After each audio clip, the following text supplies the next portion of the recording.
say what's wrong or right. No. It's not hard to fool me. No. 'Cause I'm addicted to the good life. Yes. Yeah. Lead the way. I follow. No need to say. No. Where we are heading now, babe. I follow to the edge of it all. To the edge of it all. So tell your good night. 'Cause I'll find a better one. Yeah. Susceptible now. Before the moment flies. Ooh. So tell you good night. 'Cause I'll find a better one. Ooh. Susceptible now. Before the moment flies. It's not a problem. No.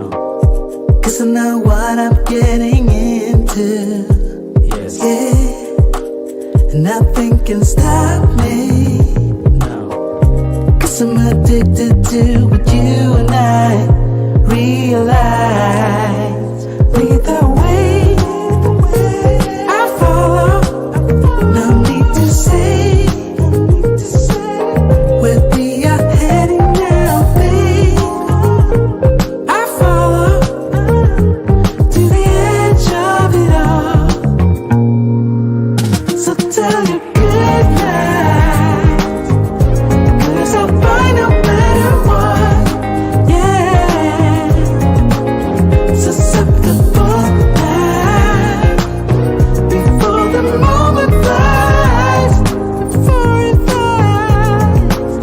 So tell your good night.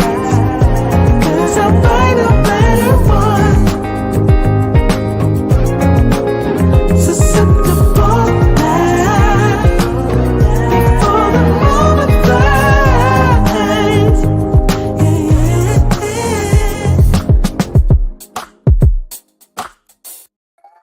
Shout out to all you men that are here with Andre and Andre's Love Crossing Borders, and all you ladies that dare to tread this channel. We got a great topic for tonight. We got a really, really good topic for tonight. And I'll tell you why. I will tell you why. In a 54, 56 year span, there was this dude, right? True story. Got off in corporate America, corporate sales, did pretty good for himself, but that genre of corporate sales crumbled for this guy. Said, okay, cool. That failure took place. Let me move on. So then the brother decided to go off into social media. Right after going off into, well, I'll be an image consultant. The image consultant thing, well, didn't really take off like he thought it would. You know, you're in Atlanta and not everybody thinks that they need an image consultant, but it's okay. I'll take the show on the road to social media.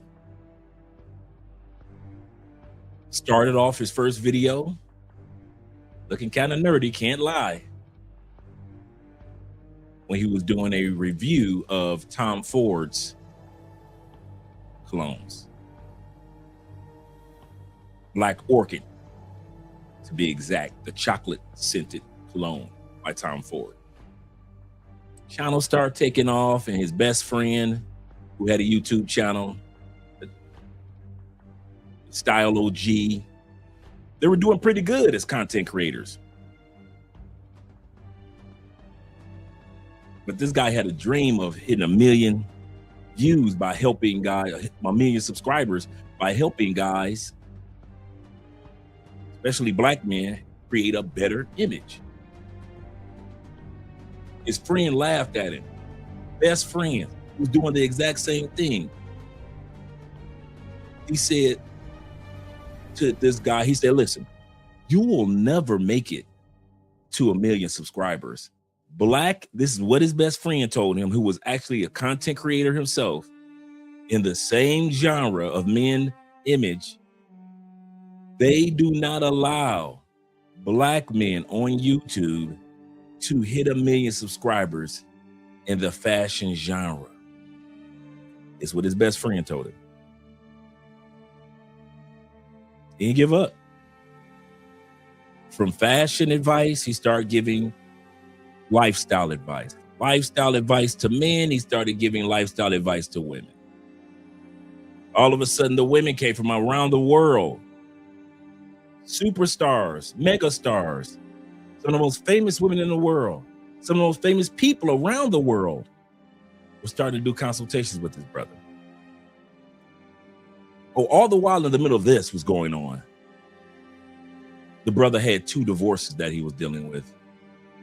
And at the same time, at one point in time, battling cancer. And at the same time, trying to be a decent dad to his daughter. What's my point? This episode, we're going to listen to the man who went through all this, Kevin Samuels. Shout out to the Godfather.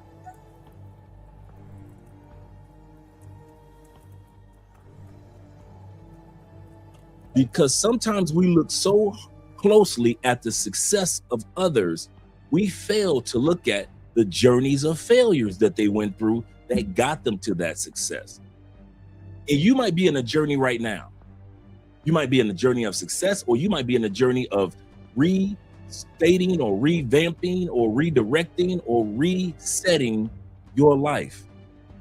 And you might feel like you're in the wrong place at the wrong time. You're doing it all wrong. You tried it again. It didn't work itself out.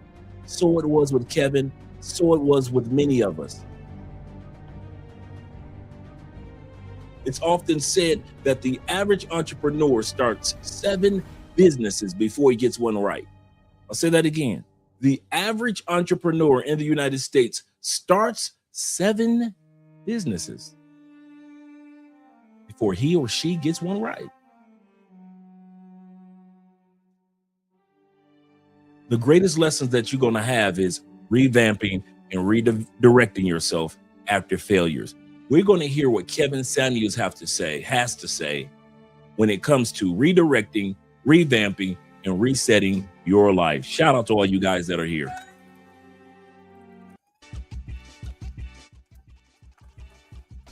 Yes, sir. Shout out to all you men that are here with Andre and Andres Love Crossing Borders. Appreciate you guys being here, man. I really do. Really do. We got 24 in the building already. Yes, sir. Yes, sir. Click that like button. We like you. We really do. Make sure you like us too. And make sure after the show, guys, I'm going to remind you also, hit the comment section. Hit the comment section. I don't care if it's 2 sentences or if it's 2 words. Start the process of leaving on Andre and Andre's channel, as well as Love Crossing Borders comments in the comment section, guys. That will help the channel tremendously. And thank you guys for support by way of PayPal, Cash App, Super Chats, and Bitcoin. We appreciate that, man. We really do. Let's continue on. I'm excited about this episode. I kid you not, man. I'm excited about it. I am seriously excited. My brother Hombre Lobo is #1 in the building tonight. He said, good evening, Andre and Andre and chat family. What's good? What's good with you, man? I'm having a great night, man. I'm having a great night. Got a couple of interviews lined up for next week that we're going to enjoy next week. Today, you know, Colombia plays Portugal this Saturday, so I'm excited about that. Some of you guys are coming into town. And starting next week, we're going to be talking about, on a regular basis, the Petronio Alvarez Festival. That's going to be starting in August. So if you plan on coming to Colombia in August, and you don't come to the Petronio Alvarez Festival with over 600,000 Black folks from around the world, you're doing yourself a disservice. So we're going to break down how that works out. And then I'm going to also let you guys know that we're going to be doing consultation discounts during that time period as well. Get everything set up for you guys to make it down to the festival. So we look forward to seeing you guys. Hombre Lobo says this: share the stream and share the channel. Yes, sir. Appreciate you guys. And hit that like button. You guys, we like you. make sure that you like us too. Yes, sir, brother. Great quote from a great man. Yes, sir. Listening in with just smash it, Hulk smash that like button. Shout out to my brother David Dice of the Dice family being in the building. Glad to see that you're here, brother. Salute to the family, Andre and Andrea. Salute to you as well, brother. Salute to you as well. Let me scroll down a little further. Dave says this. He say pen and paper in hand for this one. Yes. Yes. This is a pen and paper in hand episode, gentlemen. This is a pen and paper in hand episode. This one is I'm actually creating a section in our Patreon called Kevin's Corner. And it's just going to be motivational videos from Kevin Samuels. Some of the ones that you rarely see on YouTube now. The ones that he really catered to men, we're going to start posting some of those on the Patreon. So the ones that you saw in the first 3-4 years of his YouTube career / ministry, trying to help out the Black community and help out Black men, we're going to be posting some of those videos inside the Patreon, and it's going to be Kevin's Corner. And all you got to do is just click the collection, and it's going to be a collection of Kevin Samuels old school videos. Yes, sir. I'm reaching into the crate, into the archives. Salute to you as well, Ronin Travelers. Hope everything is going great with you guys in the Philippines. You say salute to Love Crossing Borders. Dre, good morning. Good morning to you, kind sir. From the Philippines. Definitely going to be a good one. Kevin Samuels had a unique perspective that is timeless and stands undefeated. They call Kevin all type of things. They try to call him gay, that Atlanta thing. They try to call him zesty. They try to call him soft. They try to call him all type of off-the-wall names.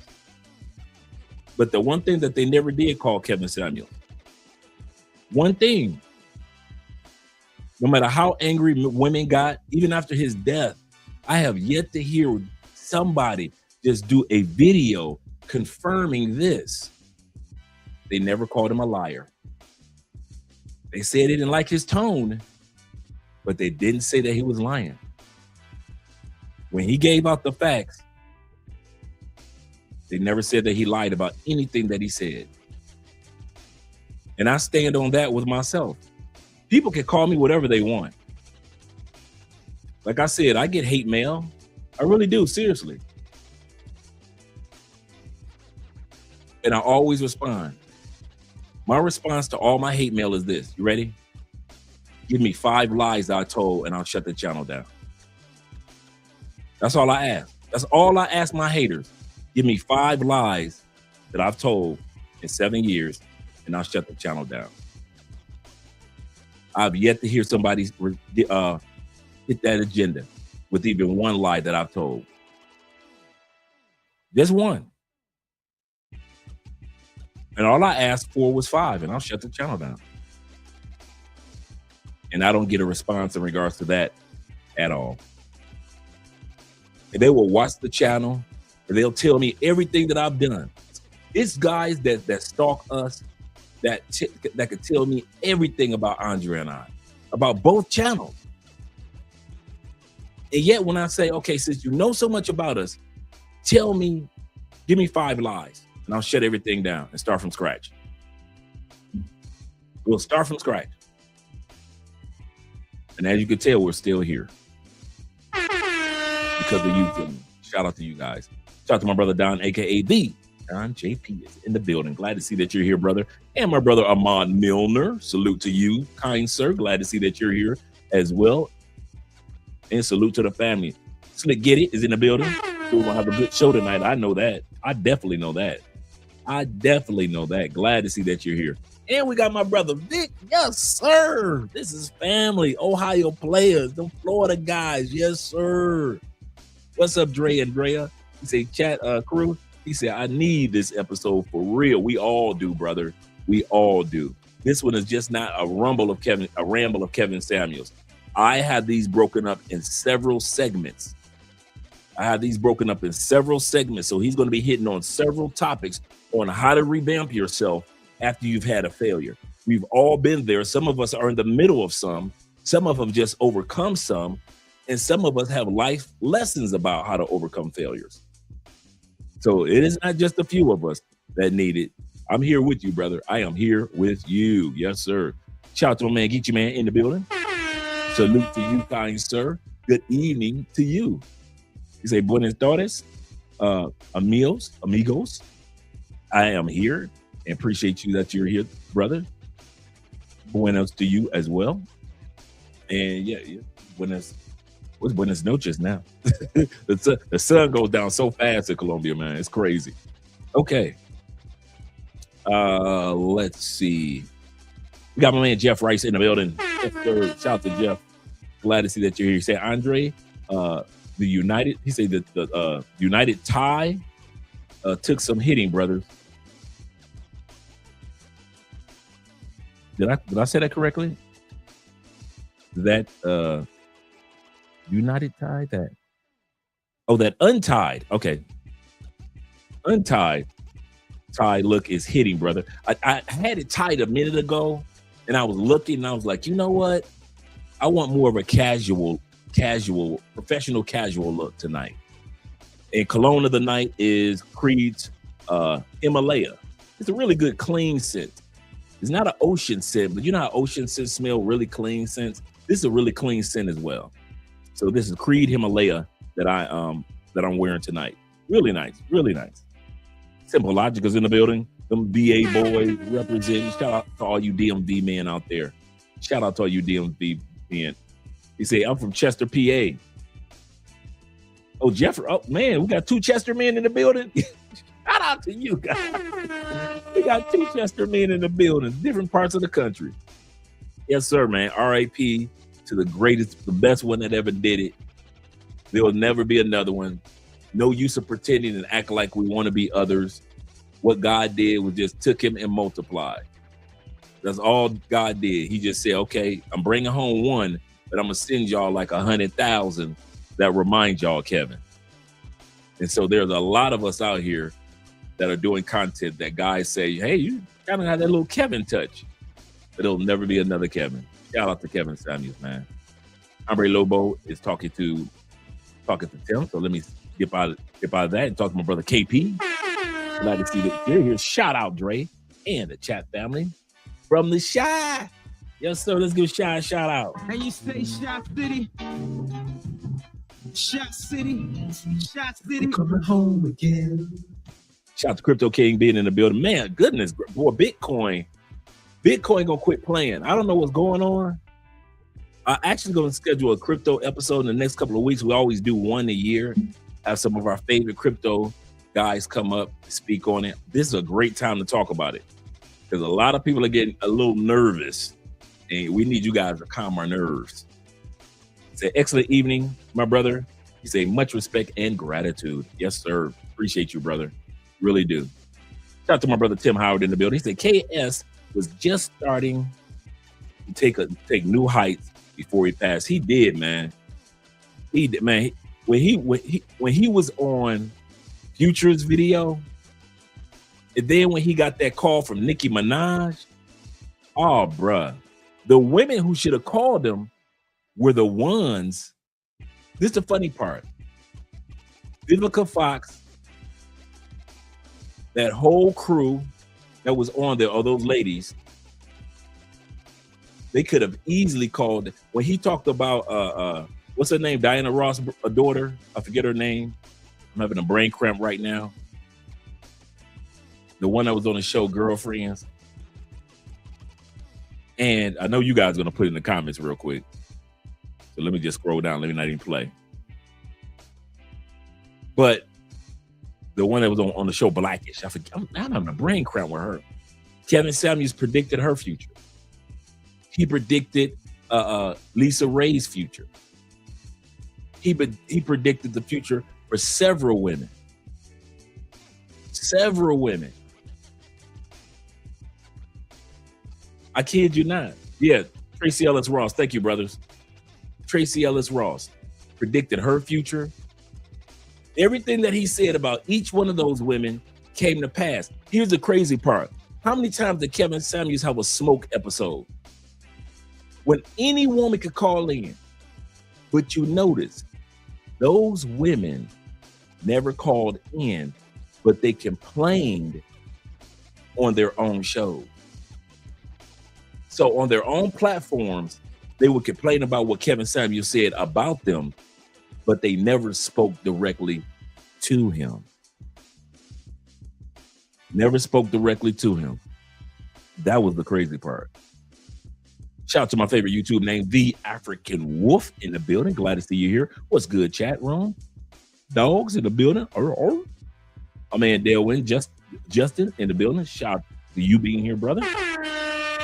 What's up, Dre, in the chat? This is going to be a classic stream. Salute to you as well, brother. Salute to you as well. Got something in my eye. Them Detroit boys at it again. Yes, sir.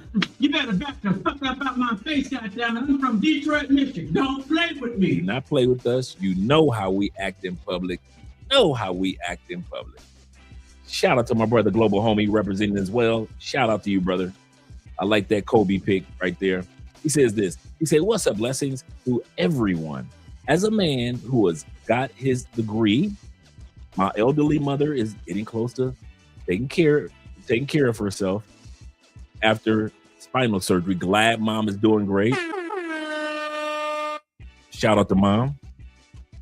It's turning 40 this month. This is your month. This is good timing. All right. I'm glad that it's good timing for you in regards to this. And once again, here's to mom. This is just tea. Yes, sir.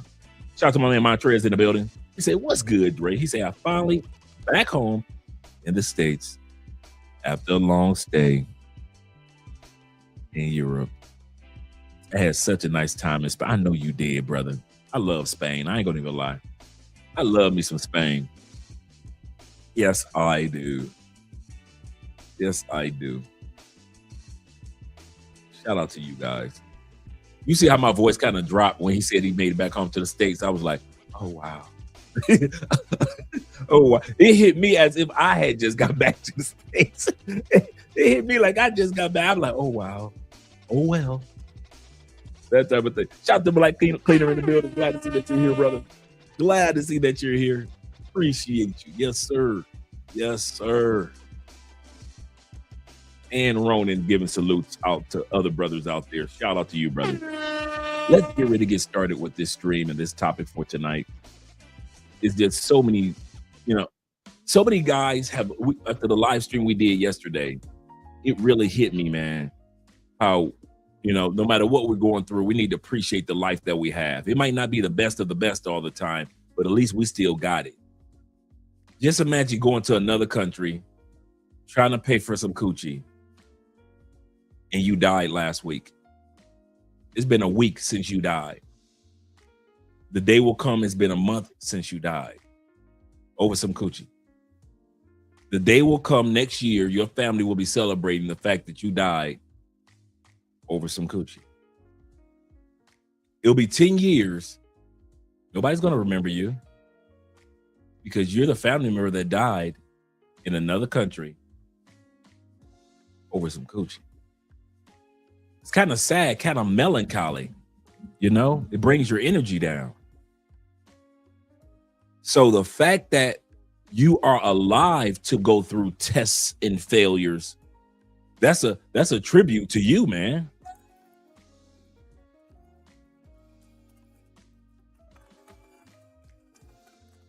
If you only realized and came to the conclusion of the gratefulness and the grace of God and the gratefulness for your life, I'm telling you guys, there are men that have been through what you've been through. They're gone. You still trying. You haven't given up on yourself. You haven't given up on life. You haven't given up on opportunities.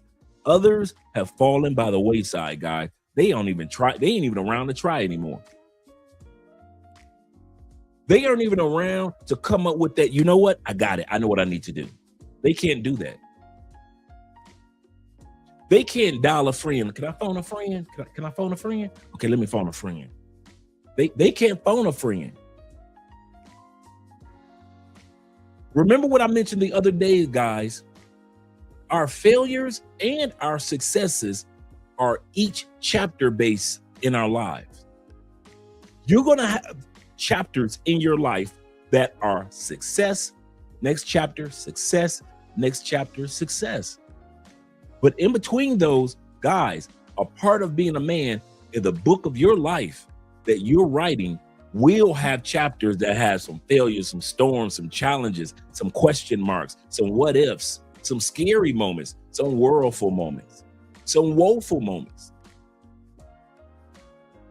That's the beauty of being a man. You're built for it. I want to say this again. There are those who aren't around anymore. They're done. It's over. They gave up. They quit. They deceased themselves. We already know that in the United States, the number one people to eradicate themselves are men. The number one group who doesn't go out for therapy are men who don't call each other and talk to each other on a regular basis for what we're going through are men. And yet you're still standing strong in the middle of your storm. Bruh, I'm here to say, congratulations.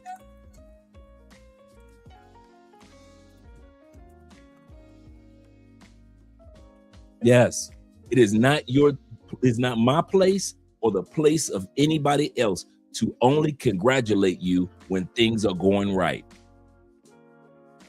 It's also my place and others' place to congratulate you for not giving up when things are going wrong.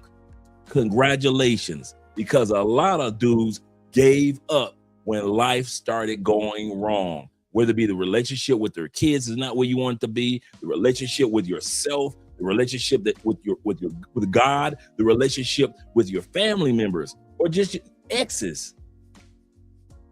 The one that got away. At least you're still around to say, let me take notes. Okay, I can learn from this. Okay, learn that from this. Okay, if I don't do this again, then I could. Okay. So I don't want this type of woman I need to have. Okay, at least you are alive to take notes. Take notes as you're writing the chapter of your life. Bring a highlighter and highlight stuff that's in the chapter of your life. Because remember, this is only one chapter. Some of you guys, each chapter is going to be so many pages. Some chapters are going to be only 10 pages in your life. Some chapters are going to be 110 pages because it's going so great. Some chapters are going to be failures in your life, and they be maybe 300 pages of just one chapter of failure that you feel like you're going through, or that you know that you're going through. Not feel, but you know. Congratulations. You are still alive. You're still around. You haven't given up. You are here to finish off this chapter of failure so you can go ahead and write the next chapter. That's the chapter of success. And then I'll congratulate you then. Congratulations for being successful. I'll give you a perfect example before we go to the video of what I'm talking about. Shout out to all you guys that are supporting the channel tonight. I'll give you a perfect example of what I'm talking about. And shout out to my brother Hugh being in the building. It's a marathon, not a sprint. Keep God in your corner, and he will not forsake you according to the word and according to him. Absolutely correct, brother. Shout out to Jay Anderson being here and D. Kirk. You're a perfect example. Those of us who are in Theo's classes, you know who the successful ones are who got jobs and are making six figures now?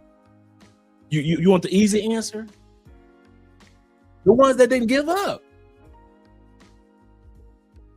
You can't quit doing cloud engineering or learning AI or Kubernetes or Python. You can't quit and still get the six-figure check at the end, right?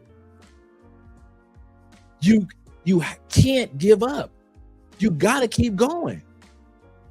You know what keeps me going? Me and Theo talk about this all the time. The J curve. We've talked about that several times on here. The J curve. Take notes on this before we go to the video, guys. You got a J. In your case, where you're looking from the screen, it's like this. You got a J. You got the top of the J, and you got this side of the J, right? All of us in everything in life, you start right here in your J. Let me get a piece of, you know what? Get a piece of paper and see if I can, because I'm always writing out notes.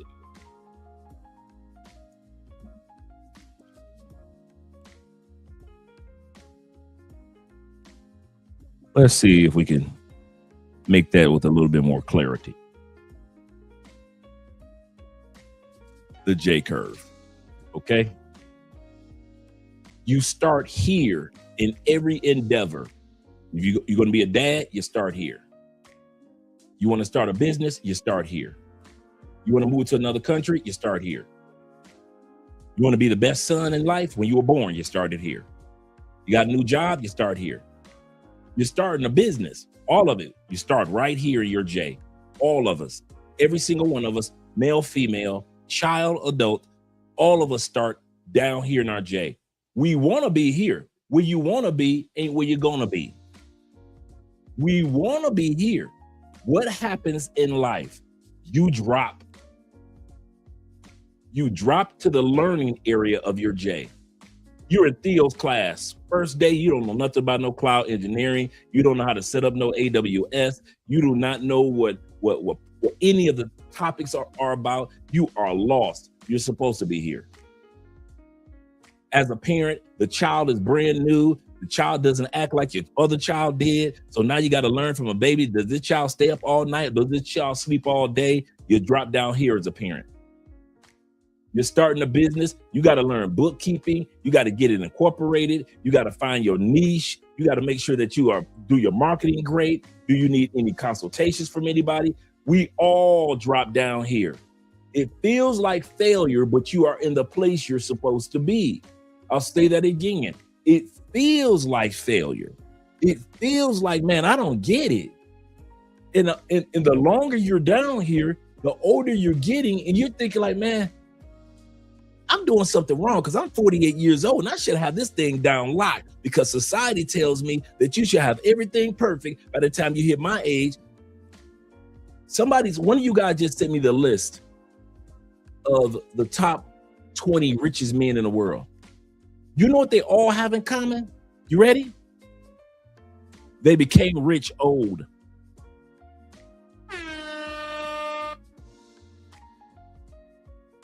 They became mega rich old. I don't know why y'all think Elon Musk is young just because he dyed his hair. Warren Buffett said, I made over 90% of my money after the age of 65.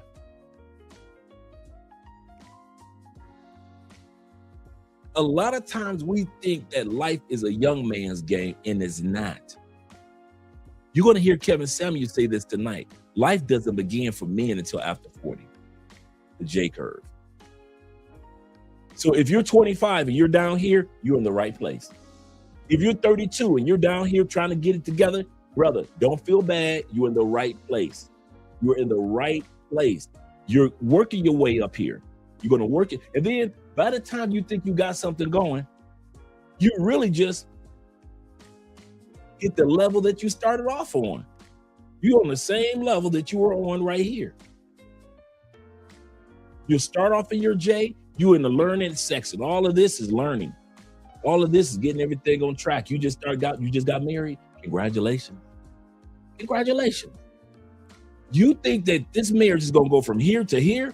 It doesn't work like that. Nobody in life goes from here to here. You can be a lottery winner. Boom, boom. How come 85% of all lottery winners lose all the money within 5 years? Because they went from here to here. When they should have, okay, I'm a lottery winner. Let me learn what to do with the money.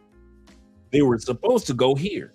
But what did they do? They went from here to here and they failed. And that's why you have 85% broke in 5 years. After winning 100 million, 50 million, 35 million, 5 million. And we sit around scratching our heads like, how the hell did he lose $5 million in what did you do? You had 5 million after taxes. Because they weren't willing to go down to the bottom of the J curve. That's where I am at 58 in many areas. How you think I learned YouTube? You think I went from here and you just got 100,000 subscribers? No, anybody that's a content creator, that's why I don't like egotistical content creators. That's why I don't like egotistical content creators, because they sell you the narrative as if I started right here one day and suddenly I was here. Bullshit. All content creators, all musicians, all actors, all performers, all business people go through a J curve of learning what they need to learn.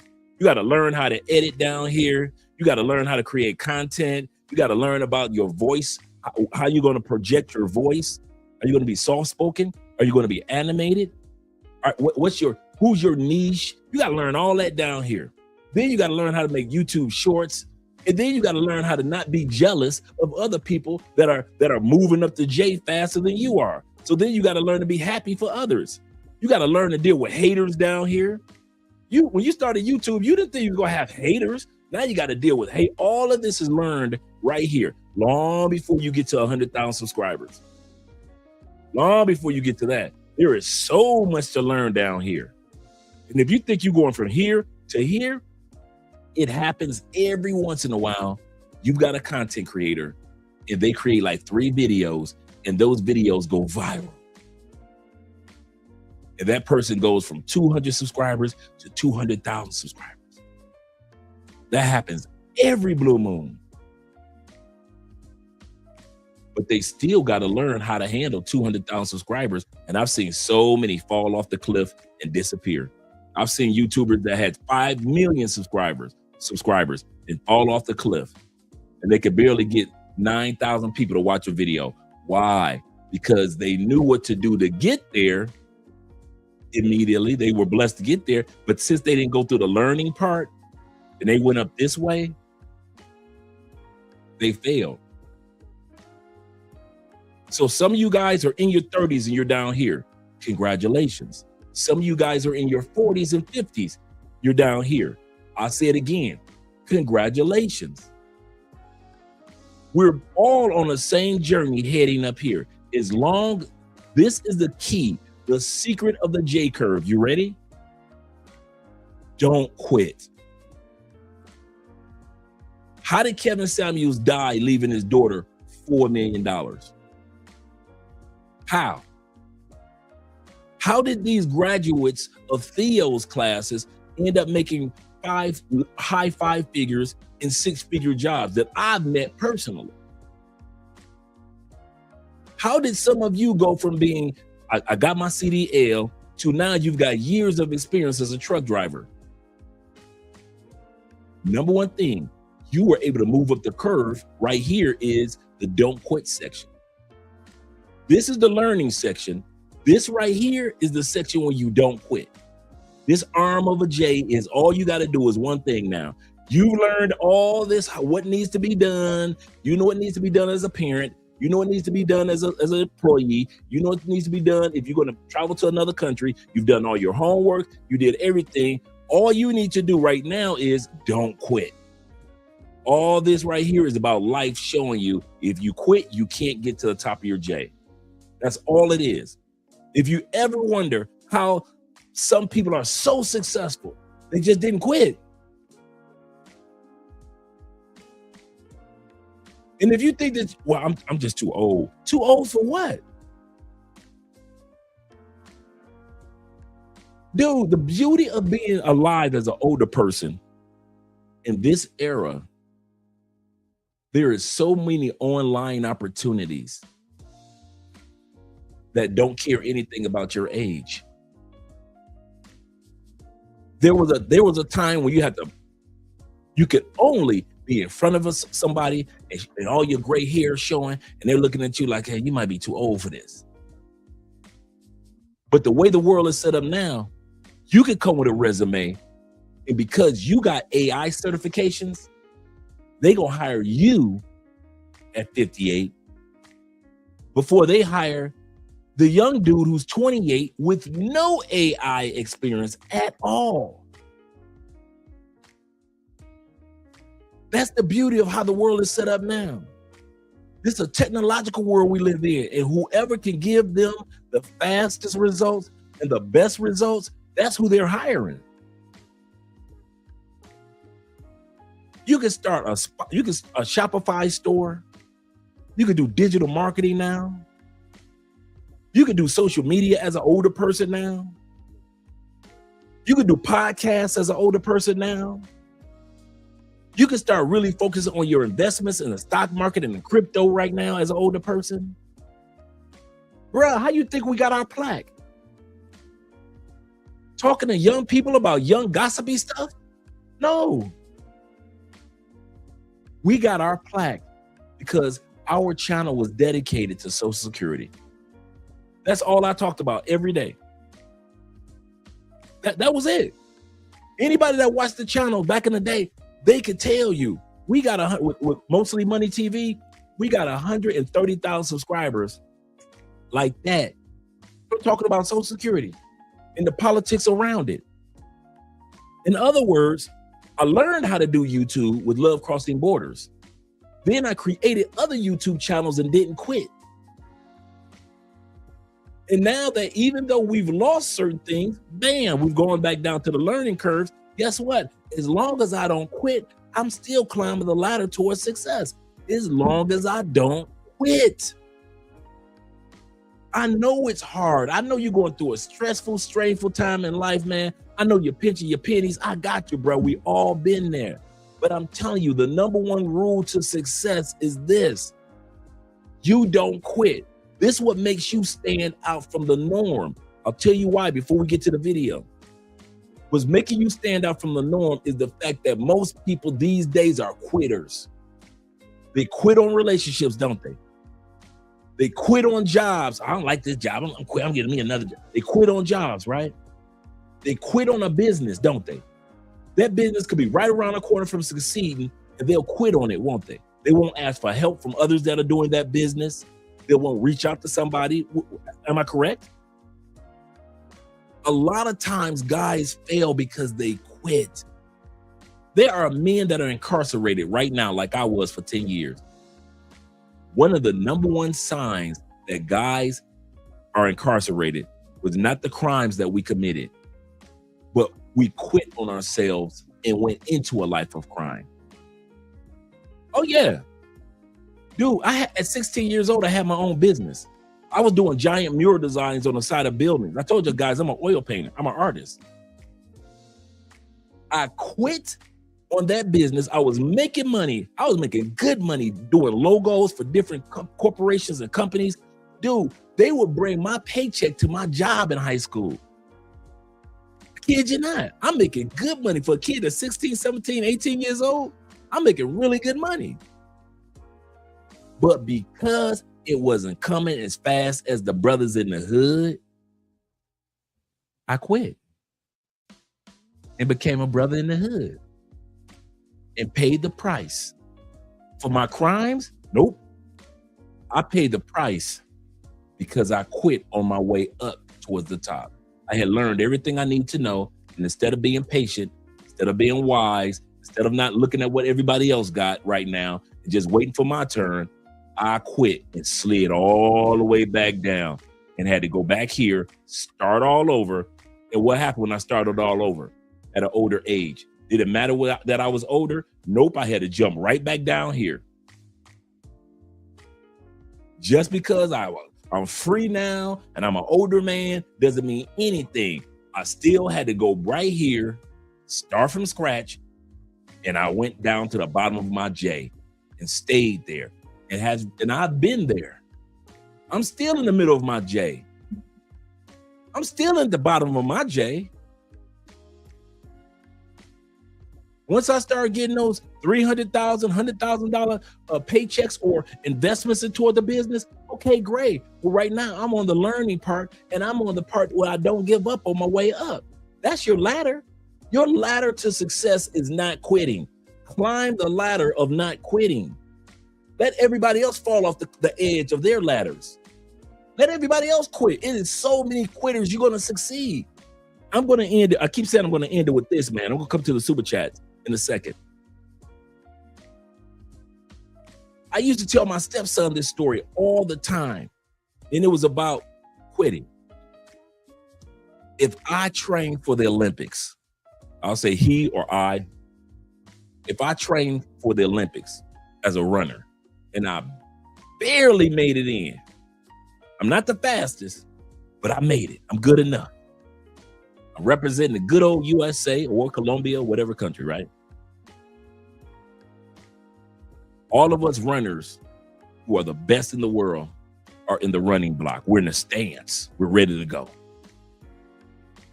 The gun fires.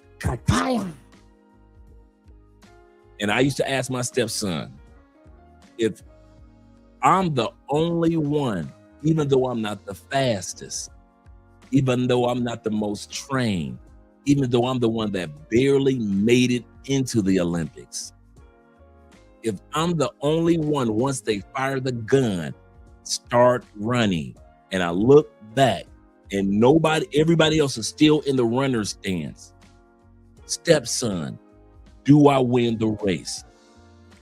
He said, yeah. Why? He was the only one that ran. Absolutely.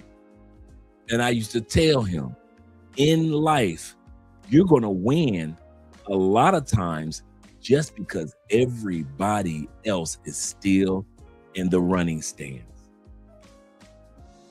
Not because you're the smartest, not because you're the fastest, not because you're the most trained, not because you're the one that made it to the Olympics with the fastest running time. Some of you guys are going to make it to the top of your J just because everybody else ain't in your way. Some of you guys wonder how Andre got married so fast, so easily, found him a great wife, married 7 years, and he was only living in Colombia for like 2 or 3 years. How the hell he did? I've been trying to find me a good woman since I left America. How the hell? Because I didn't quit. I didn't take a good woman, throw her away, and hope another good woman will come along and throw her away, and then hope another good woman to come along and then throw her away. No, I didn't play them mind games. I said, no, wait a minute. Oh, I got one. Let me go on ahead and keep this one. She fills all the qualifications that I'm looking for. Let me go and keep this one. I'm good. So while a lot of dudes are still out there hunting, you guys will see me and Andre travel around the world. We built a brand and everything. Think about what you could have done with that Asian chick that really took you serious. Think about what you could have done with that 1 or 2 Brazilian chicks that really took you serious.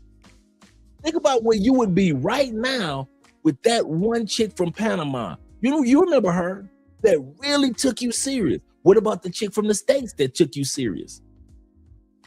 She had all the qualifications. She was fine. She was fit. She was feminine. She was supportive. But you said, well, I'm too young right now. So, I find me another one. And then again, you try to find another. You kept quitting. And then other dudes like me just kept on moving up when it came to the ladies because y'all dudes kept quitting. I ain't no better than you. I just didn't quit. All the stuff that you see Andre do for me, you guys have seen it on camera. You guys have met us off camera. Y'all see the love and the compassion and the joy that Andre and I still have for each other after 8 years of being in a relationship with each other, married 7. Just imagine if I had quit. Let everybody else be in the runner's blocks, guys. When that gun of life go, and it's time for you to do your homework with Theo. It's time for you to raise a good son or daughter. It's time for you to relocate to another. Let everybody else stay. If you got to solo travel. Let everybody else stay in the runner's blocks of life. Let everybody else stay in Detroit that don't want to leave. Let everybody else stay in Philly if they don't want to leave. Let everybody else stay in New York if they don't want to leave. Once that gun of life goes off until you got one life, one time, one chance, get up out of there and do something with your life. Let everybody else sit around. You will win just because people these days are too lazy and they quit too easy. You will win just based off that alone. And I know today it doesn't feel like it. But I'm going to tell you something. If you look at some people's lives, your life is pretty good. In other words, there was once a man who complained about having no shoes. till he met a man who had no feet. You might want to complain about your life now because you ain't got no shoes. But being grateful and a mindset of gratefulness helps you realize it's way better than being a man that has no feet. So don't complain. Don't quit. And if you complain, don't quit. And that's how you make it up to your J. He said, Dre, life has been lifting. He said, Dre's life has been lifting. He said, I needed that. He said, I almost got to the breaking point a few months back. Fella, get in a corner and fight. Absolutely correct. Absolutely correct, fellas. Don't give up on you. Give up on everybody else before you give up on you. Give up on, if you got to re-script everybody in your life, bro, like I did. I got partners, man. If you'd have said 10 years ago, my friends were not my pallbearers, the guys that I knew would carry my coffin. Some of you guys that have relocated, you know what I'm talking about. Some of you guys that have gone after businesses or other dreams, you know what I'm talking about. Sometimes you just got to revamp the whole script. That doesn't mean quitting. That doesn't mean giving up on yourself or self-deleting yourself. That means where life is going to take you in places where your friends can't go, your mama can't go, cousins can't go, Ray, Nook, Keith, them can't go. Now, I'm not saying give up on mom. I'm saying what you or your friends and everybody. I'm just saying that you'll slowly notice that you're redefining, you move in a different way than you did before. My family don't recognize me. If you think my family, my closest family members recognize Andre, they don't. If you think my friends recognize me, they don't. I mean, I talk to my partners in the States all the time. The brothers don't recognize me at all. My uncle barely recognized me. And he was there day to day in Tampa with me. Sometimes you're going to revamp yourself as you walk through your J, bruh. So nothing wrong with starting here, but do realize you're going to drop. This is your learning area. You're not going to go here automatically. Stop looking at other people's lives and it looked like they went there automatically. It seemed like they went there automatically. None of us, bruh, you can't even compare yourself to Theo's life. Did not Theo tell you he went through the J curve? Does not Theo tell us that he went through homelessness and loss of his wife, the woman that he loved? How many times has Theo told us about his failures? What about El Guapo? How many times El Guapo has stood on stages and told us he is the king of failures? But look at his life now. Very successful, beautiful wife and son. Even though he considered himself at one point in time the king of failures. Well, if you look at his home and his life and where he's living and how he's enjoying life now, I kid you not, that doesn't look like a failure. But he will tell you, dude, I had to go down here first in the learning areas of life before coming up here. And how did he get up here? Once again, how do you get up here? Don't quit, just be patient. I didn't say be patient and just wait around. I didn't say that. I said just watch everybody else just fall off the edge. You ever watch Mr. Beast's challenges? Where Mr. Beast say, hey, there's a suitcase with $1 million up there. And whoever makes it across the obstacle course, they'll get it. And so many people fall off. So many people give. And Mr. Beast will say, listen, okay, we got 5 contestants left. If 3 of you quit, I'll give you 20,000. Huh? Of you 5, if just 3 of you quit, but there's got to be 3, I'll give you 20,000. Everybody look around and says, well, if you quit, I'll quit too. If you want to quit too, 20,000 a piece though. That's 20,000 a piece. Okay, Mr. Beast, we quit. And so they quit. So now you got 2 people left. 2 people that ain't giving up, heading up that J curve after they started way back there on that obstacle course.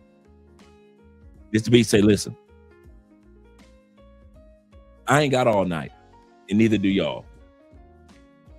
Whoever quits, I give you 50,000 right now. Mr. Beast pull out the suitcase with the 50,000 looking all shiny and everything, 50,000 cash, brand new USD currency. And then he just closes it slowly. And he lets you know, we could be here all night, but one of y'all can quit. And then the other guy thinks about, what I could do with 50,000. The other guy could think what I can do with $1 million. Once again, one guy is thinking about what they can do with 50,000. Another dude is thinking about what I can do with $1 million. And the one that was thinking about what they could do with 50,000 is the one that gives up. And the one that was thinking about what the hell I could do with $1 million, that's the one that usually wins. Don't give up. Don't compare yourself to other people. Your life's journey is your life's journey. Your chapters are your chapters. Do not give up because you see somebody else might give up, might quit. I make 40, I make 80,000 a year. I'm good. No. As long as there's such thing as inflation, ain't none of us good.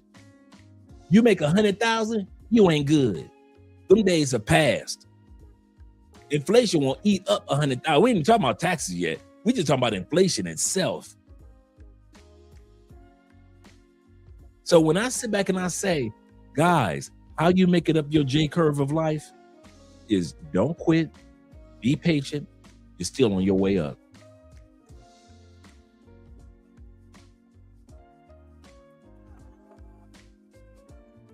Shout out to Moses from Riverview, Tampa. Them Tampa boys in the building. We in Tampa, 813, Trigger City. Let's get it. Let's get it, Tampa. Yes, sir. That's my old stomping grounds right there, Riverview. Used to love me some, boy, you talking about living in the suburbs and living good? You talking about, I could have easily stayed in Riverview for the rest of my life. We're talking about beautiful suburbs. Riverview is growing. Our church home was in Riverview. If you saw black people living in Riverview, you had to have some money. Ain't no broke people living in Riverview. Nice high school. Everything that person would want. Every other house got a swimming pool. And bruh, I kid you not, I had my Ford F-150 and I had my convertible. Could live that beach life. I could have easily did that, bro. I wasn't happy. In other words, I could have quit even though I looked successful. I looked successful. I could have quit. And nobody would have blamed me. Nobody would have blamed me for taking that $50,000 suitcase from Mr. Beats.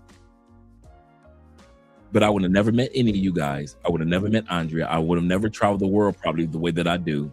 I would have never been around the world. There would be no love crossing borders. There would none of this would have occurred if all I had to do was just take the Riverview. Go ahead, take the 50,000, right? Look, imagine what you can do with 50,000. Imagine your life in Riverview if you just sit here. You can smash all the chicks that you want. Hey, Dre, think about it. You ain't got to go to other countries to smash chicks. You live in Florida. The women from other countries come to Florida anyway. I could have came up with all them excuses because all of them were true. I could have kept my house in Riverview. I could have kept my truck in my convertible in Riverview. I could have lived the beach life for the rest of my life. I could have had women coming to me from other countries and not me traveling to other countries. I could have traveled to other countries periodically on vacation. I could have did all that. But I would have missed out on the $1 million life that was waiting for me and still waiting for me at the top of the J. So remember, guys, your J curve is what's going to keep you comfortable through this journey of life. And that's why I tell guys that are in the middle of failures, congratulations. you're still alive to revamp your failures and go after your goals again. Those who gave up on life, they ain't around. Their J curve is done. They can't change their minds and say, you know what? I changed my mind. I want to go back to earth real quick. And I know what I need to do now. Let me go on back to earth real quick. It doesn't work like that. You're on the other side of Saturn now. So congratulations to all you guys that are dealing with certain failures, because you haven't given up. You haven't quit. My brother says this with the fat out. Shout out to TW. He says this one. He said, Andre, I hit that like button for my J many times. Oh, is that I hit that button? I said like button. I hit that button for my J many times, learning Russia. Absolutely correct. I'm like that with my Spanish. He said, now I'm intermediate level, exposed to a different caliber of woman, visiting Russia soon. See, you're taking your steps, man.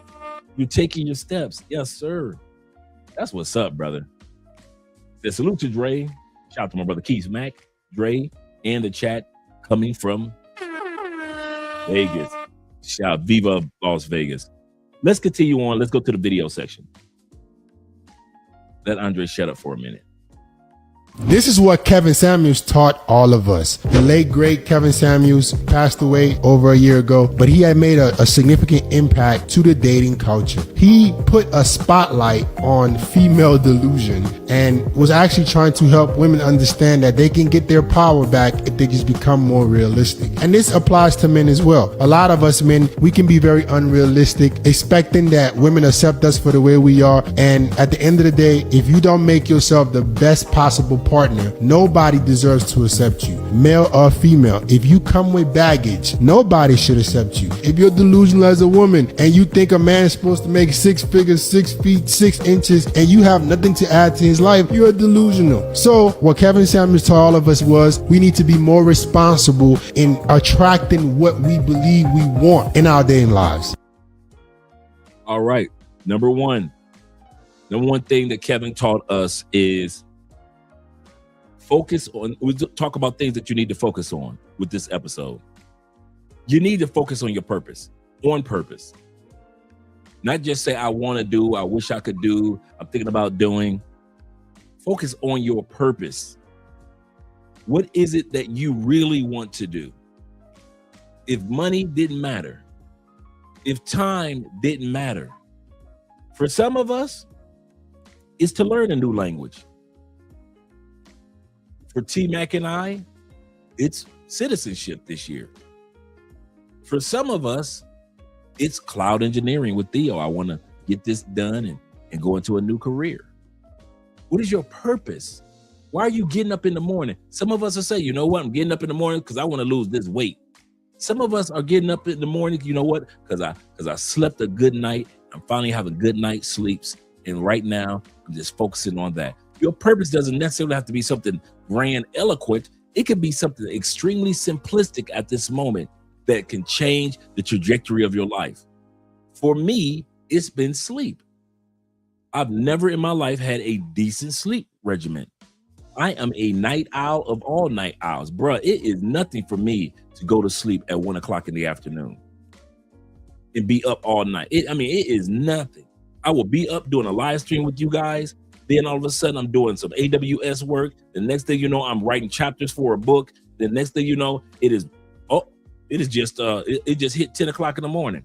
Well, let me go take care of this real quick. I'm gonna hit the gym real quick. And then the next thing you know, it is 1 o'clock in the afternoon and I'm just getting to bed. So my simple purpose is a decent sleep regimen. So I focus on that on purpose because it has a purpose in my life. Not the major things all the time. Sometimes we think about our purpose is money or something that's super spiritual or education. Those are important as well. But sometimes your purpose that you need to focus on are some of the simplest things that it can improve your life. Remember I told the story about some of you guys that have businesses. And sometimes you have a lower price. And I gave this story to Richie Mack when it came to him doing consultations. I gave this story to El Guapo. I gave this story to Black Men's Trout, and a lot of guys I gave this story to. Once upon a time, there was a king, and the king had a favorite machine. King loved that machine, loved it. And the machine broke down one day. The king called for everybody, through all the engineers, all the electricians, anybody that was a craftsman. King said, listen, I will give you a chest full of gold if you please get my machine to working again. Dudes came from all over the kingdom. I got this. They'd never seen the machine before. But they tried anyway, but nobody could fix it. Nobody could fix it.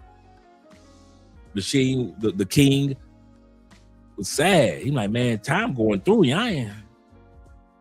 I have to do some death threats to get somebody to fix my machine? All of a sudden, out of nowhere, a couple weeks later, old man comes to town, wrench in hand, and a screwdriver. Come to see the king about his machine. King says to the old man, listen, old dude, listen, this is my favorite machine. Don't play with me, man. I'm already really on edge. If you fix my machine, I promise you, I'll give you this chest full of gold. Just please fix my machine. Old man looked around the machine, took out his screwdriver, turned the screw, machine cut right on. King was so excited. So excited. But King stopped for a second. Wait a minute. Why should I give you this chest full of gold? This is worth a lot. Why? You only turned, you ain't rebuild nothing. You ain't fix nothing. You ain't take nothing out. You just walked up and turned the screw, and now the machine is on. Why should I give you this chest full of gold? Old man looked at the king and said, Your Highness, you are not giving me that chest full of gold because I turned one screw. You are giving me that chest full of gold because I know which screw to turn. A lot of times in life, your business and the price that you offer people, whether it be through consultations, whether it be the price of your book, whether it be your business venture, the reason why you set your price different from other people is not because you turn the right screw. You set your price and your life and your goals and your purpose the way that you do because you know which screw to turn, to move forward in life, to help people in life, to solve a problem in life. So when somebody says, Andre, how much you charge for your consultation? And I give them a list of everything and tell them how much the consultation is. Most guys say, hey, let me schedule. And a lot of guys say, well, no, I'll schedule next year. It doesn't move me. I know what screw to turn. You come to Cali, you can pretend like you know Cali. I've been to Colombia before. You ain't been to Cali. Cali is literally set up. If don't nobody tell you, T-Mac can tell you this. If don't nobody tell you where to go in Cali, you will not know where to go in Cali, Colombia. This city is not set up for you to just run. That's why Cali doesn't have the type of tourism that Medellin or Cartagena gets. We don't have a tourist section. So someone has to show you and tell you where to go. Now, you can come down here and try to reach around on your own. That's true. But I'm telling you, bro, you're going to waste a lot of time trying to get to know Cali, Colombia. There's so much to do. But you do need somebody to show you. I did, and everybody does. So it is with your purpose. Don't just think your purpose are the big things. Your purpose could be that small screw that just needs to be turned in your life to turn everything else back on. It could be that small thing in your life. In my case, it's sleep. And it makes everything else work out a lot better. You may want to ask yourself, what small purpose or small thing or small area of my life can I change to make my life better? Let's continue on to hear what Kevin has to say about purpose. Focus on manhood first, gentlemen. Women come. But even when you become a man, we gotta stop this of trying to be the demon slayer, big energy, Only group of men that run around trying to reinforce our manhood with our golden. When I was young, I thought that made you a man. The more cut you got, the more you made a man. And there's a point in time when you're like, this is stupid. Every time you lay down with somebody, you risk either getting a transmitted disease or creating a life. It's reckless. It's meaningless. And there are numbers you get to where you can be ashamed of, like, God, I've had all this for what? Doesn't make you a man. Now, but doesn't make you a man. That's for the family. And see, I wish we had more black men. Life begins for a man at 40. You still get the benefit of being a young enough man, but you are wise enough to get shit done. You got some gray hairs, and you know that you don't have to rush. But if you haven't done the right things by 40, gentlemen, I suggest you get, if you're not putting in the 60 hours, because this is where it shows up, is where the work in the gym shows up, the road work, the conditioning. At 40 is where all this shows up. At 40 is where you start making distance between people. At 40 is what starts separating the men from the boys.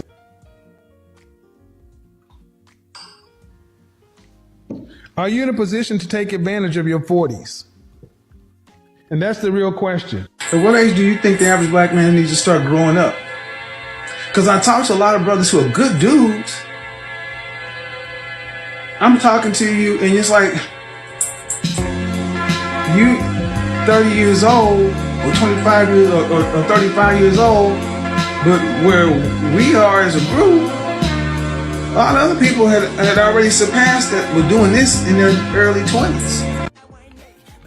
This is the time for guys to really start. I'm gonna tell you right now, I would start with separating yourself from negative people, negative men. In a survival scenario, positivity and a can-do spirit, and optimism and assertiveness has to be there. I would separate yourself from all these negative, the world is coming to an end, woe is me. Look, man, life is hard enough without having to speak a bunch of that shit into existence. No, thank you. Before Kevin continues on, let me ask you guys this. If you know, and I am strategic with this. Have you guys ever seen me in an argument on this channel? I bring somebody up on the show so we can argue back and forth about a point, right? Unlike Kevin, I don't do smoke shows. In other words, I only embrace positive people, even if they're going through. Shout out to our brother Chill Capo, right? Even if they're going through a negative moment, I know that person in general is a positive person. And so they're able to come up on camera. Even when Anton Daniels came up, we got to admit this. We might not like some of the things that Anton does, but in the grand scheme of things, he has been with his daughter. He didn't give up on his marriage, even though he's out there in them streets. He has made his money online. He didn't give up on being a content creator, even though at one point in time, he was a black dude in Detroit in a chicken suit. You can be mad at Anton right now, but we cannot say that the brother ever quit. He didn't quit on his wife. He didn't quit on his daughter. He didn't quit on himself. He didn't quit on his social media. And so that's why I was like, this brother is the type of brother I bring up on the show. What Kevin is saying right now, if you're going to go after your purpose, you can't have naysayers and people that are like, that hate on you for going after your goals. Some of y'all waiting around for your best friends to say it's okay for you to come to Colombia for the first time. Stop that. Stop waiting around for your girlfriend to say, hey, I think it's cool that you go after that business venture. Stop waiting for her. Go after that business venture. You want to write that book? Write that book. Let her fuss, cuss, be mad. Write the book, bruh. You want to start that business? Bruh, start that business. Don't be waiting around for your girlfriend or your side chick to give you a cosign. Hey, baby, I support you. If she says she does, cool. Dude, I do not wait around for Andrea to accomplish things. I don't wait around for no woman to accomplish things. You know why? Because women love ambitious men. They always have and they always will. Even if you're a guy like our brother Shelton, the blind traveler. Shelton has been to over 24 to 26 countries. That brother is in Japan right now, a blind brother. That's ambition. He goes back to Canada, makes his money, stacks his bread, and gets back on the road. So he uses Canada the way that we say use the United States. He goes to Canada, he's on monk mode, he makes his money, he edits, he makes sure that they edit his videos for him, he gets everything done. Once he get his money stacked, he goes back to his real life, which is traveling and sharing the world with us. Stop waiting for people. You know how many people probably told Shelton, you are blind. How the hell you gonna fly around the world? Well, I'm gonna go with my friend. Wait a minute. Isn't your friend a quadriplegic? Yeah. You telling me you're blind? Yes. Black man? Yes. You gonna travel around the world? Yes. And the person that's gonna be traveling with you quite often is a white dude in a wheelchair. Yeah. You know how many people probably told that brother he don't know what the hell he doing? So the white dude is the eyes while Sheldon pushing a wheelchair. You can't get no better combo of that than that. But some of y'all would not do it. And you got full sight, and you got your legs and everything. And the white dude and Sheldon have been in more countries than you've been, and you make more money than they do, and you have all your faculties of your body. Because you do not know how to stand on your purpose on purpose. It's not about having a purpose. It's about, can you do it on purpose? I did that on purpose. I get up in the morning for the content and Theo's classes on purpose. I go to the gym on purpose. I don't care about how my body feels that day. Sometimes my body feel like it's 25, and sometimes my body reminds me, you know, you're gonna be 60 next year. I don't care. I do it on purpose. I love my wife on purpose. I don't cheat on purpose. I'm a man. Of course my body says, bruh, you can smash. Do you know how many women look at me like they look at you? Do I get tempted? Hell yeah. Just like you get tempted to be out there and enjoy the ladies. I'm a man just like you are. And so I have to be on purpose with the purpose of my marriage. Live your life on purpose, because when you do, you don't care what nobody got to say. Nobody. Remember I said earlier, Kevin's best friend, the brother that's the YouTuber, the Style OG. Shout out to Style OG. Told Kevin Samuels, both of them were doing fashion videos at that time period, men's style images. He said, and this is what Style OG said, I told Kevin that white social media, YouTube, and I'm paraphrasing, will not allow black men to get 1 million subscribers when it comes to style and fashion. They will not let us get to 1 million. Both of these brothers made it over to 1 million before Kevin died. Both.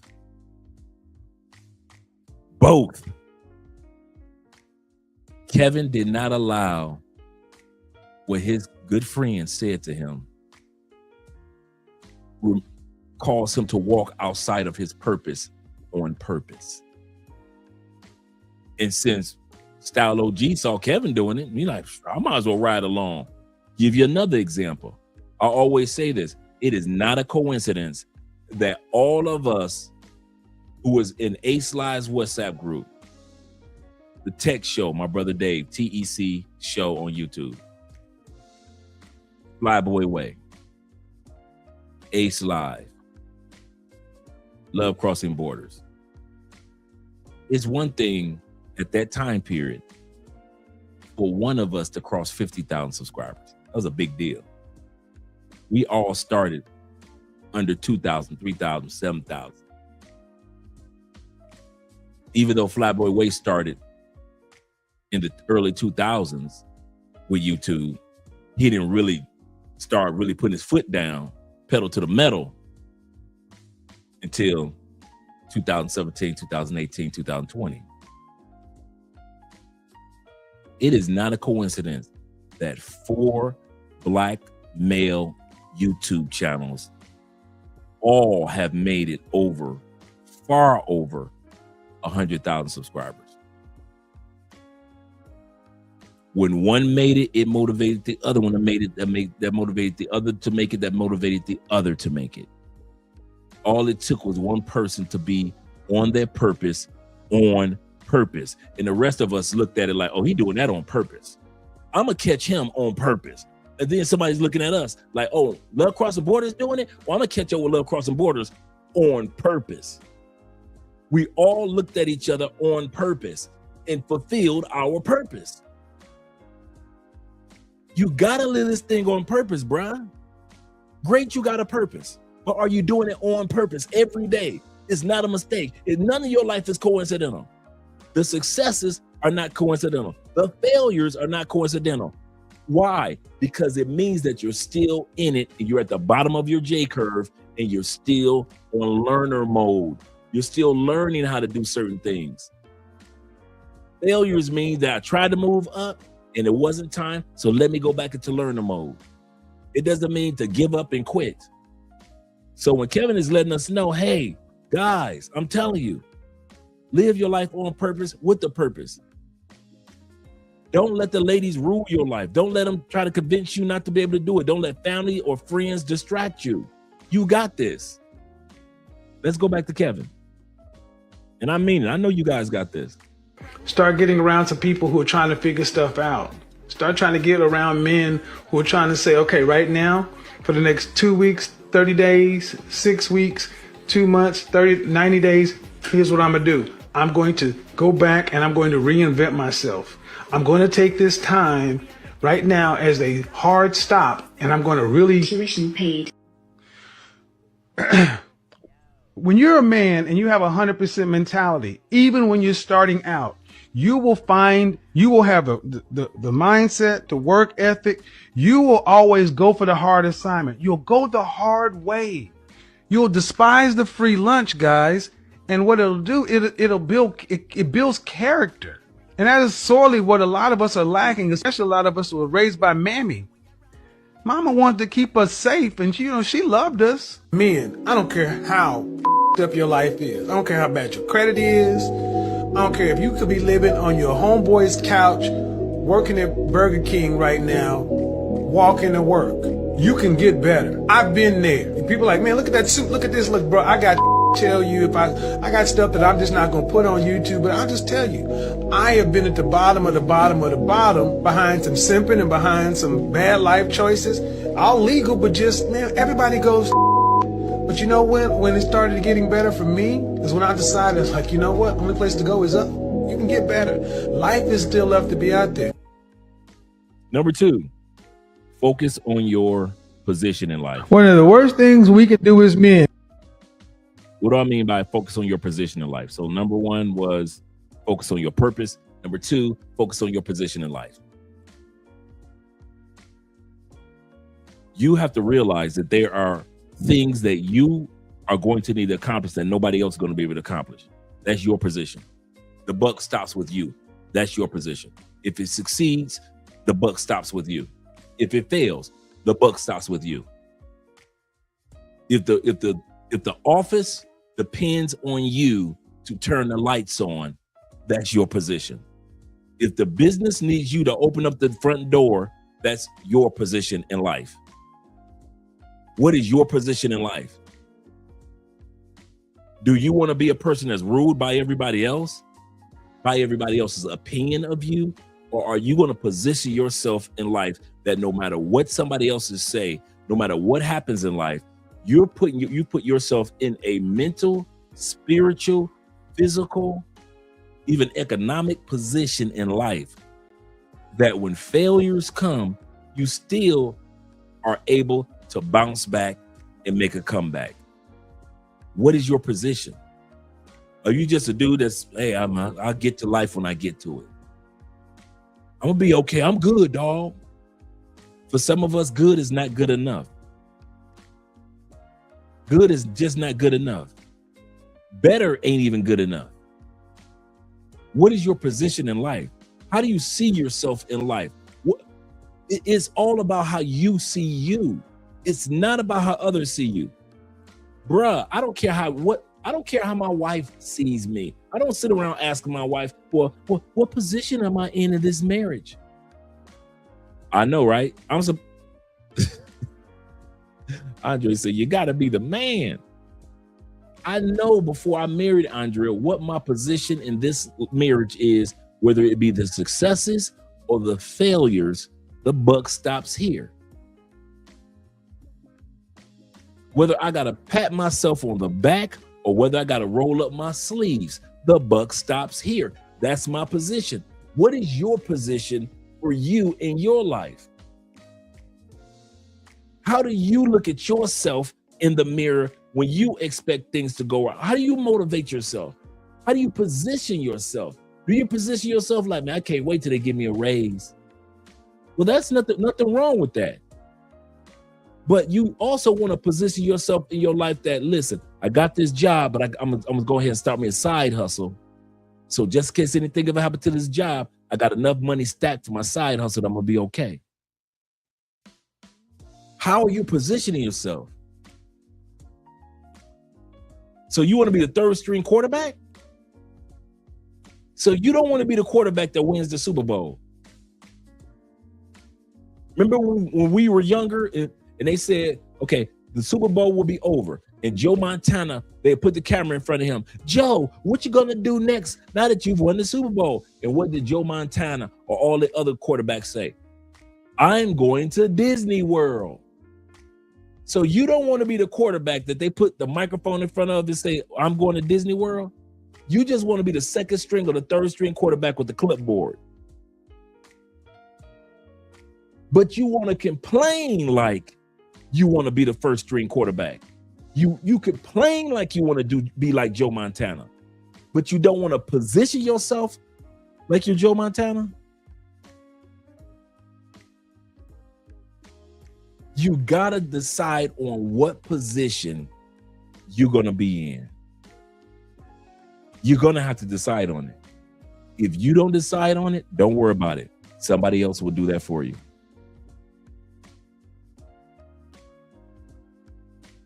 One of the worst things we can do as men is to be with women who don't want us. I've been in that position too. I have simped. I've been in the friend zone. I've done all that kind of stuff. And I will tell you, gentlemen, don't do it. It's never a good idea. Stop trying to win women over. You don't have to win women over. You deal with the women who show interest in you and want to get on your program and are proving their worth to you. See, you had to work to become a high value man. You don't have to work for a woman.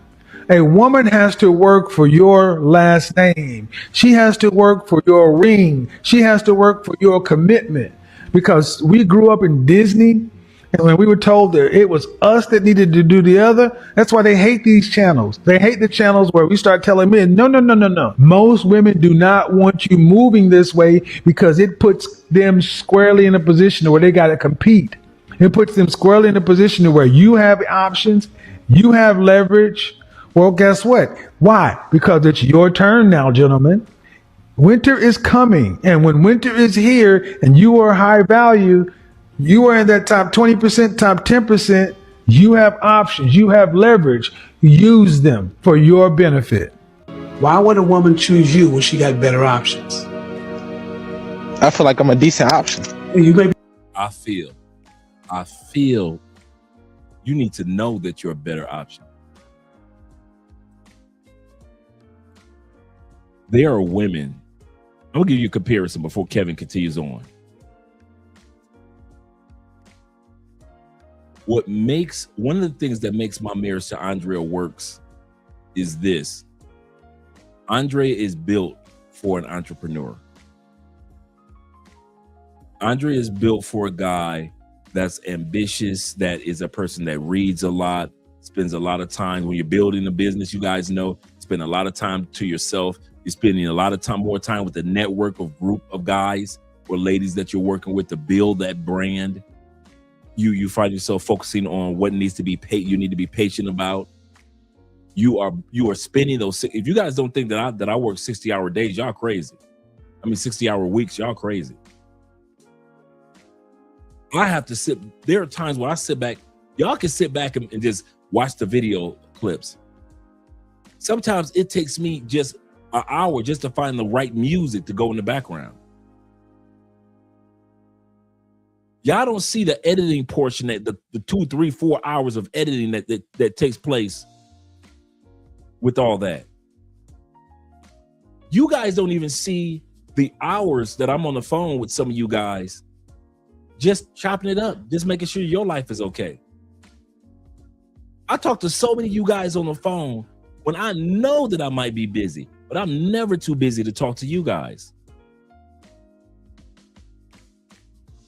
In other words, my wife is built for a man that's busy. Andrea is a queen of, hey, nothing wrong with having space.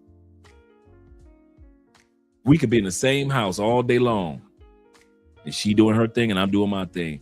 And many a night, Andrea has gone to sleep by herself while I'm still in here, either talking with you guys on the show or doing some class work, some homework with Theo, or building the brand in different ways. I watched a beautiful young lady on eight at the table today. And she said, I love a man that's ambitious. She said, but I've come to peace with, I'm not built for a man that's an entrepreneur and who's ambitious with those type of endeavors. She said, a lot of people think because I'm attractive that I will automatically go for the dude that got the most money. In a lot of cases, it's the entrepreneur. She said, no. She said, I am built for men that get a really good job, they got the degree, and they get promotions. She said, I need a man that, he needs to be home every night, if not every other night. She said, I tried the rich dude. I tried the entrepreneur. She said, it looks good on the outside. She said, but I'm telling you now, those men are busy. And like the song says, baby, I can't be in two places at one time. If you think you're lonely now, Wait until tonight, girl. Entrepreneurs and women that are attracted to entrepreneurs know that man cannot be in two places at one time.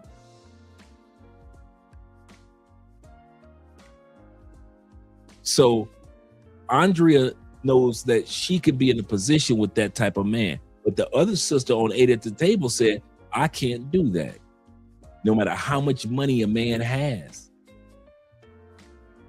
Kevin is letting you guys know, make sure that if you're going to position yourself in life, make sure you position yourself to where the woman has to make a decision to whether she's going to be in your life or not, based off of how you position yourself. Don't you change who you are for a piece of coochie. Don't change. If you was writing that book for the last 3 weeks, if Cynthia calls, bruh, do not be running over Cynthia's house and you on chapter 29 of 30 chapters. You've written 30 chapters over the last 3 weeks.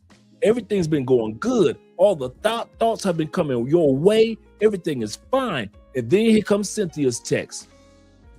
Cynthia's horny, and you ain't had no coochie in the last few weeks, last few months, because you've been so busy. Oh my, it is Saturday evening. I do got a cold bottle of wine in the freezer. The refrigerator. Don't you let Cynthia throw you off for that last chapter. You finish off, you make Cynthia position herself to have to follow what direction you're going in. Cynthia, I can't see you today, but baby, I'm all yours next weekend or this Wednesday or Monday, or I'll have it done today and I'll see you tomorrow night, baby. That's what Kevin is saying. Stop shifting your position for women, bruh. Stop that. Ain't no coochie fine enough. Some dudes are dead in the grave in Colombia because they shift who they were for these Colombian women, for these Brazilian women, for the Vegas women. Don't do that. Don't shift who you are. If you ain't a guy, you're an introvert. You're the laid back dude. You ain't the type of dude to be with 3, 4, 5 women in one night at the same time. That ain't your groove. You could do it. You got the looks, you got the money, but that ain't you. Don't come to Colombia and be something that ain't you. Be you, bruh. Bruh, I done had threesomes in my life. I ain't never had one in Colombia. I could have had one in Colombia. Remember, I was the brothel boy. I was going to brothels, so you can easily get a threesome in a brothel, right? It ain't never been me. One time, okay. It was cool. But I'm not going to other countries to pretend like, yeah, I do threesome, foursomes all the time. I saw one video where one brother said, I did 37 women in 1 week in Colombia. Hats off to you, bro. Guys who are business-minded, career-focused, and driven, even when we're on vacation, we don't like to waste our time. Guys who think about goals, if I'm in the States, I'm not going to waste my time with women. Yes, I'll smash. Yes, I'll dash. Yes, I'll enjoy myself. But I'm not about to waste time on you. In other words, interrupt the flow of the direction of what I'm doing. If I'm on vacation, I ain't smashing no 60. I don't care if I'm a white Russian dude. I don't care if I'm a black man from Texas. I don't care if I'm an Asian man, an Asian billionaire. Bruh, I'm telling you now, I am not going to waste my time trying to smash as many women that I can in 7 days, man. Life is too short. I might smash 1, 2. I might even get to 10. Let's say 10. Let's be real. Andre ain't smashing no 10. Andre gonna smash maybe 3 in 7 days. And I'm gonna have fun doing everything else in Colombia. I know me. I'm going to the museums. I'm going to the zoo. I'm going to a trip in the mountains. I'm gonna climb that mountain.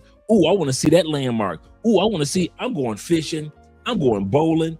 I'm doing all the stuff that I'm gonna have fun. I'm in South America for the first time. Fuck them bitches. I am not like some of y'all dudes, man. I am already disciplined before I left the States that I don't let women control my hours. I'll be damned if I go on vacation and I'm gonna let Dominican chicks dictate my hour. No, you could come, and you could come. I'm here for 7 days. Let's do it, ladies. They're gonna show me this. Man, me, you want the women for the sex. I want the women to show me around the country and the sex. You see what I'm saying? See, once again, you want to smash 10, 15, 30 women. Ain't none of them showed you around the country. Ain't none of them cooked for you. Ain't none of them took you to the best clubs and the best restaurants. Ain't none of them took you to no special landmarks in DR. Some of you dudes been to DR, ain't never been to Chinatown. You ain't never rode the subways. You ain't never been in the restaurants underground in the caves. You ain't never done that. None of that. And you been to DR how many times?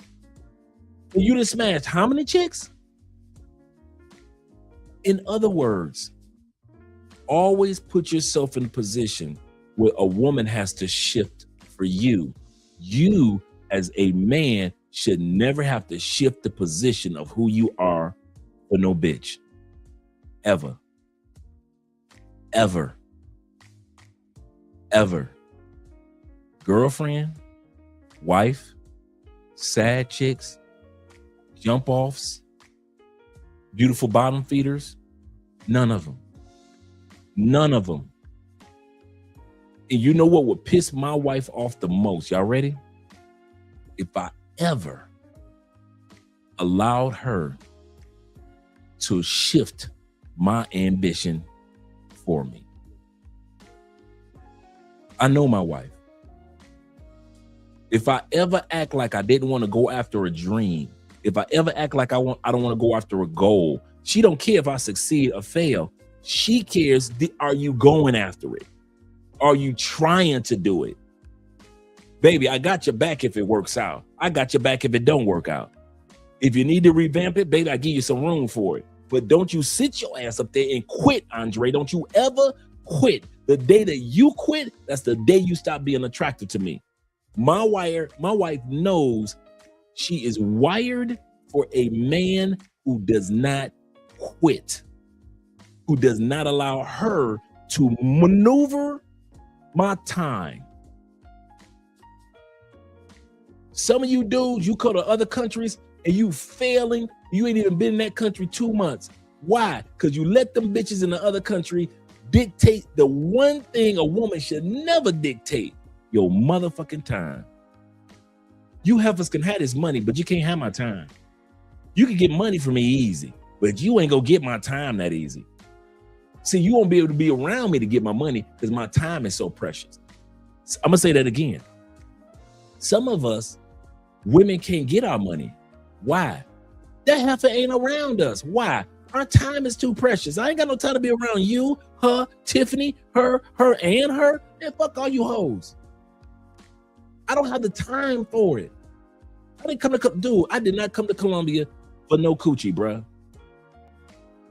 Even though I was able to get coochie when I got here, I came to Colombia for Colombia. I went to all these other countries for them. I didn't go to those countries just because of, oh, it's coochie over there. That's how y'all move. I move with a purpose on purpose, and not one woman will ever have the power to change the position of how I move through this thing called life. How I move through this time, this strand of time that's mine. And my woman that gives me peace would be pissed if I would even allow her to interrupt my time. So you got to position yourself, who you're going to be, what you're going to be, and don't let nobody interrupt it. Don't let anybody interrupt it. And the number one reason why we get it interrupted, because we allow bitches to interrupt our time with BS. Shout out to my brother Victor. he say, yo, This is too damn good. I'm just saying, Vic. I hope I helping all of our brothers, man. Shout out to you, brothers. I haven't had a chance to hit the super chats or the PayPals yet, gentlemen. But I'm so serious, bro. Get you a woman that is already set up that she does not want to interrupt your time. She doesn't sit around her. And remember, we watched the video yesterday of the guy that got drugged. What happened? The brother, the last story. Did the brother, for you guys that weren't here yesterday, this brother, for the woman that drugged him, the women that drugged him, he said, I didn't even want to be there with her. I was just there with my boy. He said they took him out to dinner. I mean, no, first thing they did, they got him some Burger King. This is supposed to be pay for play, transaction. You either in or you out. They bought him some dinner. Got him some drinks. Lady said, I don't want to have sex tonight. This is supposed to be pay for play. The ladies left. Scheduled the next day. This is his story. Did he not say in Medellin, they took him to the theme park, paid for the fast passes, rode all the rides with the women. This is supposed to be pay for play. Rode all the rides with the women. Then they won the women prizes and stuffed teddy bears. Then took them to this wasn't in Medellin, this was in Bogota. Took them to one of the most expensive steak restaurant, Andres, DC, in Colombia. These women are ordering T-bone steaks, the top of the top, best of the best steaks, Argentina, Brazilian, Uruguayan steaks, if you will. Grass-fed, in other words. Took them back to the Airbnb. Got some dessert. The females are feeding. Ain't nobody had sex yet. This is supposed to be pay for play. Ain't nobody had sex yet. Females feeding them desserts. Brothers happen to bring alcohol from the States. And those ladies use that same alcohol after all what them brothers did for them. They used that same alcohol and drugged it and robbed them of everything. And this just happened 2 weeks ago. You got to stop letting women take you out of position. One of the greatest tools that every man has to keep women from taking you out of your position when you travel or when you live in your life is the word no. The greatest tool that I don't think you realize the power that the word no, we ain't doing this, we doing that. We ain't going here, we're going there. We already planned on doing this. We're not going over that. When you sit back, you could tell a gorgeous woman, no, bruh, I'm telling you, bruh, you talking about game changing in a man's life. Ain't nothing like telling a fine woman, and I mean fine, no, we ain't doing that. We're going this way. Oh, well, you can go home. Well, here's what we're going to do. I'm going to let you go home because we ain't doing what you talking about doing. I don't want to hear that poppy bullshit, papacito bullshit. I want to hear none of that. The greatest tool that you have as a man to keep yourself in position with a woman is not your money. I'll say this again. Women want money. Women want resources. Yes. But the greatest tool of power that you have, even a pimp will tell you this, is the ability to tell pretty pussy no. We are doing this, not that. Don't ever let a woman take you off your position. Let's go back to our brother Kevin. Let's go back to Kevin. Be decent, but you're not better. I said better. That means if you're not a better option, if you want better outcomes, you got to do the work. See, you want more than you're willing to work for. You don't even want to approach a woman. You think a woman should approach you. That's why you get nothing. You're sitting back entitled. I think I'm a pretty decent pick. Good. How's that working for you? Dick dry as hell. Never had a girlfriend, never had a date, and about just run down how women send you bad energy. You listen to a woman tell you a sob story, assume she's lying to you, because inevitably she likely is. Or she's not being 100% honest. How about that? And you need to be ruthless, because at the end of the day, you take the responsibility when shit doesn't work. When things don't work, they go out and blame you. Being ruthless will give you several benefits. One, it will turn off masculine women. Being ruthless is a turnoff to masculine women. They can't stand ruthless men. And it's also chameleon detected. It's chameleon radar. Because so many chameleons out here can play the game, know the buzzwords, but they cannot stand being around men who are ruthless, because eventually they're like, he's going to find out, he's going to find out, he's going to find out. Feminine women don't have a problem with ruthless men. Feminine women love ruthless men. Why? Because if you're ruthless, feminine women look at that as security. Masculine women are repulsed by ruthless men. They look at it as toxicity and all these other things. And this is a good thing. Start being ruthless. This is why the beautiful thing about being direct. Less than 10% of your time needs to be devoted to dealing with women when you're a single man. You need to be spending 93% or more of your time on your purpose. 7% for women. But see, far too many guys out there be like, man, I wish I could be doing what you doing, man. If I was in Atlanta and doing what you do, I'd be cutting and I'd be doing. And that's why you're never going to be nothing, never going to go nowhere. Because how much is enough? Sexual discipline. And the thing is, when you carry yourself a certain way, when you treat yourself in a certain way, you will actually give yourself permission to demand the best from others. That's the key. You got to carry yourself that way, give yourself permission to demand that people treat you with respect, address you with respect, let nothing slide. When someone wants to insult you, when someone wants to do a sneak diss or something like, call it out, call it right out on the mat. Nope. Your name is so-and-so. Don't let them, your name is Daryl or Darren. Don't let them call you D. Say, my name is Darren. My name is Daryl. You can't just pick women based on looks. You have to understand a woman's mindset.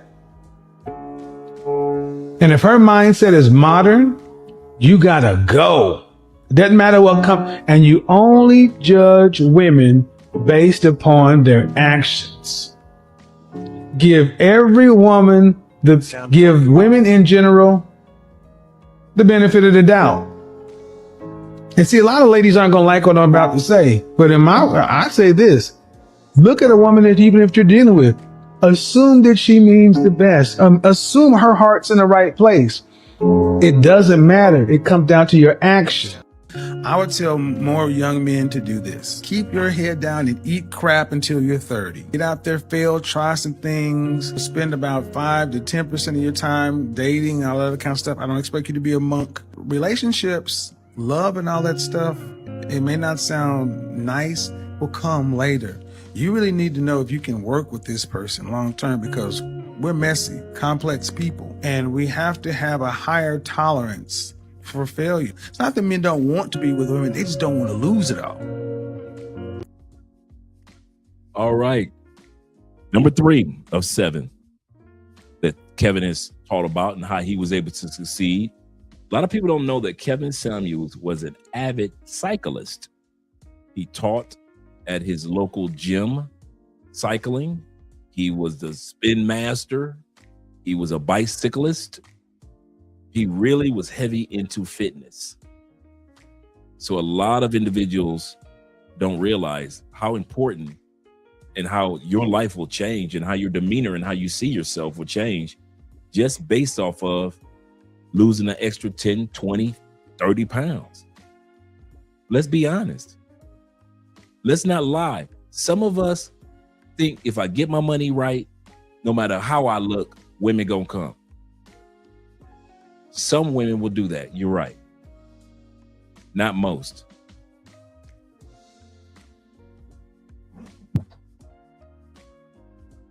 I have been with enough wives in my life to attest. If you don't look good, don't worry, I will. You ain't got to worry about hitting the gym. She got coworkers that's hitting it. Why do you think 85% of affairs happen in the United States happen on the job? Where do most of us, especially us suit boys, us corporate dudes, they see us when we leave 6 a.m. gym every day. And they can tell the difference. That suit is just fitting you deliciously, and you smelling good. They see the metamorphosis of our physique, and that's why I'm able to sleep with your wife and your girlfriend, because she saw my metamorphosis. And then all of a sudden she gets home and you still guzzling beers that you started that 24 pack on Saturday with the football games. You got 7 left in there. It's Monday afternoon or Monday evening. She comes home and you still guzzling beers on Monday night. Yeah, I'm fucking your wife again. Yeah, you ain't got to worry about it. I didn't need to have no money. I'm gonna tell y'all something. A lot of times I got y'all wives, your girlfriends. You ready? Because you wasn't trying to get your wife and wasn't trying to get your girlfriend. You thought you had her and you ain't had to change. And you could put on these extra pounds. And you could just throw a few dollars at her. Hey, I got a promotion. Here's a few extra dollars. Go buy yourself this. Go buy yourself that. Your wife was buying me stuff. She was paying for my lunch.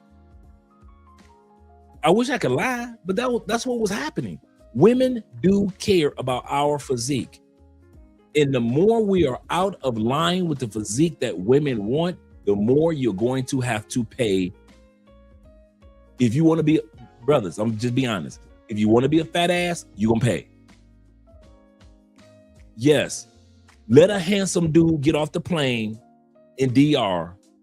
That handsome dude that takes care of his physique gonna get more free pussy than your fat 50 pounds over ass gonna get. I'm sorry, bro. It is what it is. It really is what it is. If I gotta keep my butt in there at 60 years old, gotta keep my butt in the gym, you are 26, 36, 46 years old. You gotta stay in the gym too. I am not stupid. I am not gonna have my wife looking at other dudes like, man, he take care of his body. Wow. But my husband, he got that dad bod going on. Bless my husband. Bless his soul. No. You're gonna have to be in that gym like Arnold Schwarzenegger for the rest of your life. Like Lou Ferrigno. Them dudes done competing. They stopped competing in the 90s. Them dudes are still in the gym. Sylvester Stallone. Them dudes are still in the gym as if they about to compete next week. These dudes are in their 70s and 80s. That's how I'm trying to do it. A friend of mine, Yusuf Watif, he passed on due to COVID complications. Sadly, in Brazil, in Sao Paulo. Sadly, really one of the best personalities you ever want to meet. He told me one day, he said, Dre, I want a healthy death. I said, what? He said, I want a healthy death. He said, we all gonna die. He said, I want to be healthy when I die. He said, I want my death not to be a death because I was overweight and my heart gave up. He said, I don't want to have a death where I wasn't taking care of my intestines, so my kidneys failed and I end up being on dialysis. He said, I don't want a death where I die of some mental disease because I wasn't taking care of proper sleeping habits. He said, I want to have a healthy death. And that brother was healthy, even though he died of COVID. Sadly. But he did have a healthy death. I mean, that brother was fit. Sadly, COVID impacted his body. This was a time period where nobody was really wearing masks like they were supposed to. And so when it hit Brazil, he was one of the persons that hit. But he got what he wanted. And that's how I feel. I want to be in my 60s. I was walking today. Okay, older dudes. Oh, let's be real for a second, older dudes. Younger dudes, you just listen for a second. Check it out. Some of you older dudes over 50. Do you not sometimes walk past dudes or notice dudes that's your same, or you got partners or family members that's your same age? They're men, but they're right around the same age. You 53, they like 57, 51, 49, that same range. Do you have moments where you appreciate that you took care of your health? Because you look at some of your constituents your age or your peers your age, and you be looking like, damn, that's 53? That's 57? Damn, that's a rough. So have you not said to yourself, man, that brother living a rough 57? I'll be walking someday and I'll be walking briskly. And bruh, I'll see people my age, no brisk in them. Ain't nothing about them that says swiftly. Nothing. Nothing about them that says, yeah, I can see him with a young woman. Except for the fact you say, yeah, I can see him paying for a young woman. Ain't nothing brisk about him. Come on, older dudes. Thank you, Elham, and all you other brothers. You be seeing some of your peers and you be looking like, what the? Wait a minute, how? Ain't no way hell he 49. I'm 57. Ain't no way in hell he 49. He walking around, his gray hair look like it's all of 61, 62. Some of y'all in y'all 40s and your gray hair falling out. How the hell you in your 40s and you gray and your beard patchy falling out? You just ain't taking care of your body at all. And I'm gonna tell you something. The more I look at some of my brothers that don't take care of their bodies, the more I praise the Lord that I have started at an early age to take care of my body. And now I see the benefits of it right now. Now back to you young brothers. Young brothers, bruh, drink your waters, take your pills, your medications, in other words. Get your checkups, young bloods. Get your checkup, bruh. Get your prostate checked up, get your liver checked up. I just did the exam of my intestine.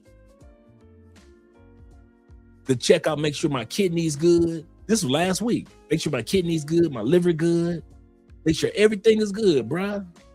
I'm telling y'all, you young brothers, you are going to thank me 1,000 times once you crack. Once you crack, you dudes that are 31, 32, 35, 37, bruh, if you take care of your body right now,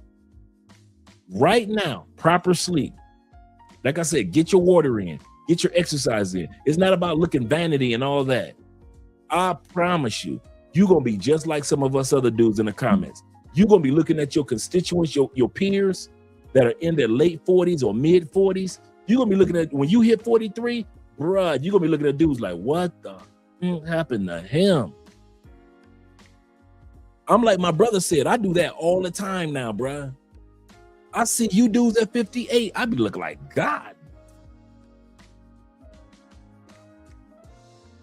Y'all body don't look, you don't walk like life is fun no more. You don't look like you enjoying life.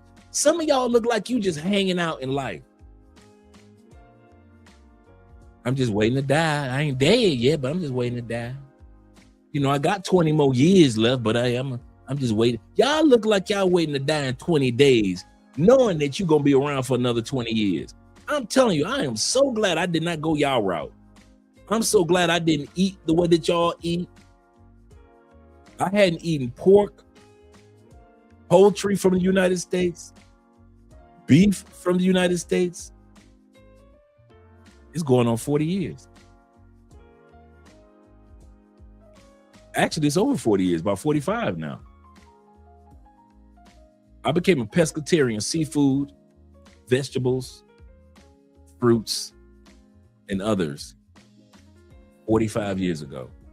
And I'm so, bruh, some of the mental issues where you guys forget everything. Some of you guys ain't read books in years, and I'm still reading books. You can't even lift a chick up. You can't even lift your chick. I could walk in that room right now, lift Andre up like it's nothing. Some of you dudes can't even pick up the pussy. Remember when you was in your 20s, you could just grab the pussy and pick it up, carry it around the room. You can't even pick up the pussy no more. I'm 58. I could do what you can't do, and I'm 58. I'll be 59 in 3 months, 4 months. Men, take care of your health. Look, watching women take care of theirs. We as men have to take care of ours. And I'm telling you, boy, if you want to have some bragging rights, you young brothers, you ain't gonna see it today. But I'm here to tell you, if you want to have some bragging motherfucking rights, yes, get your money right. Yes, have you some hot chicks. All that gives you bragging rights. But I'm gonna tell you something. The biggest flex that I got is the fact that I can flex. The fact that I can still touch my toes beyond touching my toes. The fact that I'm flexible.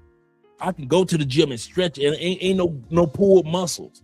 My flex is the fact that I can still flex. I can pick my wife up and carry her and ain't gonna be no pulled muscle, ain't no pulled back, none of that. Have I had pulled back moments? Yeah. But I'm gonna tell you something, it's rare. Am I getting older? Yeah. But I ain't getting old. I'm gonna tell y'all something again. I might be getting older. Some of you motherfuckers old. You 47 and old. 43 and old.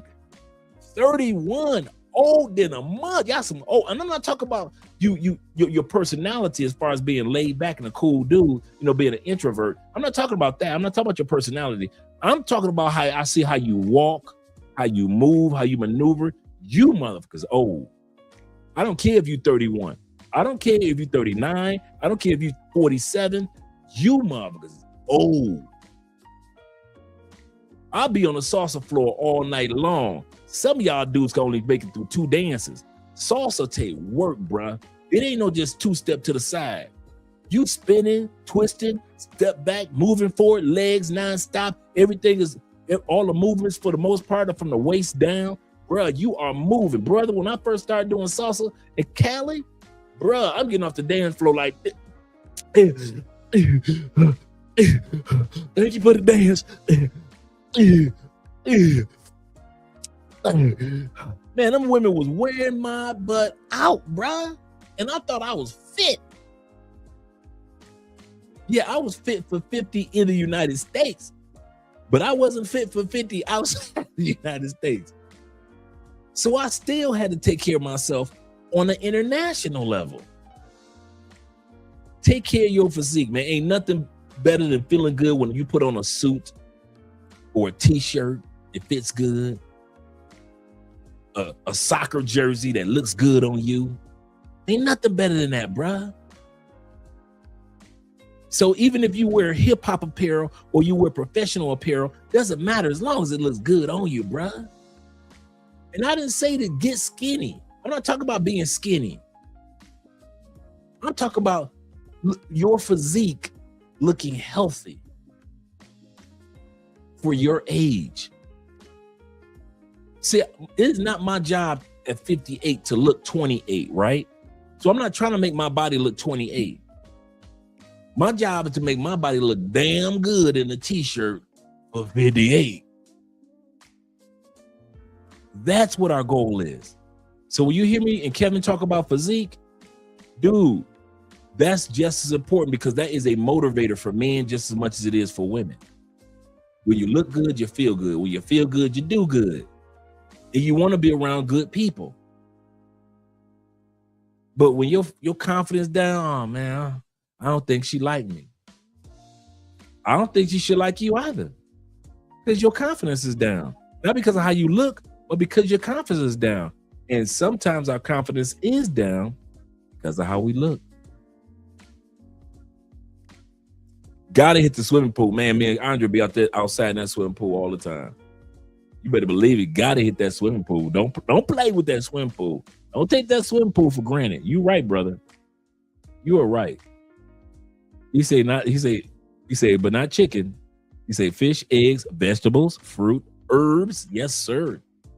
And water. That agua. Yes, sir. D. Kirk says this. He said, yeah. He said, I don't have any issues with brain fog. I go through that sometime, but I'm just so all over the place at times. So I'll go through that at times. He say, I get good rest. That's what I'm working on. He said, keep your negativity and stress out of my life. Absolutely correct. Absolutely correct. He say, dude, I'm 40. He say, I agree. Health is wealth. Absolutely correct, man. Absolutely correct. Shout out to Bobby in the building. Bobby says this. He say, seems like it was only yesterday you and Andre were joking about sharing 25 and 50. I know, right? Let me see if I have that image that I made the other day. Let me see if I have that image that I created the other day. You right, brother. Oh, here it is. Here it is, bro. Let me screen share real quick. Man, time flies. Like, you right. You are so correct. Let me do a quick screen share. We're going to get back to the video.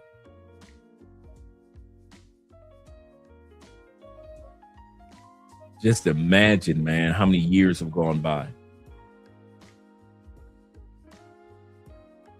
We took this photo, the 58. We took that in January, right around January. No, it was February, I believe. Let me pull that up. Let me remove this from the screen and bring this back up. This photo here. Just imagine. This is when we met.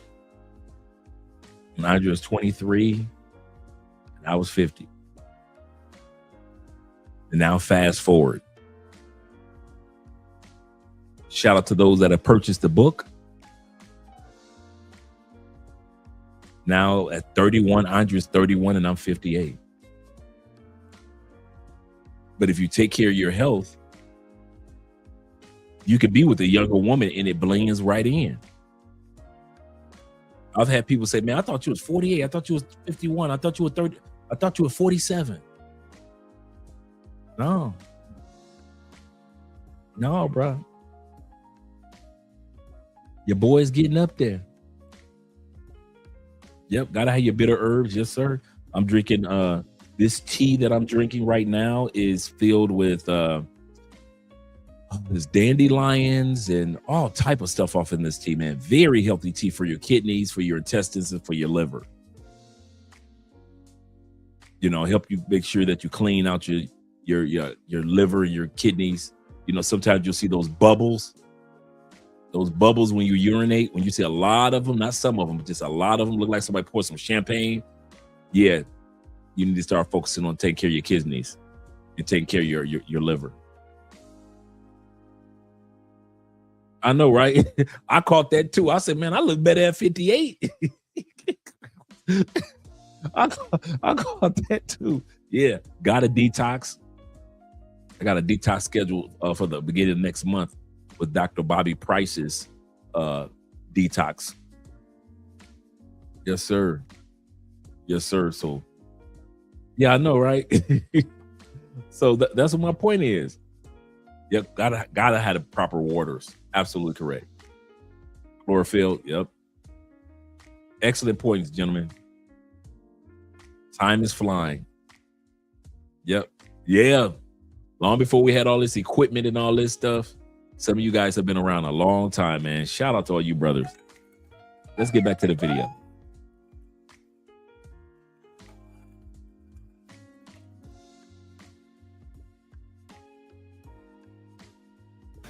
Guys, men who take care of themselves make better impressions on everybody.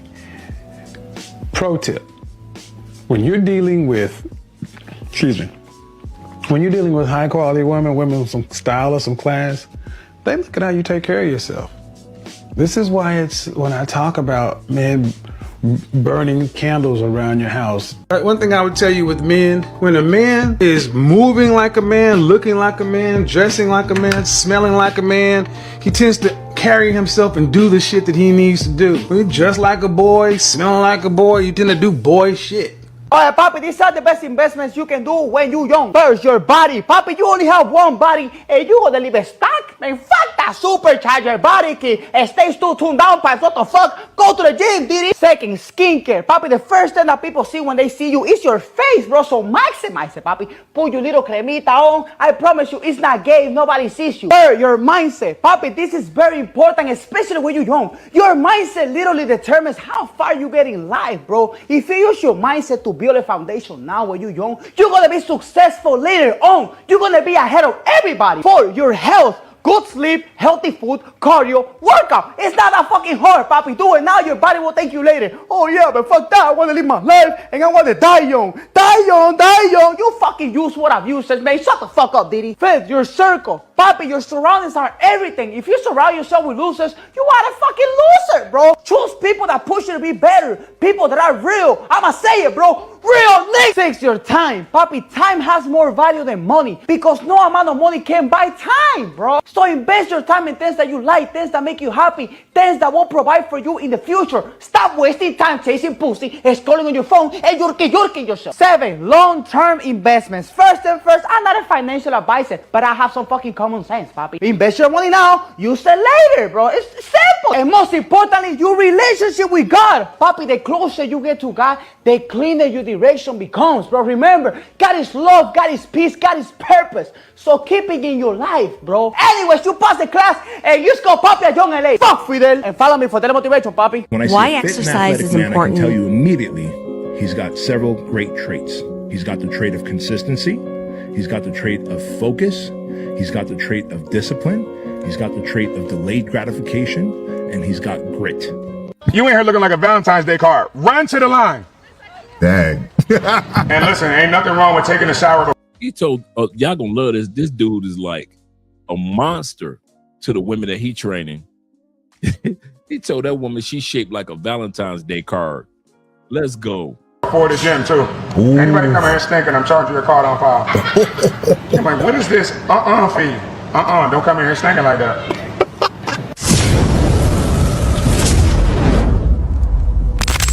He said, if y'all come in here stinking, I'm charging it to your account. It's been a couple of years since Kevin Samuels left us, rest in peace. But every once in a while, we see some of his influence in people that are in current day popular culture. For example, this dude right here might be the workout Kevin Samuels. Biggest way to lose 10 pounds. Go through his phone again. Last time you did that, you couldn't eat. Y'all are going up and down the stairs. If that man told you to go up and down.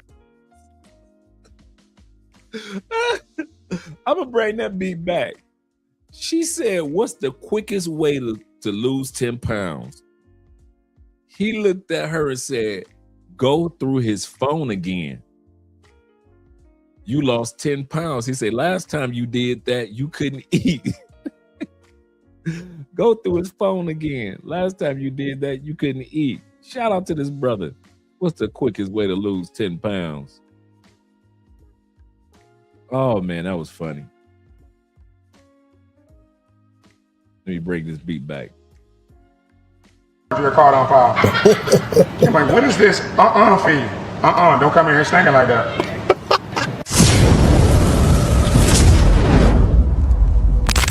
It's been a couple of years since Kevin Samuels left us, rest in peace. But every once in a while, we see some of his influence in people that are in current day popular culture. For example, this dude right here might be the workout Kevin Samuels.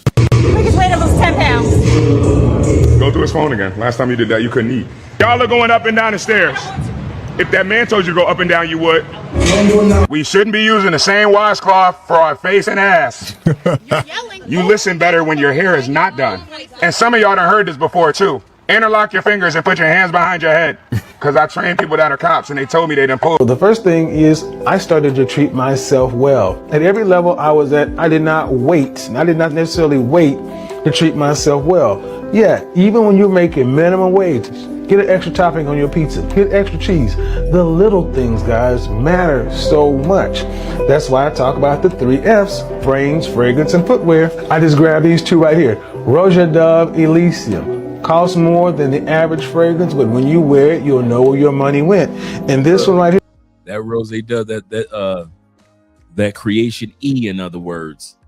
Monster. Molecule 01, probably my favorite. Molecule 01, shout out to Kevin. Fragrance on the planet, but when I wear it, I feel incredible. This is me treating myself well. This is me treating myself like I matter, wearing this, wearing that. It comes to the frame game, putting a little bit more money into the quality of my frames. Where would you rank yourself on a scale from 1 to 10? How tall are you? 5'10". 5'10". How much do you weigh? Uh-oh. I weigh about 2 what?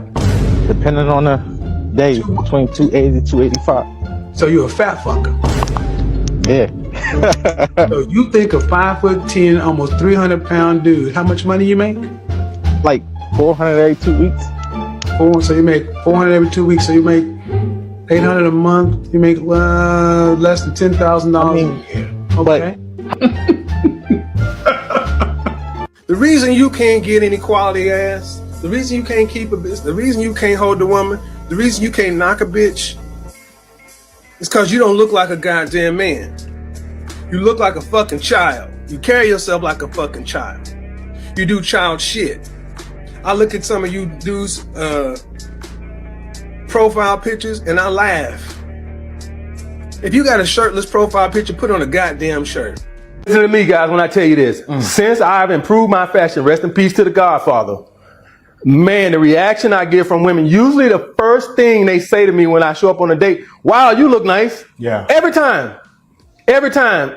And I'm like, it is amazing that Kevin put this in our head. And I'm just like, I appreciate him on it. I told him before he passed away that, man, this fashion stuff you put us on, these suits, this coming from, looking at a guy, if you go to my gram, you see I got designer shirts on.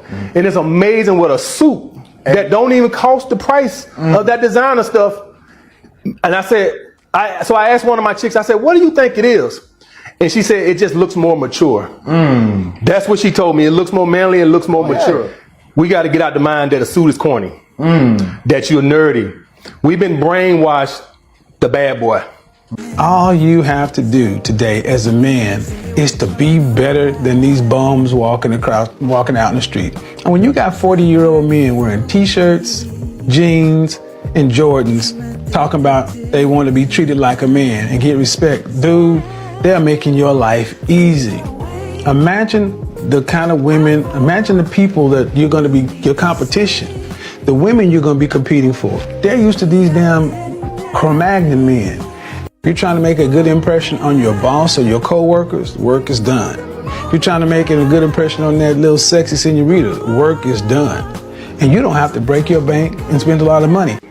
You don't need to be looking like you're still in your mama's house playing Madden or NBA 2K. You need to carry yourself like a man. And a man, you can define a man by his space. You need to get a comfortable chair that you sit in. Guys, so much about you is said by your space. All right, number 4. Number 4 is focus on your power. A lot of guys don't realize that when it comes to who you are as a man, what type of essence do you give off? What type of energy do you give off to the world? Should women look at you as a joke and take you for granted? Are you a go with the flow type dude? Are you the type of dude that women can recognize and see? I could tell him anything. He gonna go for it. He gonna go for it. I could cheat on him. He ain't leaving. I look too good to him. What type of power or essence or energy or presence when you walk in the room? You don't have to be the most, I am that man in the room, that type of energy. Some of us need to just start off, I am a man type of energy. It is quite often that we assume that because I make money and I got the loudest clothes, the brands of all brands on my body, that women automatically see my manhood, the power of my manhood. That's not always true. How you carry yourself dictates how other people are going to see you. So if you're walking around with wrinkled clothes on, I'm not saying that you got to have expensive clothes. Dude, iron your t-shirt. Even if you got a t-shirt on, iron your jeans. Young dudes, I ain't got to tell this to y'all. Y'all already know to pull your pants up. Wear jeans that fit you well, not jeans that fit for the trends. I don't care how somebody see me. Of course you don't. I'm not talking to you. I'm not talking to any man on this episode that does not care about himself in regards to how do I overcome or how do I start the process of becoming successful after a failure. I'm not talking to you guys. Some of you guys are here just for entertainment. That's cool. I mean, serious, that's cool.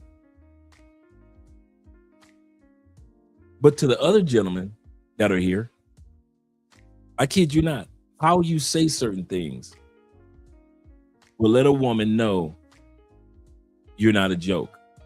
How you don't say anything will let a woman know you're not a joke. Some guys talk too much. You guys hear me talk a lot on camera, but I don't talk a lot in real life. I'll laugh and joke when I'm hanging out with you dudes, but anybody will tell you I'm kind of like in the middle. I'm kind of like a quiet type of personality. I like to joke, but I'm kind of quiet, man.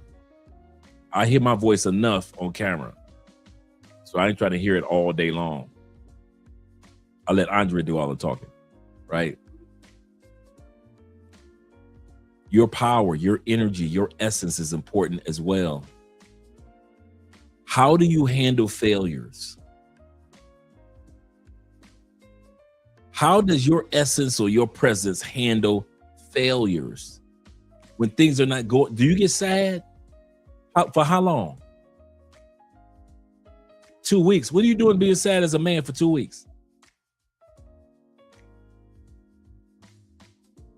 If other than the passing of a loved one, that being sad from what, dude, in a divorce, that being sad for more than 2 weeks, now you're wallowing. There's a difference between being sad and the difference between wallowing. You about to say something, Mrs. Pence?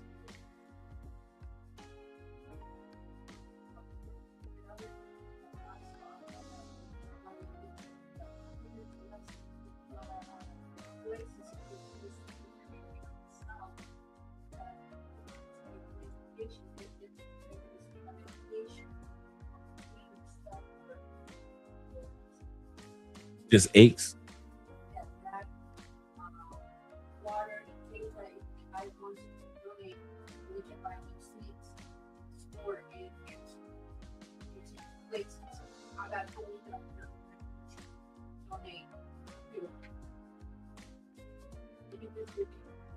Oh, okay. So you were saying that if guys economically want to donate to a fundraiser, you can, okay, guys. Andre was just making an announcement to me that they are doing a fundraiser here in Cali, Colombia. I'm sorry. Right.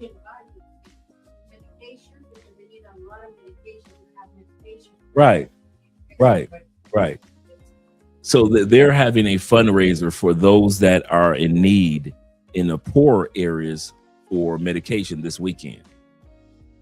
And so Andrea was just letting me know that this is the only weekend that they're doing this fundraiser, which I didn't even know about. But they do things like that. You guys don't realize that many of your donations throughout the months still go to the Children's Cancer Foundation. Even though we announce it in December a lot, I still work with them as well. So anybody that wants to donate tonight and tomorrow by way of Cash App, that will be greatly appreciated. And those monies will go towards the fundraiser that they're having here to help pay for medication that some people just can't afford here. And so they're having a fundraiser out in the northern area, out here, the suburbs, that'll be donating to those that are in need in the poor areas that are near out east in those areas. So we appreciate if you guys would donate to we thank you for the Cash Apps, but for tonight, could you donate thank you for the Super Chats. But if you want to tonight also donate to the Cash App, and I'll make an announcement with my cell phones in regard to who's donated. We're going to use that money this weekend, today's donations and tomorrow's donations, to go towards that fundraiser for those that are in need as far as medical. Shout out to Andrea.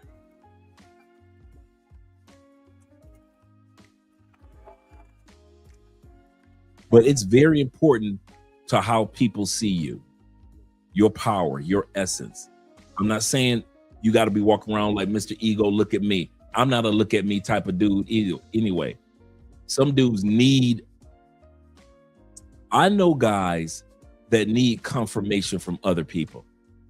They need a pat on the back all the time. Not sometimes, like most of us, all the time. They're always on look at me mode. They always got to have a big chain. They always got to have the flamboyant colors on. I got the latest this, I got the latest that. They have to have that. I'm going to say this again. It's not that they want that. Mentally, they have to have that. They don't know how to dress in attire in a t-shirt, in jeans, in a nice blazer, and pull that off. They can't do that. There's nothing in them that says, I can pull off some Oxfords. I can pull off some slip-on loafers. I can pull off some really nice sandals. I can pull off some really nice tennis shoes that are all white and is not the latest Nike brand or anything. I can pull off a nice pair of golf shoes. They can't do that. There's a lot of dudes that can't do that. They could, but they think they can't. And so they only wear flamboyant hip hop-ish type of apparel. I got to be the party dude. Ooh, look at me. Because they need it. Because they don't think without that type of attire or that type of look that they're truly being the man of who they. Now, mind you, everybody's got their own fashion style. I'm not saying follow Kevin's style, my style, or anybody else's style. What I am saying, does the style you have, does it portray or announce masculinity or manhood to women that want masculine men? I'll say this again. Does how you dress in other countries say that is a grown ass man? And if I'm going to approach him, I need to be a grown ass woman, even if I'm in my 20s. You notice you guys have been known, think about it. You guys have only known Andrea in her 20s. She's just cracked her 30s, right? 31. So all these years, you guys have been knowing Andrea, she's been in her 20s. Has Andrea always act like a grown ass woman? Have you guys ever heard of or haven't seen Andrea or heard about Andrea acting childish as if she was 23, 24, 25, 20? You guys been knowing her all her 20s.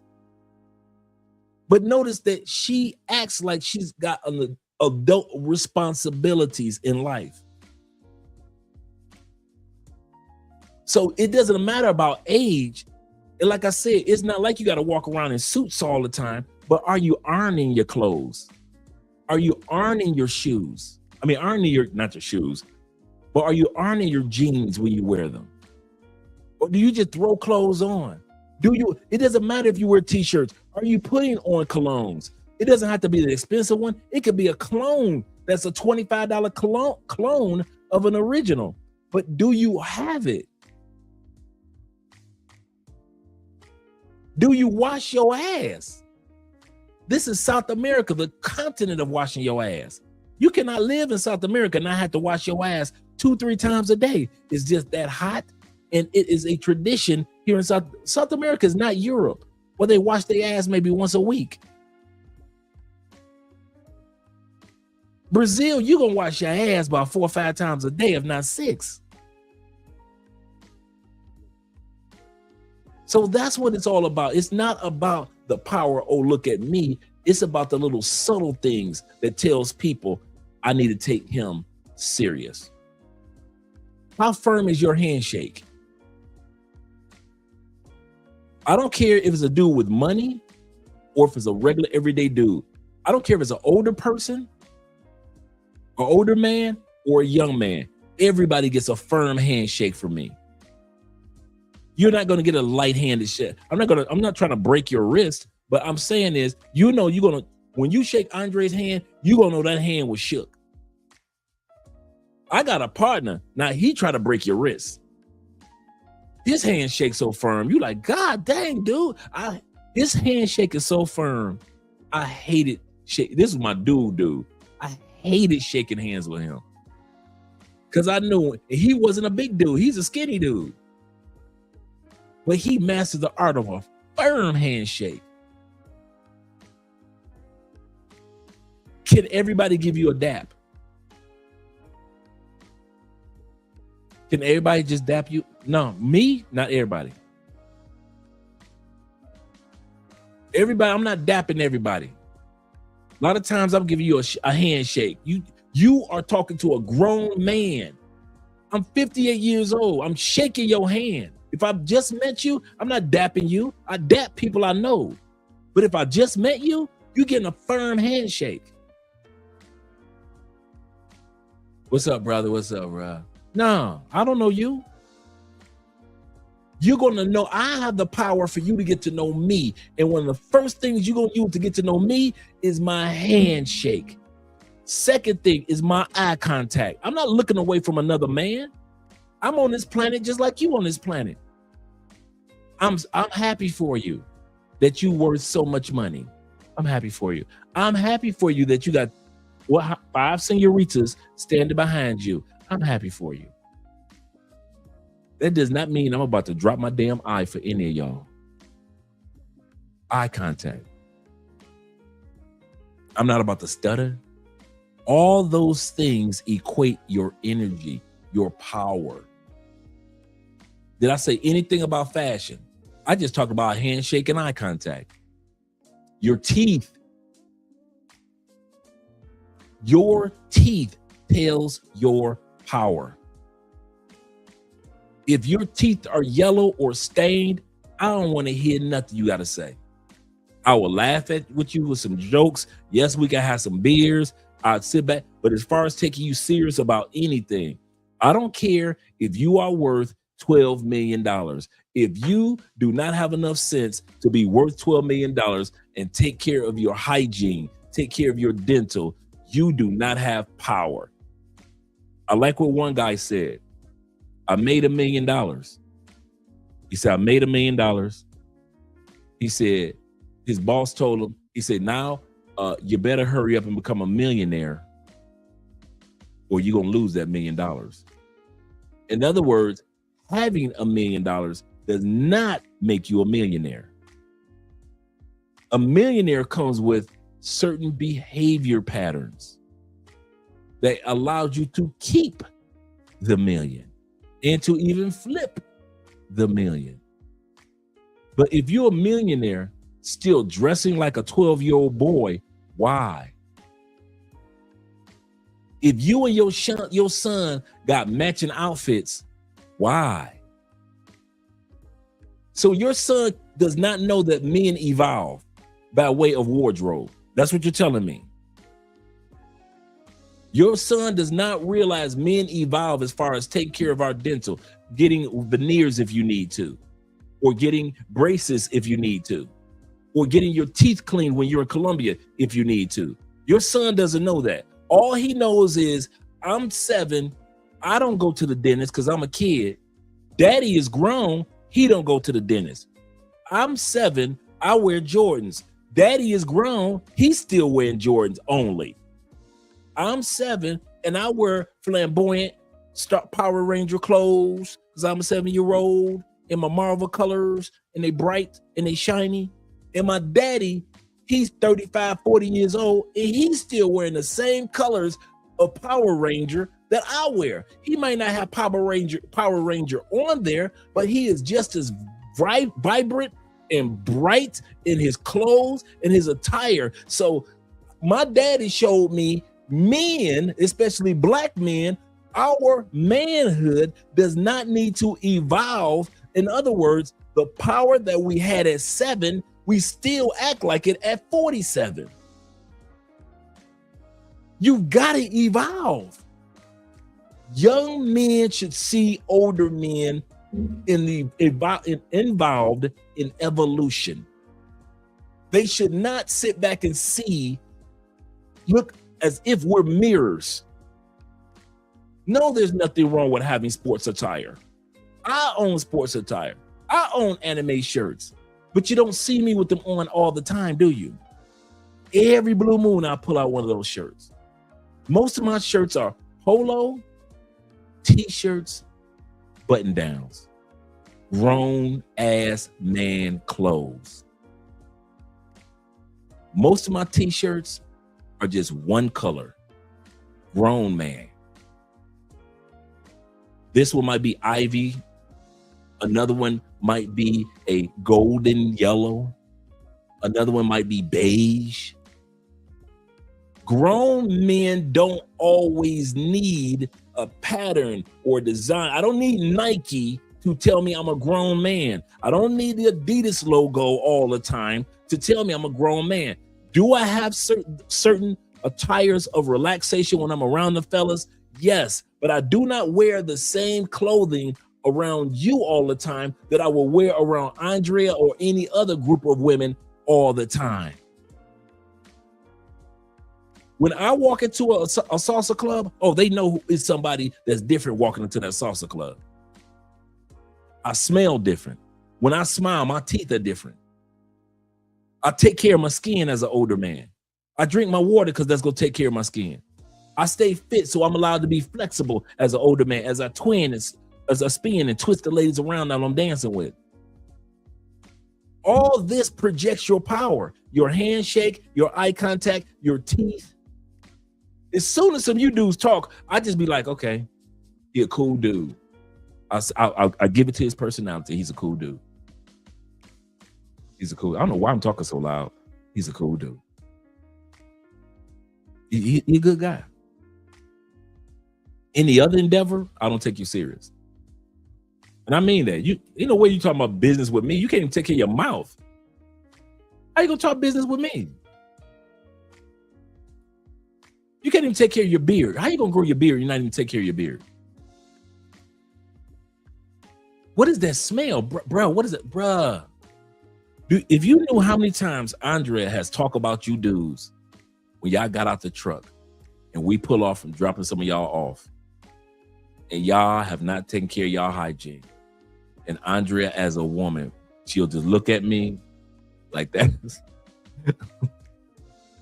She'll look at me like that's your boy. Them your people. Them your people, Dre. We as men, one of our powers is how we take care of our hygiene. How we handshake, our eye contact. Notice I have not said anything about your bank account. I have not said anything about how many bad bitches you with. Have I? Because those things don't equate having power. Those things are the results of having power. And here's the other kicker. I do judge men, and I'm from Detroit. Be honest. I do judge men not only by your money, not only by your power, but a part of your power is your bitches.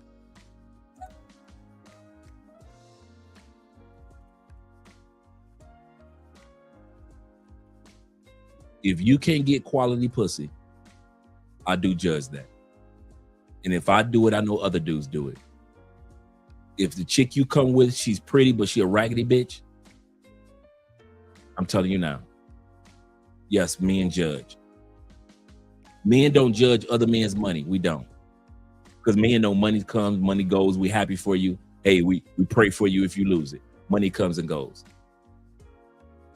Fashion comes, fashion goes. That goes in and out. But I do judge a man on the quality of woman you walk up in my face with. I promise you, every time. I've been like that my whole life. In Detroit, you will always, I'll tell you why. Because in Detroit, you can be the thugged out drug dealer that is in the streets. And I'm talking about you got your khakis, you got your dickies on. You just a hood dude. But you see that man's woman and you see his kids. And that was his flex. He might have steel toe boots on. See, that's our version of Timberlands and the polo boots that's in Atlanta. So Atlanta, shout out to you guys for the polo boots. You East Coasters, shout out to y'all with the Timberland. But Detroit, steel toe boots. Workman boots. I will have steel toe boots on and they clean. Got my Dickie overalls on. And I'm a regular hood dude, or my Dickie top and bottom on, like my LA brothers. But my girlfriend, or if I had a child, that's your flex. In Detroit, your woman was always your flex. Your car and your woman was your flex. You could talk about how much money you had and all that. Let me see your bitch. Because if you got a bunch of money and your bitch is raggedy, she fat, she out of shape, she can't articulate, she can't talk, she don't know how to smile, her teeth messed up, she got that extra dog fang over here, her tooth kind of twisted to the side, she ain't been to the dentist. If your kids look raggedy, they look tore up, they look beat up, I don't care how much money you bragging about that you got, player, in the dope game. I don't care how much money you had. We did not care if your woman or your kids was raggedy. And I'm like that today.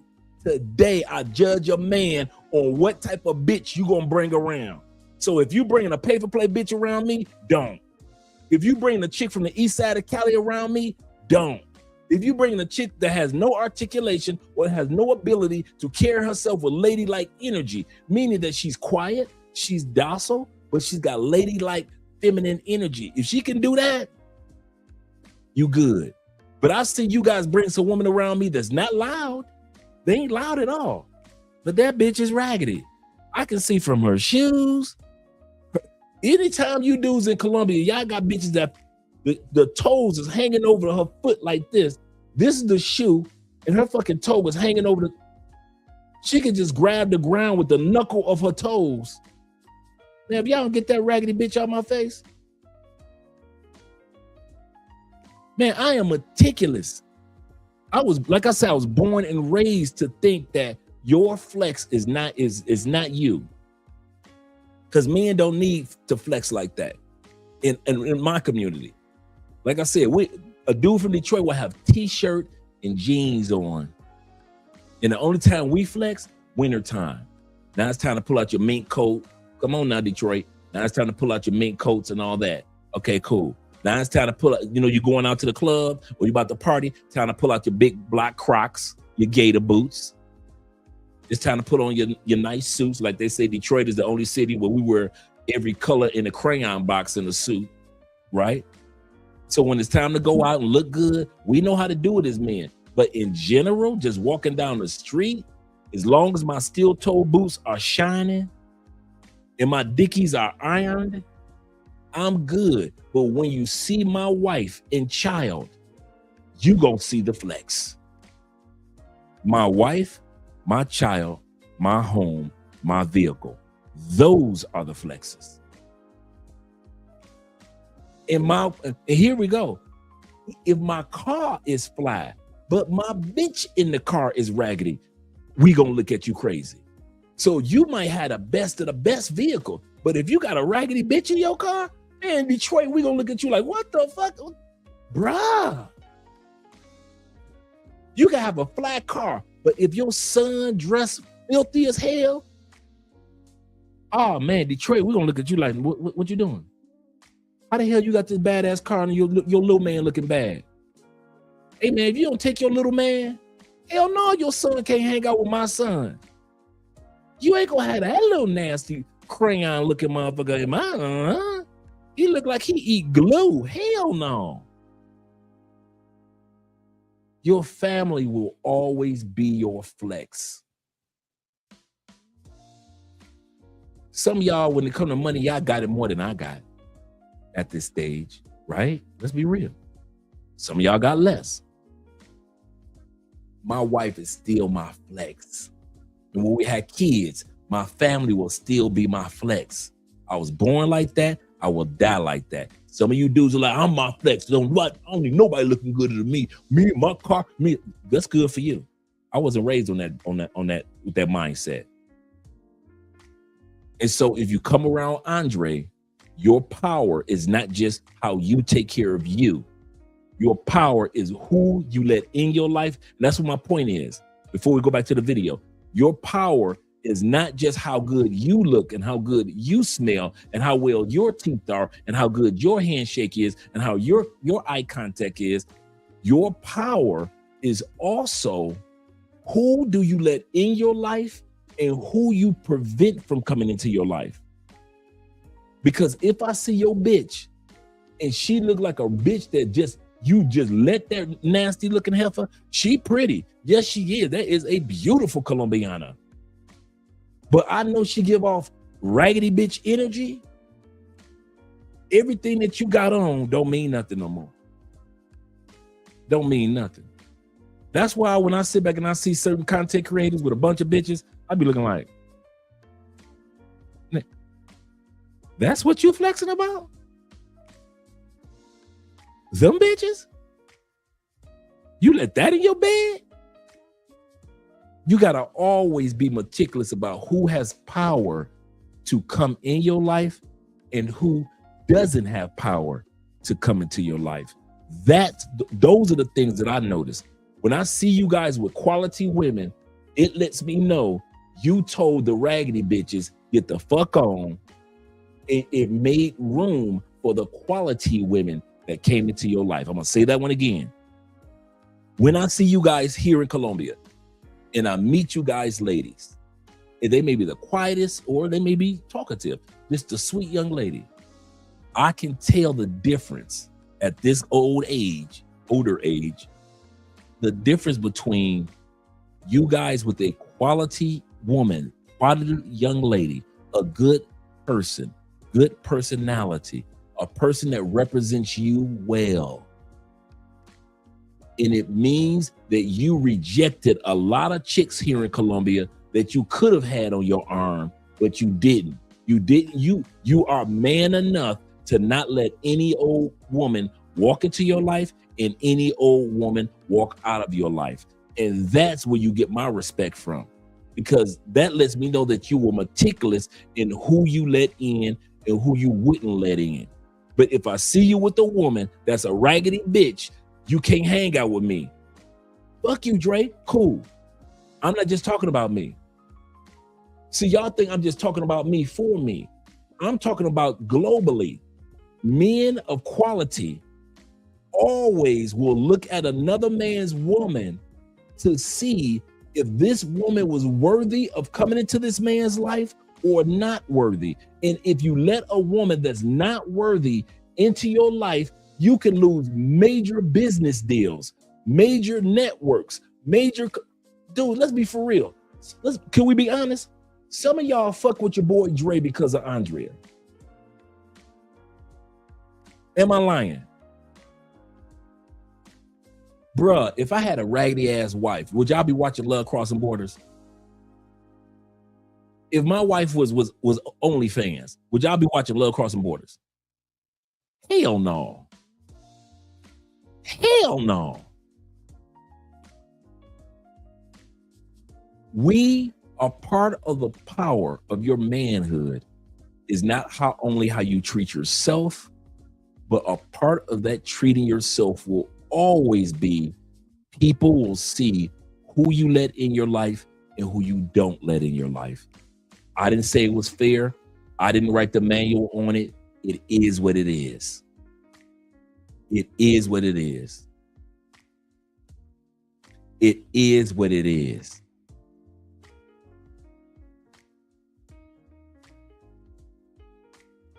I'm serious, guys. Let's go on to Kevin.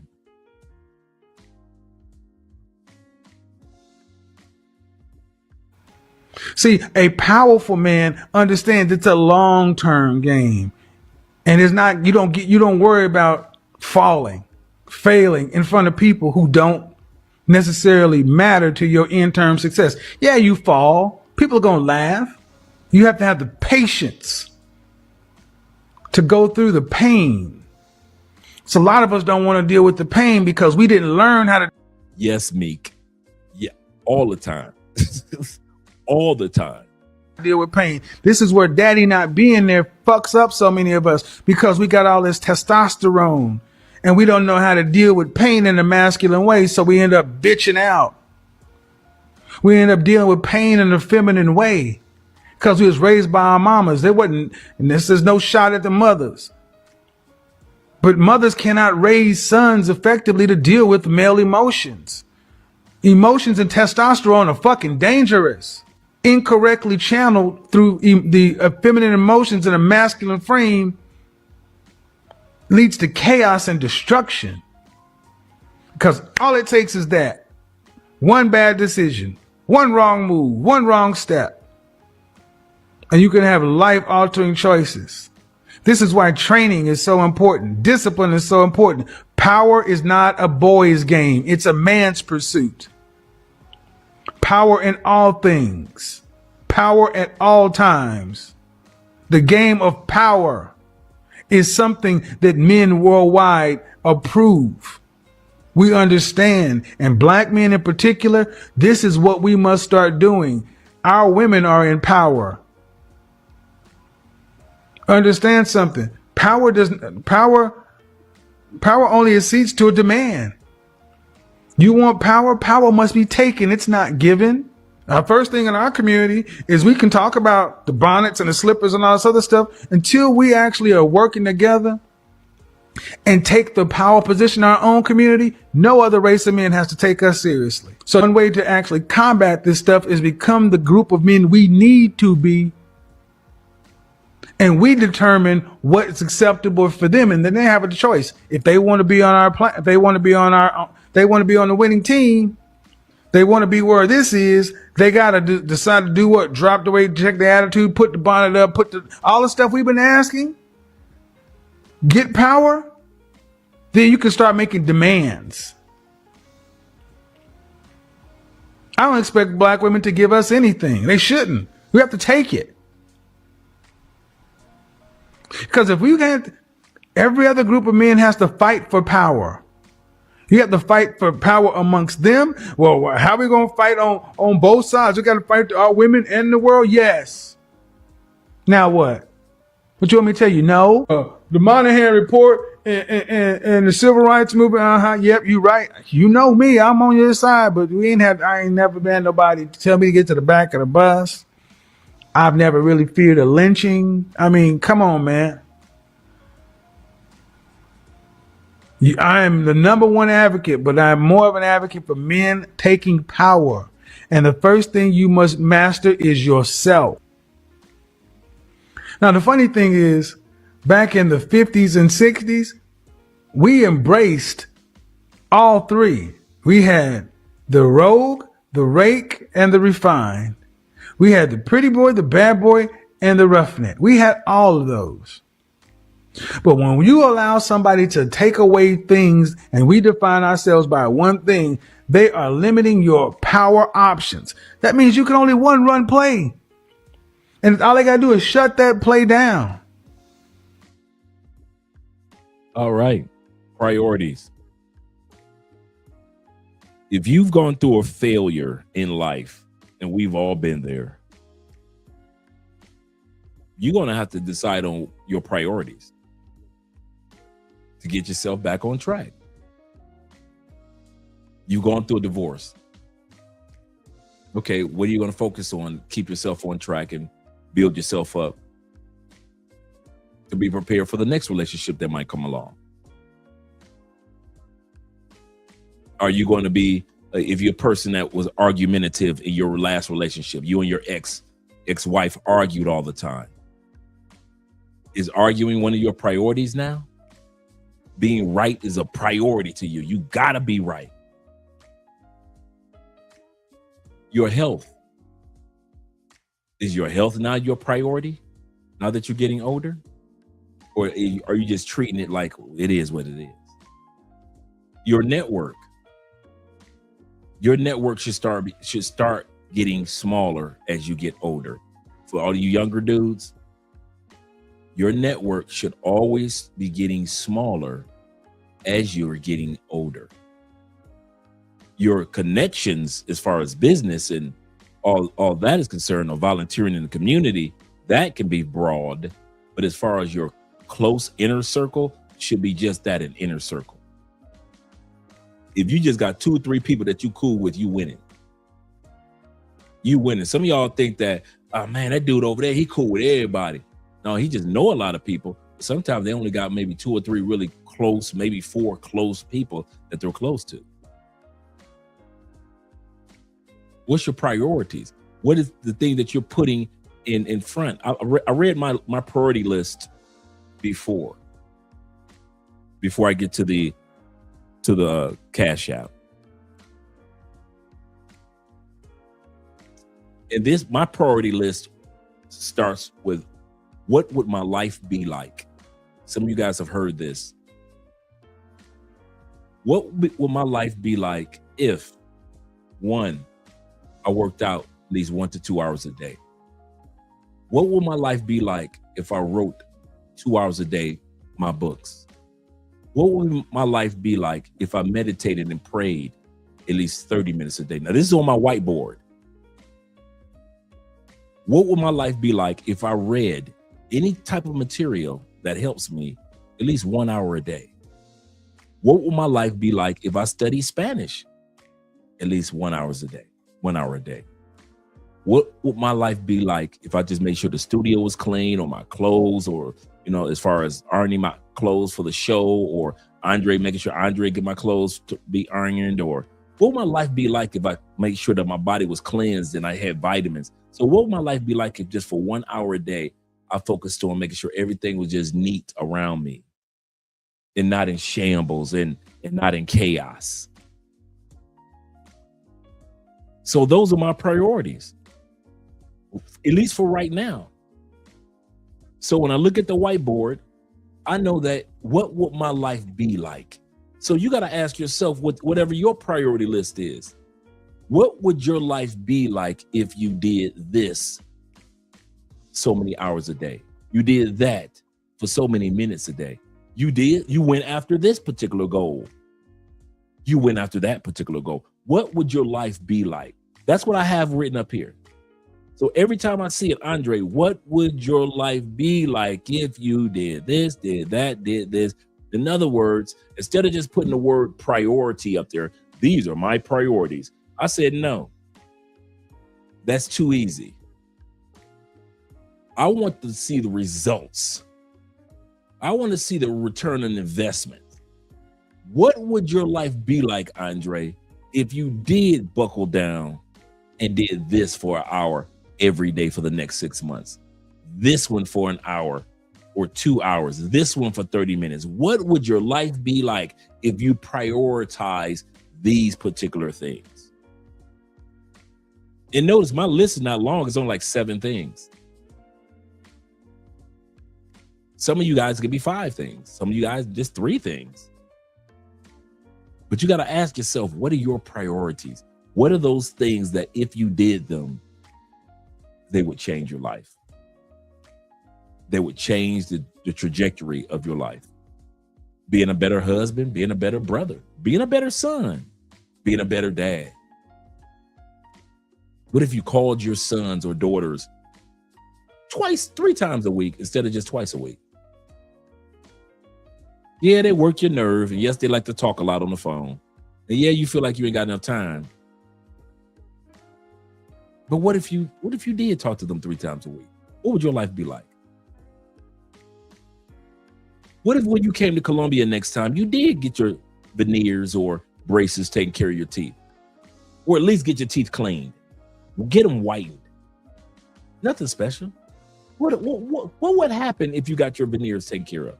What would happen if you did get a pedicure? You sat down and got a manicure for your nails, and then you sat down and let the females take care of them ugly feet. What would happen if you took care of them ugly feet and let some female take care of them while you in Thailand, while you in Brazil, while you're in Colombia, while you're in Panama? What your life would be like? How would you feel when you're walking down the beach now and your feet are not tore up now you're walking through the beach? What would your life be like? Those are your priorities. Everything else can come and go. But your priorities, those are the life changers. Shout out to my brother T-Mac with the $10 love and brother Don with the fundraiser. And appreciate you guys. Once again, we're doing a short fundraiser tonight and tomorrow night that's raising money to get medication to those that are in the poorer areas of Cali. So any cash apps, any super chats, any cash apps will be appreciated. That you guys do will be appreciated. And thank you guys for the super chats. Appreciate you, gentlemen. He said, real motivation, manifestation is the greatest. Absolutely correct. Let's continue on, gentlemen. We're almost done. We're at number 5 of 7.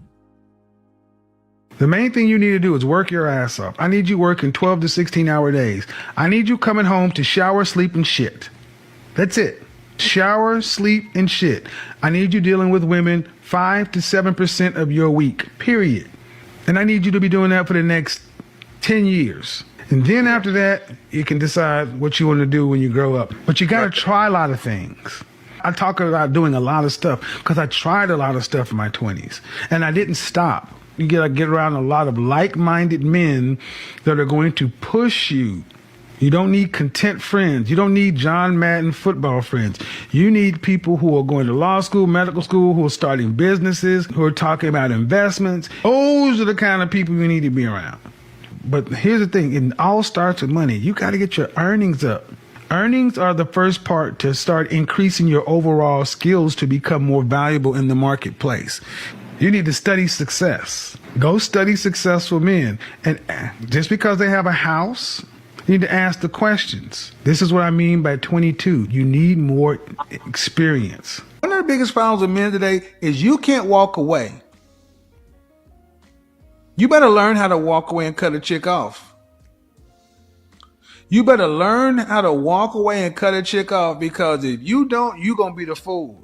You're going to be the one that's left a dried up husk, because when she's done what you believe, she'll walk away. But here's the thing, guys, when you learn to walk away from a woman, you're in a position of power. Ladies, many of you don't walk away. Many of y'all just check out. Y'all ghost, y'all leave.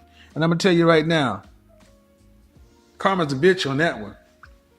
Look at the way a woman ends her relationships.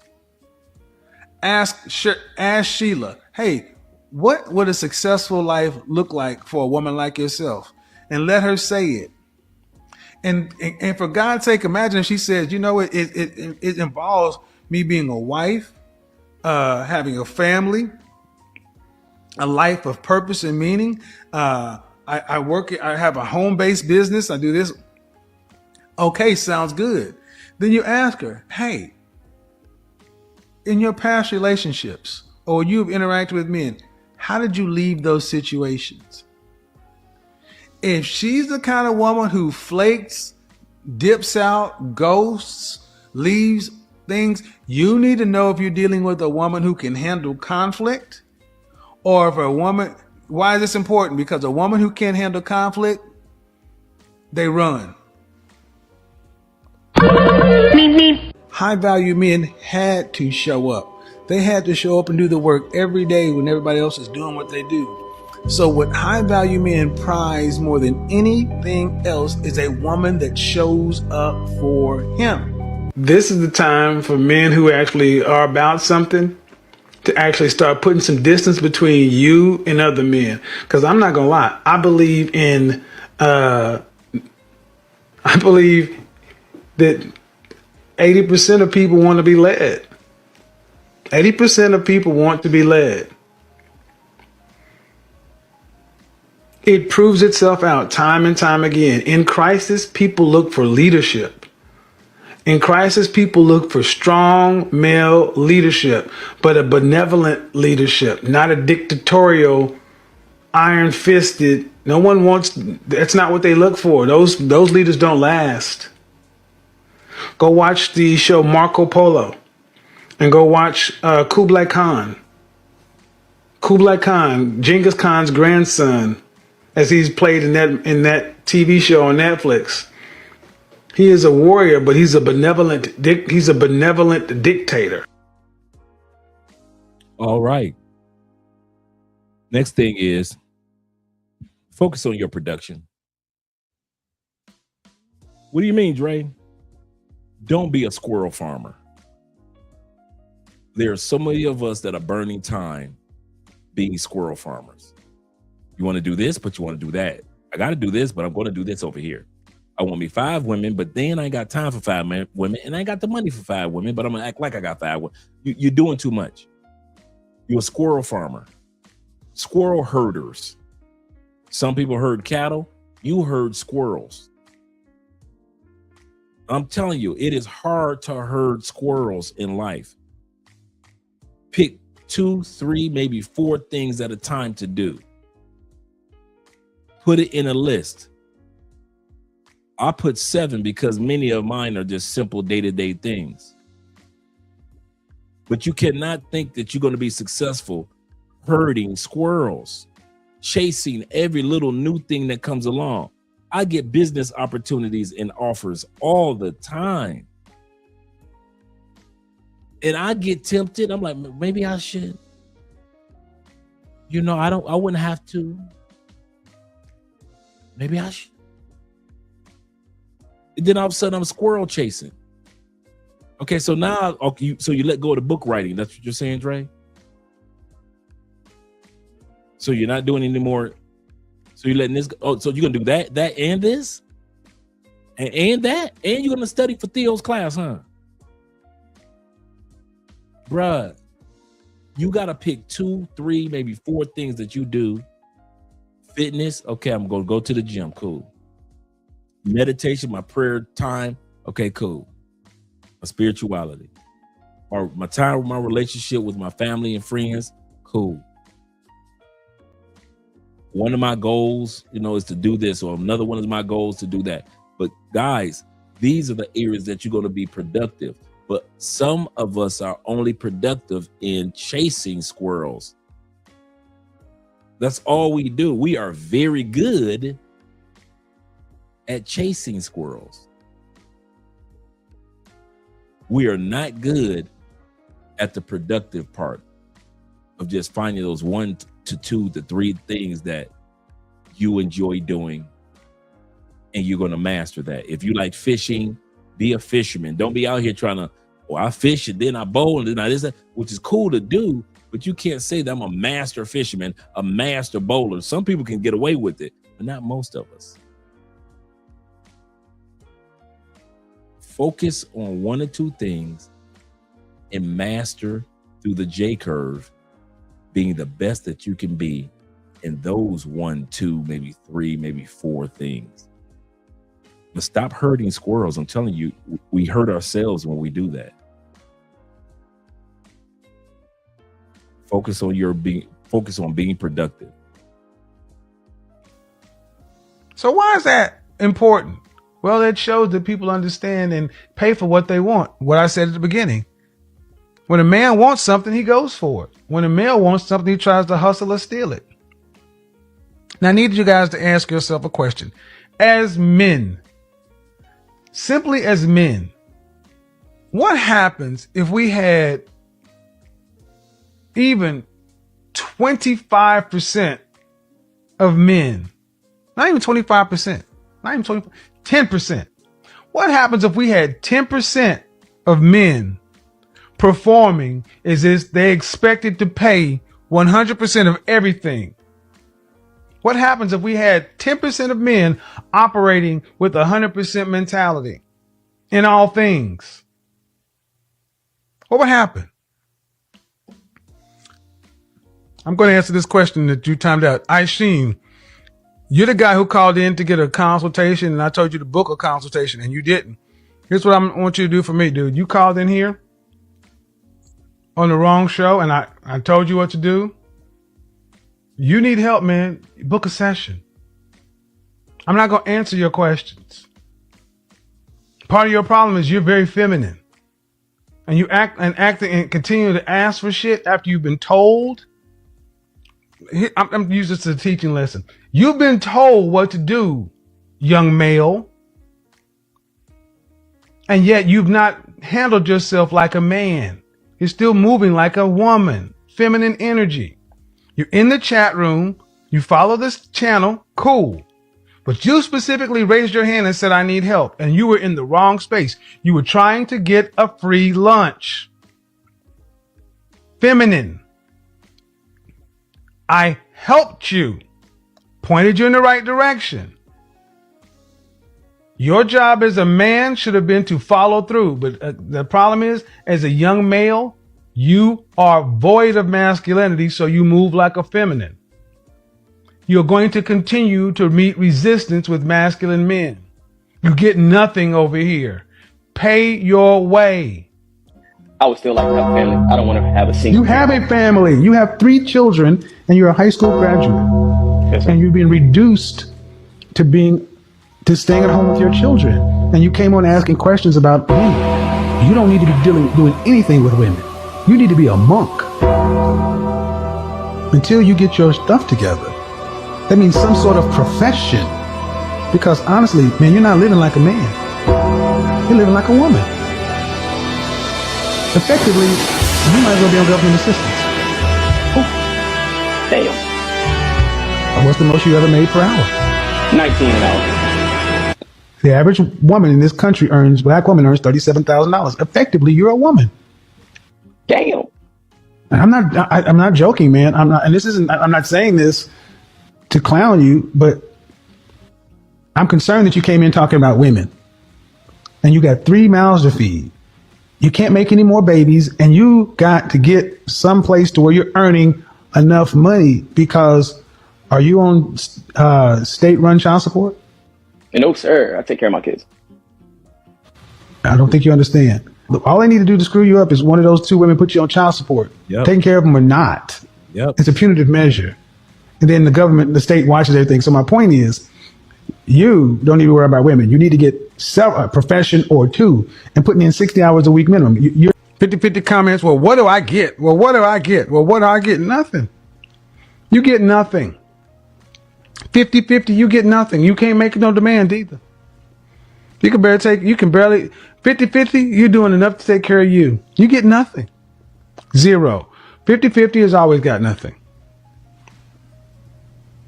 100% gets everything. Oh, I'll be 70-30. See, 70-30 is still on that bullshit.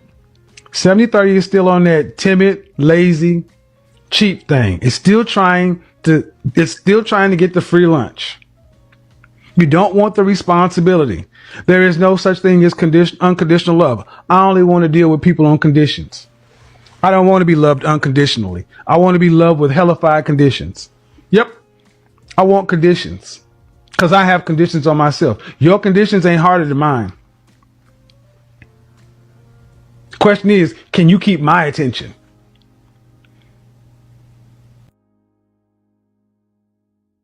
Absolutely correct. You have to put yourself as the number one player in your own game. You need to make yourself your top priority. And when you put yourself as the star of your own show, you'll start treating yourself better, start valuing yourself more, and things will fall in line from there. Before Kevin goes any further, I get a lot of us are hearing some of this stuff for the first time. I get some of us are hearing it for the 100th time. You are top priority. I believe it was Jay-Z. I forget what song it was. He said, I can't help them if I'm one of them. I can't help them if I'm one of them. I can't help them if I'm one of them. You're on the plane with your kid. They tell you to make sure that you put the mask on first in case of emergency so you can help your spouse or your child. But if you put the mask on the child first, you might pass out. So it's better that the adult put the mask on and make sure the child does. You are top priority. I'm not in your life. My wife in her life, she should be top priority. In my life, I am top priority. Buck stops here. Some of you think because you have kids, well, the kids are the top priority. No, you should be top priority. Because of the results of you making sure that you take care of you, the children will reap off of that. But if you put the kids first and not yourself first, now you are stressed out in many different areas because you didn't take care of you spiritually, physically, psychologically, emotionally. But if they see a healthy minded dad, a healthy body dad, a healthy mindset dad, a healthy spirit dad, a healthy economics dad, they're going to gleam off of that. So yeah, you put food in their bellies and clothes on their backs, but you get on everybody's last nerve in the house. So thank you very much for putting a roof over their head, but the kids are ready to run away. You got to start putting yourself first in certain areas. Certain areas, yes, children do come first, but in many areas, you got to take care of you as a man, bruh. Some of y'all, there is no use of coming to Colombia, Thailand, Brazil. You know why? Because you will put them Thai women first. Oh, yes, you will. No use in you coming to Philippines. Why? You don't know how to move to not put the Filipino women first. You need to know how to put you first in your decision-making skills. That's what when you hear me say put you first, I mean in your decision-making skills. When you land in a country, you are already in the habit of putting yourself first when it comes to should we do this or should we not do this? Should we go here or should we go there? I know the Philippine chick said we should go. There is no way you guys should be taking women in other countries who you just met to 5-star restaurants. You do this not because I got the money. No, you do it because you didn't put yourself first. You didn't put yourself first. And since you didn't put yourself first, those are the results of it. Those are boy, am I missing on the comments? Last comment we got was like 25 minutes ago. Put a 1 in the comment. Maybe let me make sure the comment section is working. Or maybe you guys are just listening. Like, Dre, I don't want to talk. I'm just listening. Just put a 1 in the comment section. Let me see if it's working. Even over on Andre's channel. Shout out to all you guys that are watching from Andre's channel. Don, a.k.a. my brother Bobby over there. Shout out to you guys over there watching from Andre's channel. Okay, my brother Meek is here. Okay, guys, thank you. So you guys are really listening. Okay, cool. We don't want to talk. We just want to listen. He said the singer Jaheim had put that woman first. He did, didn't he? And even made a song about it. And look at what happened or what it did to him. Yeah, his life fell apart for quite a while. It turned him into a crackhead bum, putting that woman first. Thank you very much, gentlemen. Moni Motion, appreciate you, brother. Appreciate you being here. He said was definitely listening to this. He said, I'm definitely listening to this message. Shout out to you guys with the 1. He said, no, you cooking. We just listen. I know. Okay. I'm just trying to make sure I didn't make a mistake or hit anything. Shout out to you, Ronan. Appreciate you, brother. As well as YouTubing is a habit. He said, just soak it in the information. Okay, great. So yes, guys, you need to prioritize yourself so everybody else can benefit from it. You know, when we was kids, we used to skip rocks. You know, you skip the rock over the water. You know, just take a rock, you can spin it, and it'll just skip over the water. Those ripples that would take place every time the rock hit, the ripples that would take place. That's your life. You're the rock. Everything else are the ripples. When you throw that rock and it skips and it's able to take care of the kids, then that rock skips again, is able to take care of mom or dad. And then it skips again, you're able to take care of your wife or your girlfriend. It skips again, you're able to take care of some volunteer work in the community. You are the rock that gets skipped. None of these ripples happen without the rock. You are the centerpiece. You're the centerpiece of all the success. You're the centerpiece of the failure. That's why I sit back and I tell you guys, congratulations for failing. Congratulations for failing. And every time you failed in the past. Failure means I tried it again. I revamped it and it got better, but it's not perfect. And then I revamped it again and it's not perfect yet. Failure means I didn't quit. There's a difference between a failure and a person that quits.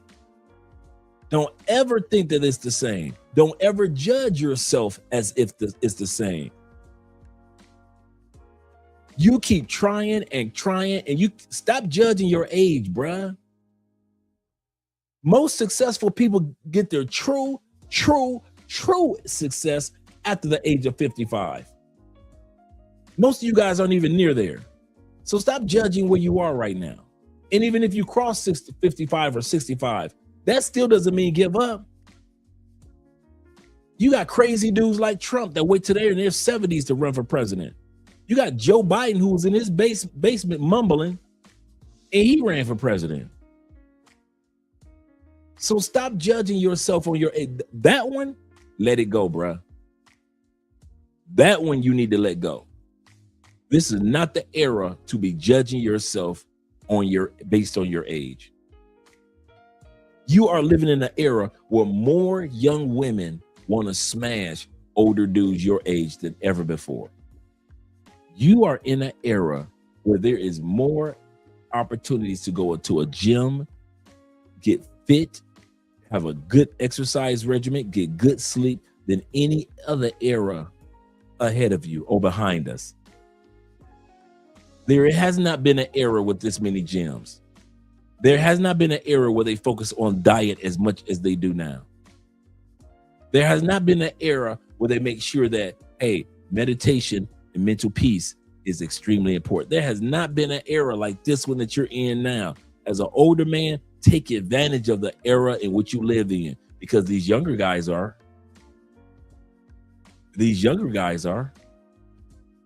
So stop stressing out on those things. You got to put yourself as number one priority. I can tell when I don't put myself as my number one priority. So I know if I can tell when you kind of like neglecting yourself, I can tell if I'm neglecting myself, you know when you're neglecting yourself. You don't owe anybody a definition of what self-neglection is, but I'll say this, you don't want to do it. So I'll continue to say, congratulations for your current or your past failures. There are so many lessons in your failures to glean from divorces to hard relationship with your kids, to loss of a job, to loss of a business, to loss of bank accounts, to loss of whatever it is, except for life itself. Congratulations. Now you've got something that you're going to learn from, and you're going to be greater for the lessons that you learn from it. But you got to put yourself, and I'm going to say this, never put your failures as a priority, as your top priority. You're a man, you're going to fail.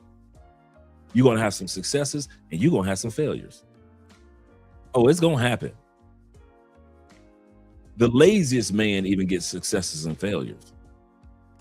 You might as well suck that up. That's just a universal law of manhood. Successes in abundance, failures in abundance. It is your job not to let your successes get to your head and make you think you better than who you are. Diddy, R. Kelly, am I lying? And all these other white dudes that's been arrested on all type of crimes. Trump. Never let your successes get to your head to where you think that I am bigger than, better than, and I'll never have a failure in life. Don't ever do that. Never wallow in your failures. I give my failures a 2-hour window. I used to do this with my students. Oh, Mr. Spence, I messed up in class. I did this. And I say, you got 2 hours to let it all out. Let it out. I don't care if you want to complain. I don't care if you want to cry. I don't care if you want to just sit back. If you want to go home, smoke some weed, or I don't care if you want to go home and have a drink. Whatever it is, go ahead. Let it out. You got 2 hours. Do it. I don't care if you want to overeat for 2 hours. I don't care if you want to just walk it out. Whatever you got to do, wallow in it, cry about it, prophesy about it for 2 hours. Anything after that, now you're wallowing in it. That's the difference. To experience the pain of failure or loss is human. It's human. So I'm not going to tell you don't be human. But when you let 2, 3, 4 weeks, 2 months pass before you try to get back on that horse, you've been wallowing in it. I got a friend of mine. He's got the height. He's lived in many countries. He's got the money. He's got the education. He's got the look that the ladies love. He's been broken up with his girlfriend for over a year. He still can't get over her. She's moved on, living her best life. All he wants are girls that look like her or act like her. Now, here's the kicker. She was nice, but she wasn't all that. She wasn't all like, you know, I can't get over this person. She wasn't all that. Attractive, yeah. Cool, yeah. But she wasn't all that. I've seen women that was like, the personality and the look went together and the femininity went together. You like, man, you lost a good one, dog. His was not one of the ones that you sat back and said, you lost a good one. You like, okay, she cute, she attractive. You lost a pretty one, but you ain't lose a, you know, it wasn't that serious. But to him, since he couldn't put himself first, he began to allow the breakup to wallow in it. And all of a sudden, a year has gone past. And do you know, to this day, that brother with all that education, who's lived around the world, who's got all these women all over him, who's had all these opportunities, who's got the look, the height, the everything that women love, is still broken to this day, looking for a replacement for just a regular chick. Why? He didn't prioritize himself. He didn't put himself first. He didn't put himself first in the relationship. And so he didn't know how to put himself first after the relationship. Some of us are really good at putting ourselves first in a relationship. So when the relationship ends, we still know how to put ourselves first. But some of you guys, you enter in relationships with foreign women. You didn't put yourself first while you were in the relationship. And when it was over, for whatever reason, you still are feeling the aftermath. Why? Because you didn't put yourself first in it. You don't have any experience of putting yourself first after it. And that's problematic for many men. The fact that we wallow, we settle in it like pigs into the mud. We wallow, we just kind of like squirm off into it, like you're getting inside of a hot tub, a sauna, if you will, not a sauna, but a hot tub, if you will. The water is hot, and you just kind of like ease your way in. And once you're in, you don't want to get out. That's many of us men, when we don't put ourselves first. Through your successes, you should put yourself first, not your ego first, not the successes that you've accomplished first. Put you first. Now I've made this amount of money. Now I can afford a trainer. Now I've made this amount of money. Now I can travel to this particular country. Now I've made this amount of money. Now I can bring a quality woman or quality women into my life. So all the things that you should do with your success should bring quality into your life. Why? Because you're putting yourself first. But if you're putting your success, look at me first. And I know brothers that dress like broke dudes and they're worth millions. I'll say this again. I know guys that talk like broke dudes from the hood, walk like broke dudes from the hood, dress like broke dudes from the hood, and they're worth millions. They do not know how to put their evolution of themselves first. Even though they have the ability to make the money, they do not have the ability to evolve. They still walk like a 12-year-old, talk like a 12-year-old, emotions like a 12-year-old, move and talk to women like they're 12-year-olds. Everything about them just says, I'm a kid with cash. I'm a kid with cash. I'm a kid with cash. I got cash. But me and my son dress alike, look alike, walk alike, maneuver alike, respond alike emotionally. Can't tell him nothing. You respond just like when you were in puberty, and even though you're making money, you think that you're putting yourself first because of the growth of your wallet. And I'm here to tell you, if you are still acting like a child that's going through puberty, even though you are 45 years old, you are not putting yourself first. Why? Money comes, money goes. Women come, women go. Opportunities come, opportunities go. How you carry yourself should always be stoic, should always be consistent. If I have a good day, I'm consistent with my good day. If I'm having a bad day, I'm consistent with my bad days. If I'm having a day of sadness because of loss of a loved one, I'm having that day. But guess what? It's going to be a bit of consistency in it. I'm not going to wallow. A man that puts himself first does not wallow in anything. You will not see me wallowing in money. You will not see me wallow. In other words, once we get to a couple of million, it's going to be the same Andre. just a better version and better opportunities. But I will not be egotistical. Look at me, I have this diamond on, and it came from, it's blood diamond. You won't see that. Why? The money doesn't make me put myself first. I make me put myself first.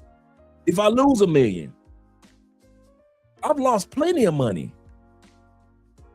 Do I still act like consistently Andre puts Andre first?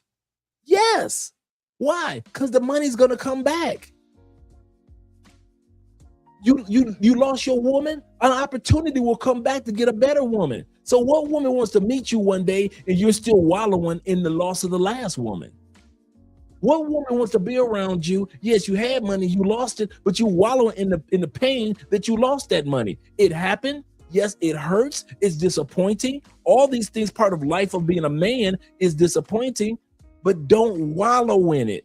That's the difference between not putting yourself first and putting yourself first.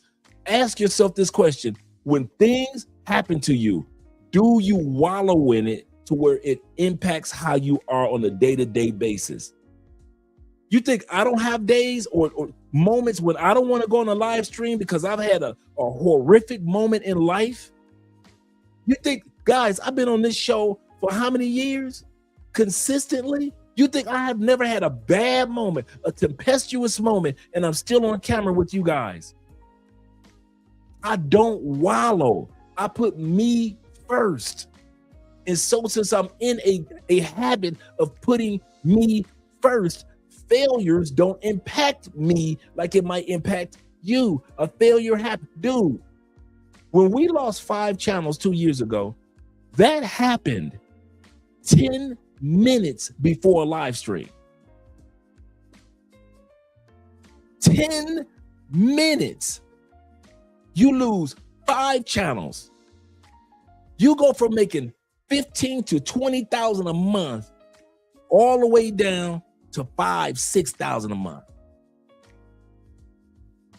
You got to go on live stream in 10 minutes. It's your job to be there for others.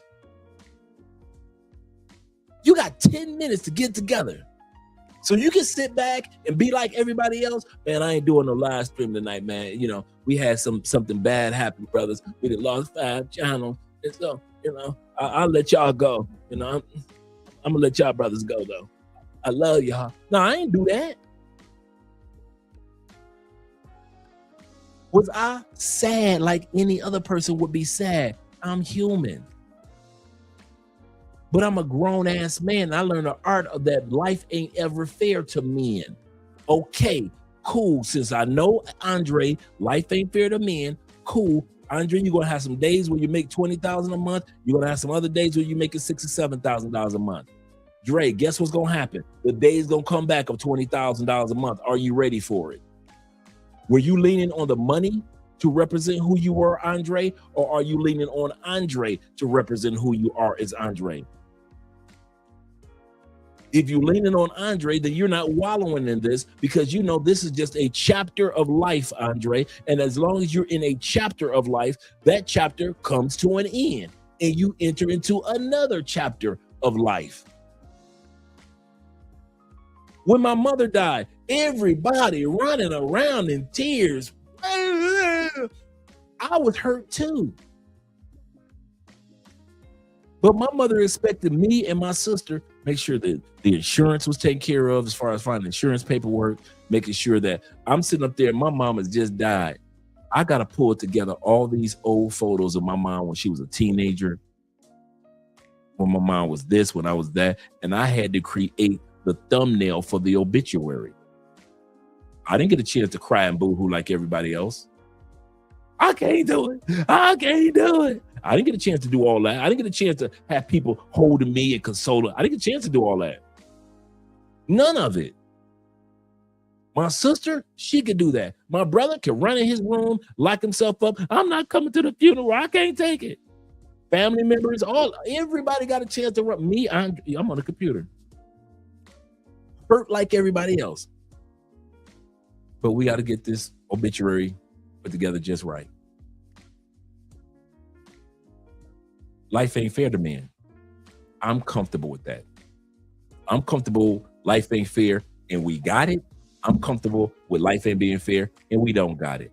But I know one thing, no matter what life has to say, Andre was sent to this planet to put Andre first to be able to help others. I'm gonna say that again. I put myself first, not for me, but so I could help others eventually. That is my goal. That if you ever want to know one of Andrea's and I economic dreams, I have this is what I right here. This is one of our prayers. To make millions, to help millions by giving millions. Right here. Our dream is to make millions, and with some of those millions, help millions by whatever avenues by giving millions. Our dream is not to be rich, just as look at us. She's got the Birkin bag 263. There are only 270 made. That's not our dream. Never has been.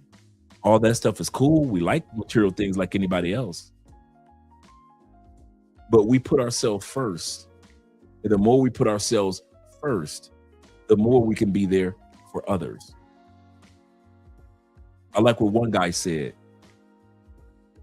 Giving is the rent that you pay for being on this planet. If there was rent that you had to pay to be on this planet, the currency is philanthropy. It's giving. It's giving a compliment. It's giving a word of encouragement. It's giving some advice. It's listening to somebody. You might not say anything. Somebody just needs an ear. And they just need you to listen, Dre. Don't say nothing. Just listen to your boy. It's my rent that I pay on this planet. So if I'm putting Andre first, I gotta pay my rent. What's my currency to pay the rent? Giving. That's the rent. That's why when T-Mac and Will and I off camera, we talk about the fundraisers and things that they do in the community. And we talk about the things that we do. You think it was coincidental that Andre just walked in here and was like, hey, there's a fundraiser on the other side of the city. If you guys want to donate on the Cash App to help people get some medication that can't afford it. That's our reflex. In this marriage, giving is our reflex. Why? Because that's a part of putting yourself first, not your ego first, but putting yourself first. I don't care if it's just giving a compliment to somebody. I don't care if it's opening up the door for somebody. Just the small acts of kindness. Women don't like nice men. Nice men finish last. We've been hearing that. Women love kind men. That's why they like to see us with a baby in our arm or walking down the street with our dog. Or women love just little acts of or seeing us just doing something that's, look at that, so cute with him and his daughter. Women love to see men being kind, giving, supportive. Women like kind men. They don't like nice men because nice men come with an agenda. Men can be kind and may not have an agenda behind it. Women feel safer with a kind man than they ever will with a nice guy. If you're a nice guy, stop it. If you're a kind man, continue on. Continue on. Kind men always win.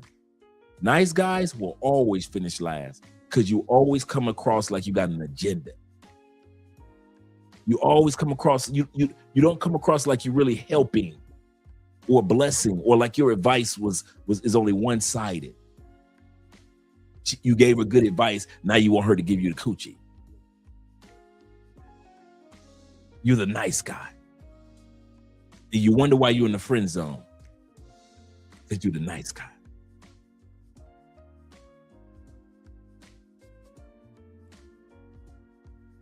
He said, don't forget about breakfast too. I know, right? That's a good point. That's a good point. Shout out to Sean's World in the building.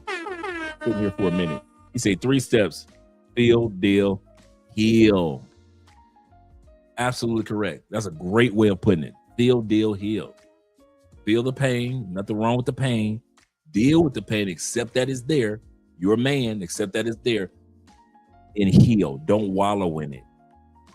Don't wallow in it. Some of you guys are still wallowing in certain pains. But it hurts, Dre. Yes, it's going to hurt. But does it impact the way that you accomplishing goals? That's what I mean. Don't wallow in it. I didn't say it's not going to hurt anymore. I didn't say you're not going to miss. I don't miss my mom still. I'm saying that I don't allow it to. My missing of my mother, I don't allow it to interrupt the love that I have for myself that she would want me to have, the love that I have for my wife, and the love that I have for you guys that she would want me to have. I don't let those things get interrupted because I miss my mom. Right? So let's continue on what Kevin was saying by putting yourself first. Winners reinvent themselves. This has been shown over and over and over and over throughout history. It's called branding and marketing. Just because you start out one way and you have a losing record doesn't mean you have to live the rest of your life that way. You can reinvent yourself, even right now. Someone on the live stream last night, when I was talking about appearance, image, and corporate America, asked a question about, what if you have a criminal history? What do you do then? You reinvent yourself.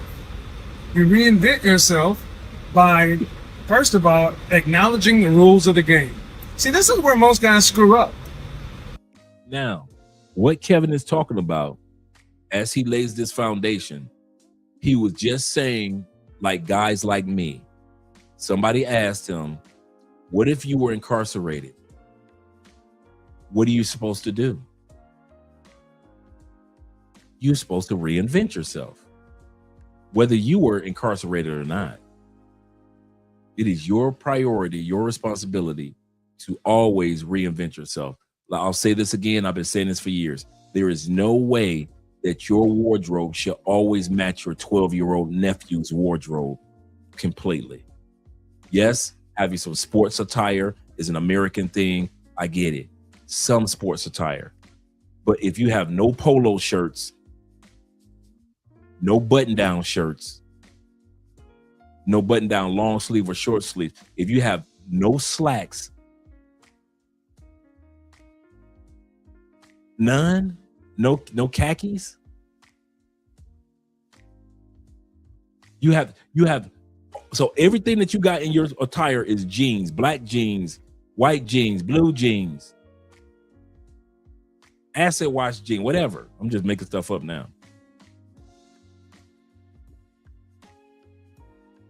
And your nephew, if I went into your nephew's closet, if I go into your son's closet, is his attire parallel to yours? Then you have not grown up. You have not reinvented yourself. There is no way in hell a child that's about to go through puberty, his clothing, apparel, his wardrobe is parallel to mine.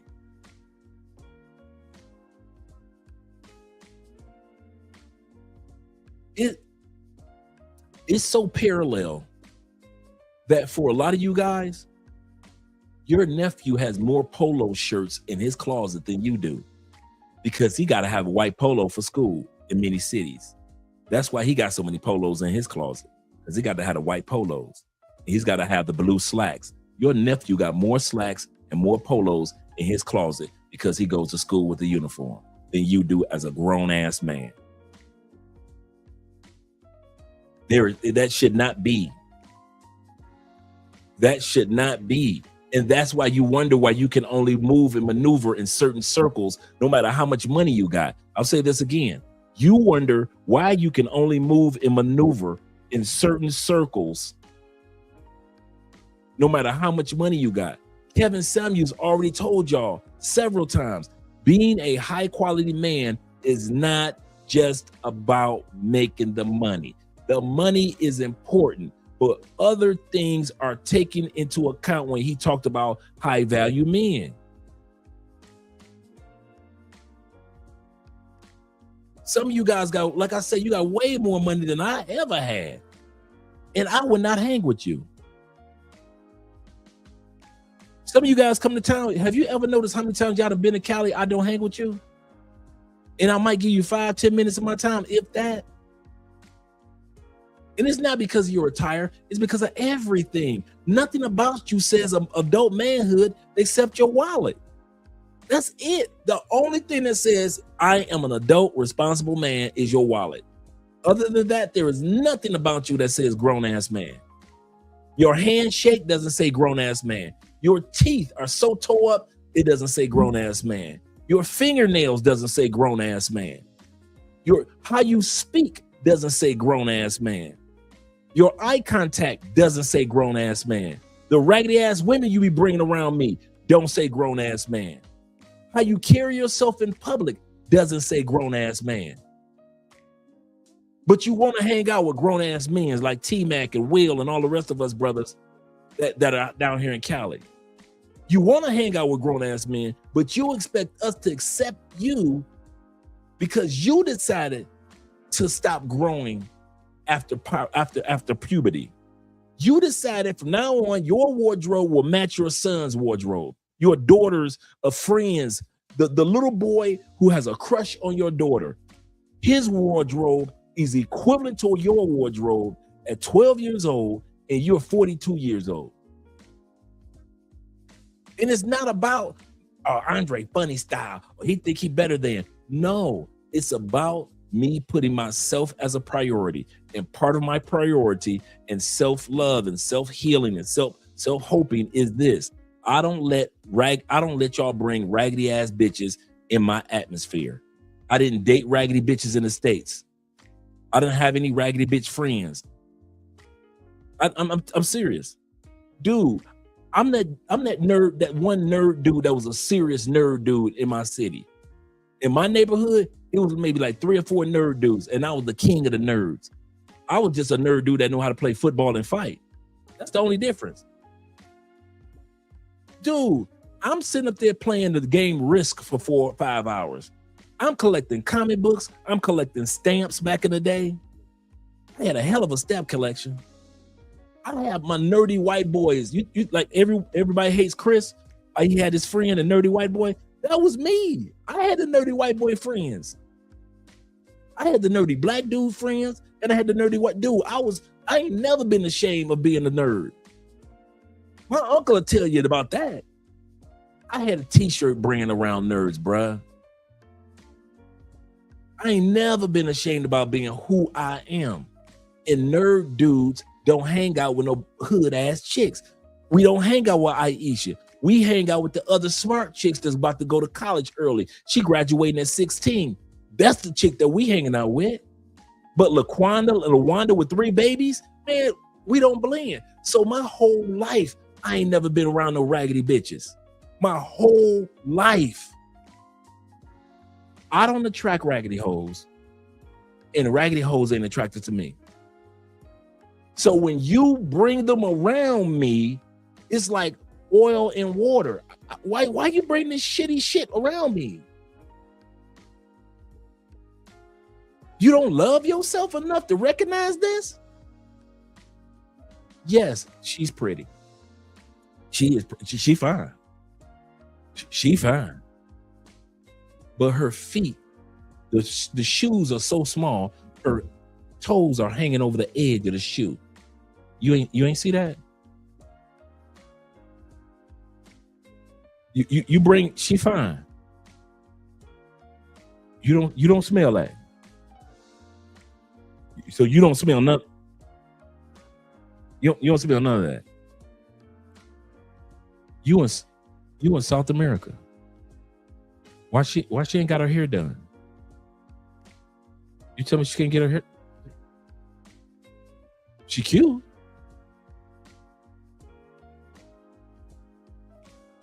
Bruh. And the reason why I say certain things is not because Andre's better. I'm gonna tell y'all something. I say certain things because I know it's not just Andre.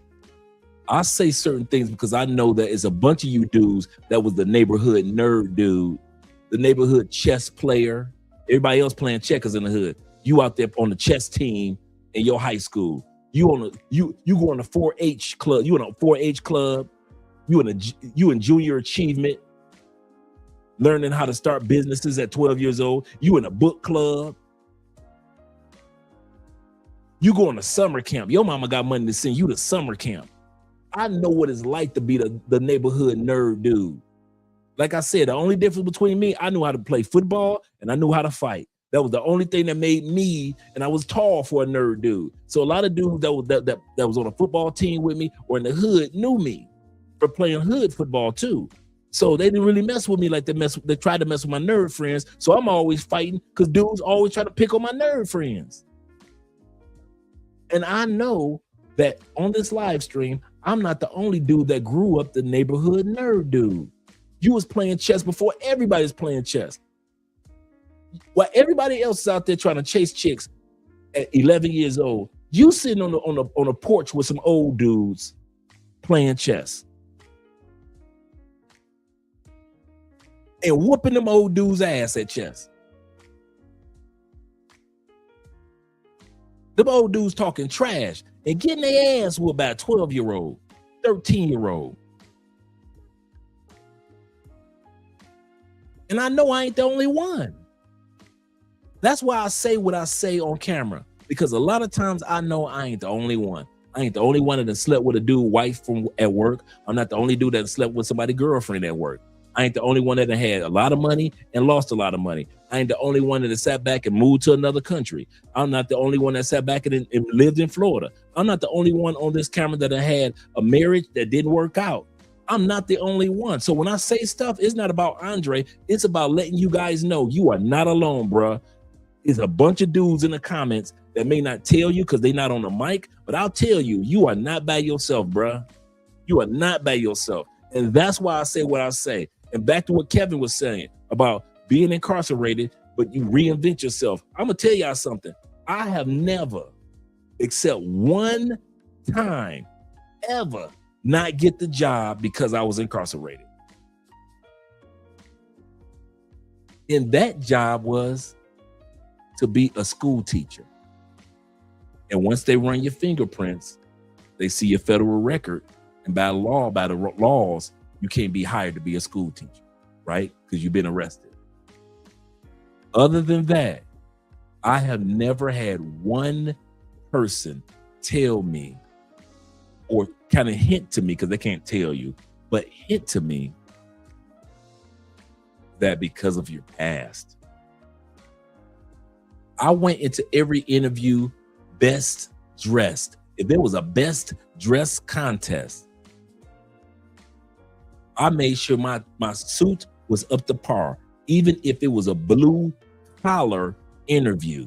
I made sure that I faced I made sure that I had my resume facing the correct direction. My resume, when I opened up the folder, yes, I had my resume in a folder. Because I was incarcerated, I didn't have to grab my resume from the tip and flip it around. My resume was upside down to me, so all I had to do was hand it to them directly. They didn't have to turn it around. All those little nuances made them realize this is not the average bear we're dealing with. I made sure that I learned how to say ant instead of ain't. Aren't instead of ain't.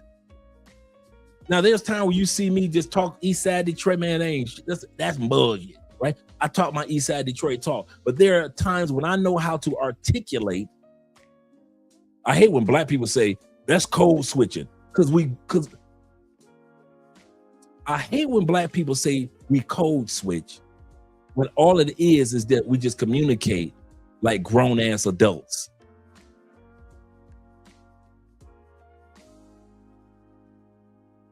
That's all it is, that we're communicating like we're supposed to as adults.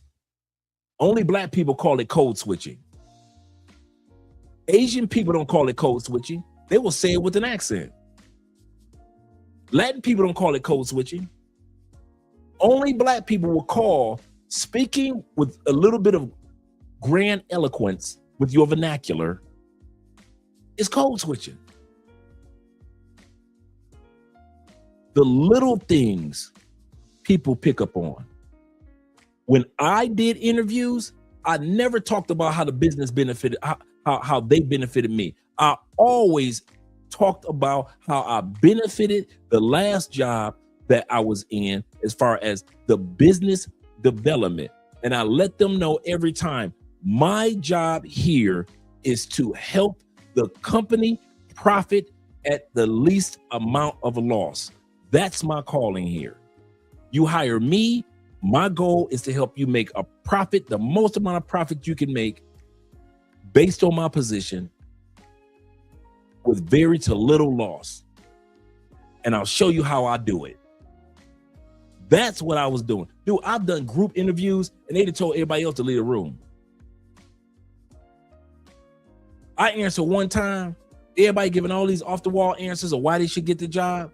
I gave the answer. They told everybody else, could everybody stand up but Mr. Spence? Y'all get the hell up out of here. I started that Monday.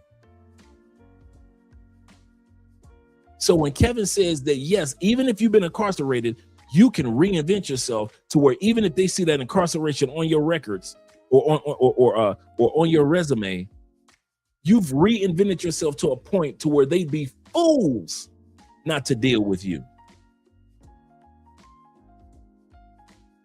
I tell you guys, I've been incarcerated in the states and the feds.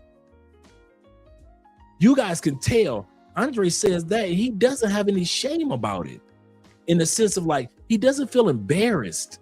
Like a lot of people has been incarcerated, they feel embarrassed to talk. I got locked up back in the day, but I'm not that same person anymore. They feel embarrassed a little, say it. Not me. No, not me. Why? Because I know that others have been incarcerated. And if I can reinvent myself after incarceration, maybe I can encourage, there we go with the giving again. Maybe I can encourage somebody else post-incarceration to let them know that life can continue on. You can get married after a divorce. You can move to another country. You can find the love of your life after incarceration. So nobody can mock me and say, oh, they ain't been locked up. And you can't shame Andre when it comes to being locked up with your old jailbird ass. And you been to jail. Yeah, like most of y'all baby daddies. I don't feel ashamed when I'm talking to women about being incarcerated, like most of y'all baby daddies. Yeah. And if they want to cuss and fuss, Andre, I'm a cutoff artist. I'll leave the panel. It won't feel shame about it. Oh, that nigga left the panel. Yeah. I don't allow myself to just be, I don't stay in certain atmospheres just to prove a point. See, some of you guys can come up here, we get to a back and forth disagreement. That's not me. First time I see you raise your voice and I start raising my voice, I'm leaving the live stream. I don't feel ashamed. Y'all can talk about me for months. F him, he was a lame anyway. Them passport bros, blah, blah, blah. You can do all that. I do not give a damn. I give no person authority over me. My job is to prioritize Andre. And if it's my priority to get Andre off of a panel to where I'm arguing with people, Andre, get him off the panel. In other words, get myself off that panel. That's why there's no records of me. All the panels that I've been on, in 7 years, you've never seen any records of me going back and forth, bantering. You got to put you first. And if putting you first is sometimes you gotta not prove your point and let the other person feel like they won. Do it. Do it. Yes, sir. Let's continue on what Kevin was saying about the incarcerated. I'll come back to the comment section, guys.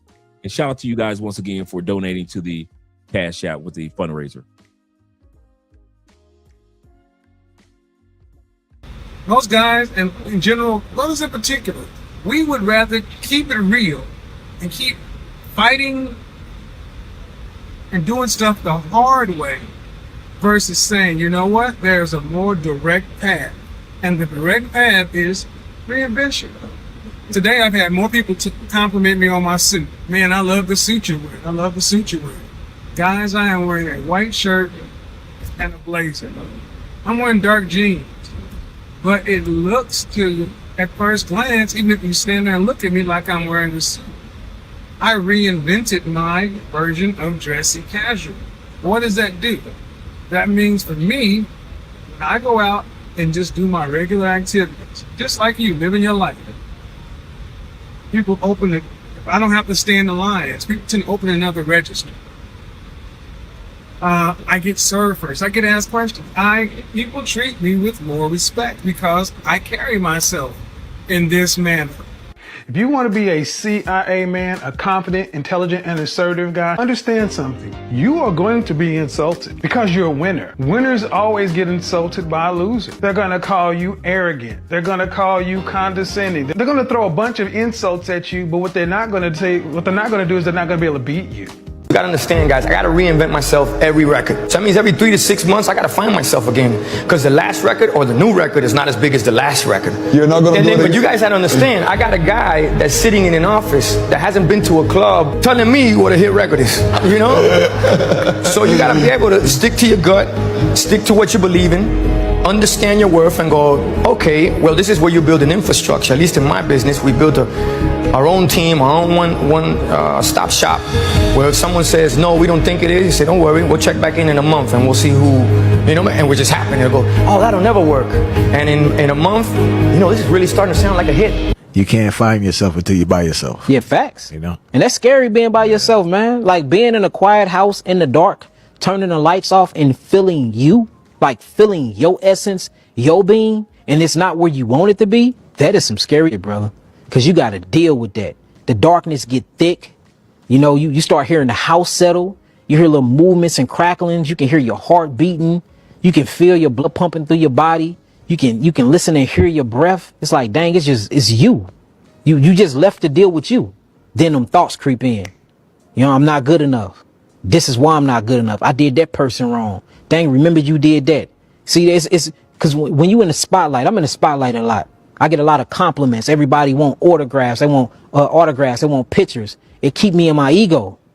But when you by yourself and that ego gone, you got to deal with who you are and what you did, man. It be sins that you forgot you committed, that when you meditating by yourself, they get brought. I did that 10 years ago. I forgot I even committed that. You got to give yourself a break, man.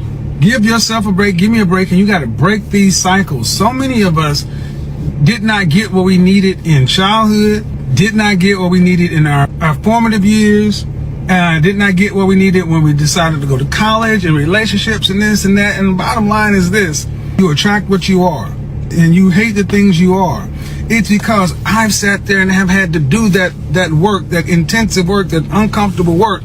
The work that comes along with having to be vulnerable in front of a therapist, in front of a counselor, to sit there and talk it out, to understand that you bring you to every situation that you're in.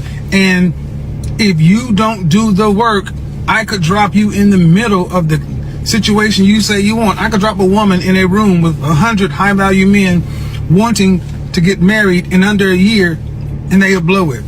Conversely, I could drop 100 men in a room full of feminine, beautiful, inspirational women wanting to be cooperative and submissive to a man, and you'd blow it because you can't give yourself a break. How many of you guys have really decided to do the work to break these cycles? You just got to try. And I will tell you this: if you decide to give yourself a break, if you decide to try what scares you, if you decide to try what you fear, what you failed at, you will sleep the sleep of the just tonight, because at least you will say, I tried. I didn't win, I tried. Versus living a life of regret. That is the one thing I refuse to do in my life. I will fail. I will fail, I will fail, I will fail, I will fail, I will fail, but I will not regret. I will risk. I will fail, I will risk, I will try, but I will not regret. Because when you are taking your final breaths, you're not worried about anything other than, did I make the most out of this life? Or do I have a life full of regrets and fears and things I didn't try? Absolutely correct. Shout out to Kevin Samuels.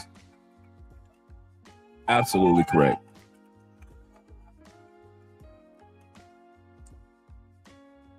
Some of you guys have heard me over the years mention this several times over. Me working in a nursing home when I first got out of prison, when I was still in the halfway house.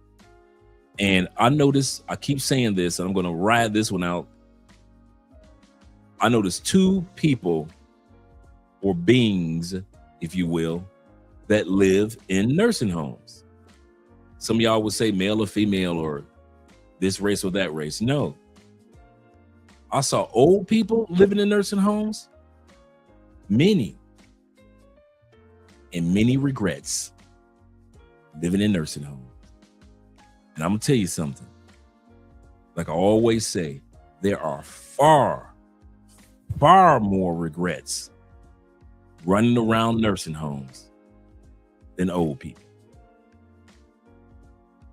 When your mama tells you, boy, I'm good, go live your life, she is saying that for a reason. When your dad say, son, if I was you, I would have been moved out this country. He said, I know dad got one leg amputated. Did he not still say, move? I know mom ain't thinking like she used to think. Did mom still not tell you, go after your, why are these older people telling you with amputated legs or even having mental issues to go live your life? Because right now they are living under the umbrella of regret that in certain areas they had wished they lived their lives too. And I'm not talking about not been a parent or not gotten married. I'm not saying that, but there are areas that they're saying that, son, you are still young enough to accomplish some of the things I wish that I would have taken the time out to accomplish when I was at that stage of life. Go do it. Don't be like me. Now it's dream deferred. Now it's just wishful thinking. You don't want that.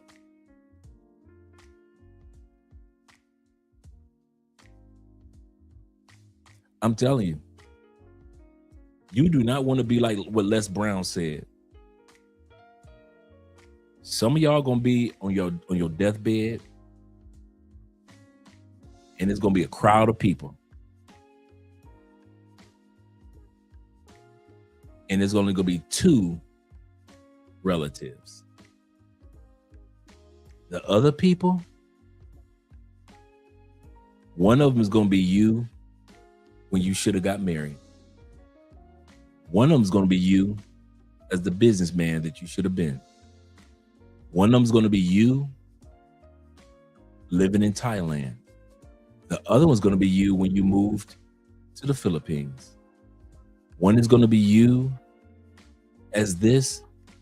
It's gonna be a crowd of yous who you should have been. A few relatives, but the whole room is going to be crowded full of yous who you should have been. And they're going to ask you, Les Brown said, they're going to ask you, why did you do this to us? Why didn't you go after your goals and dreams and hopes? Why? Now, each one of them are complaining in the hospital room that they all have to go to the grave with you because you didn't try. You were scared to fail. Well, what if this doesn't happen? Or what if? What if it actually works? You ever ask yourself that? What if you actually did move to the Philippines and it worked? What if you actually did get an online job and you just doing call center for right now, and in 3 years from now, all of a sudden you started a business? What if that worked out for you and you were living in Spain? You're in Spain, and it only takes like $2,000 a month to live great in Spain and in many countries, or in the Philippines, or in Korea or Vietnam. 2,000 is gonna treat you good. That's 24,000. I'm talking about after taxes. That's 24,000 after taxes. And you're just doing call center work. And you're 40. But you come from a job that in the States where you're making 62, 82. Some of y'all are too scared to take a step back. So I tell guys all the time, life is not a boomerang. Life is a slingshot. Life is not a boomerang where you throw it out there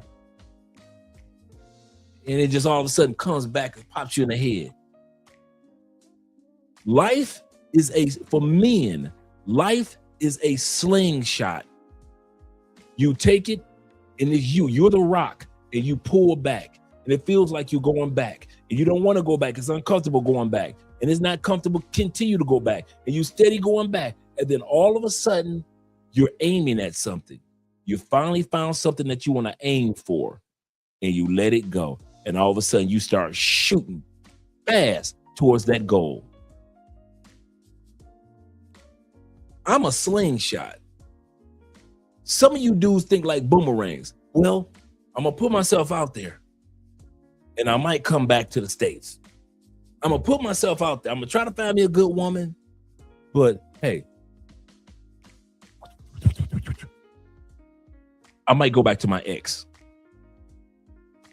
I'm gonna go out there and try to start a business. Well, after 2 months, I'm gonna go ahead and let it sling back, and I'm going back to work for somebody again.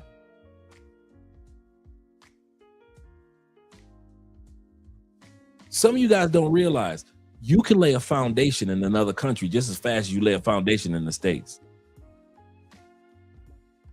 Some of you guys don't realize, as long as I'm able to initially take care of the foundation. What's the foundation? Okay, I bring in $3,000 or $4,000 a month. Okay, cool. That's just my foundation in Spain. I'm good. I got a nice place. I got transportation. I got enough money to have me a little girlfriend, little lady friend. We can go out to dinner maybe once or twice. I'm good. But $3,000, $4,000 a month take care of me. Okay, cool. I'm good. Now that I'm in Spain, I'm starting to notice some online businesses that are growing in online opportunities. Now by year 5, I'm bringing in $8,000 a month, $7,000 a month. Okay, cool. I've been here for 5 years. I'm bringing in $8,000 a month. It ain't balling in the States, but I don't live in the States anyway. Hey, I took a couple trips to Portugal since I've been here, and I really like Portugal. Now you living in Portugal in a piece of property that's available, and your $7,000 a month income is there. So you get a loan from the banks in the States, and you purchase your first piece of foreign property. It's a duplex. So now you living in half, and you're Airbnb or renting out half. All that came from a dude that was working at a call center that was making $4,000 a month, $3,000 a month, $2,000 a month in Spain. In Spain. What's better?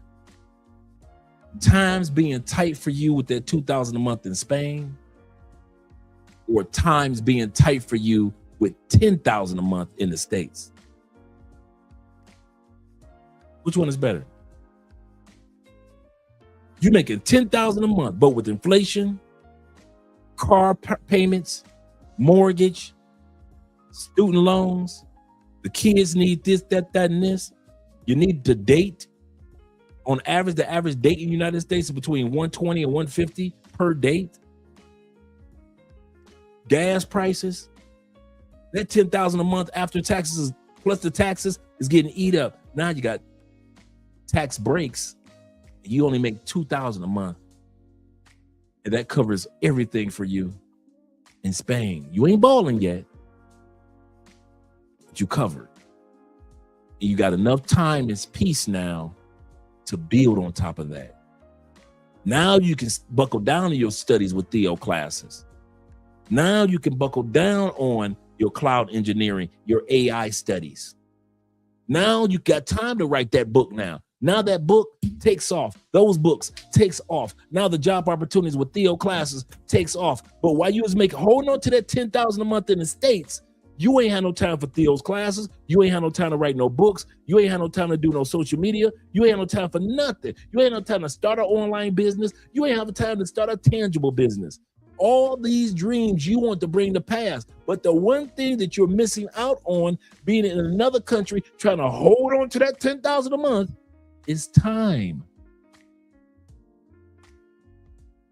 They've put you in a position where you no longer have control of the number one resource of all time, time itself.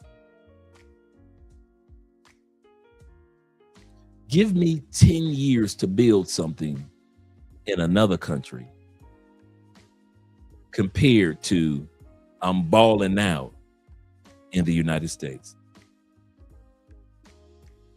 And I bet you my life in 10 years will be better than the average American in 10 years. Bet that. Bet that. I bet you my life will be better in 10 years. Not 10 years from now. It's about 10 years from the time period I officially move. 2029 will be my 10th year. Actually, sooner than that. 10th year in Cali, but I spent a year or two in Medellin. 10th year in Cali. And I bet my life will be better than the average Americans.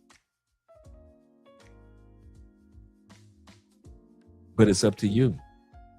Like Kevin said, I've tried and I failed. I tried and I failed. I tried and I failed. I tried and I failed. And when that man suddenly died, he left $4 million to his daughter. Just because he tried and failed and tried and failed and tried and failed and tried and failed. And trying and failing still equaled to $4 million, to where many stop trying so they don't fail. Stop being scared of failure, guys. Failure is your friend. I'll say that again.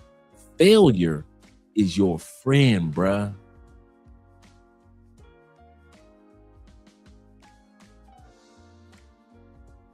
I remember I was listening to one guy, he's very wealthy. And he says that he asks his kids every day, what did you fail at today?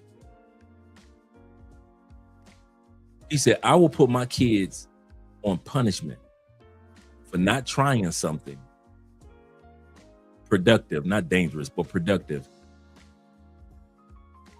in either succeeding or failing at it. He said, my kids are not going to be in the habit of being in limbo, waiting for society to change, waiting for the government to do something about it. He said, no, my kids are going to just be already programmed that failure is a part of success.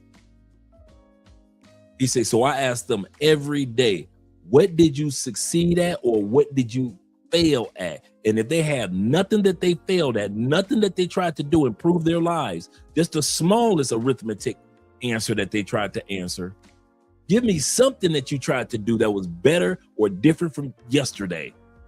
He said, if they can't, they got to lose their cell phones for that day. I am not going to have kids that don't know how to succeed in failing. because success comes after you've tried and tried and tried and tried and tried and tried and tried and tried.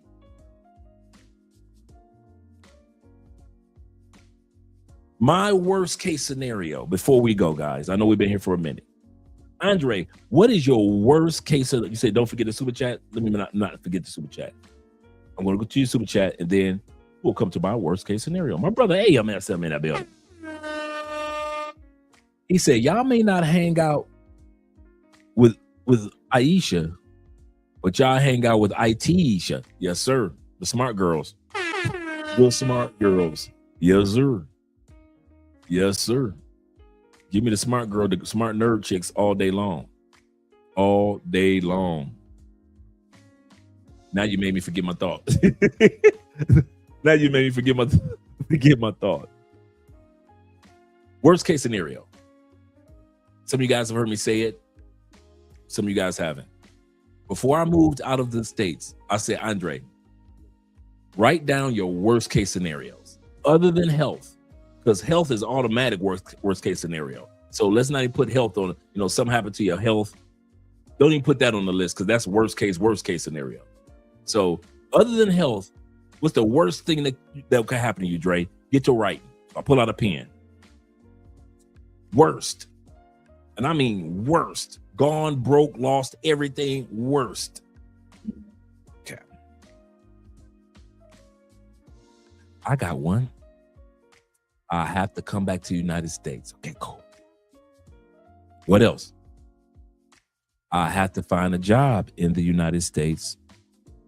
And I still get job offers to be a college recruiter to this day. I still get emails.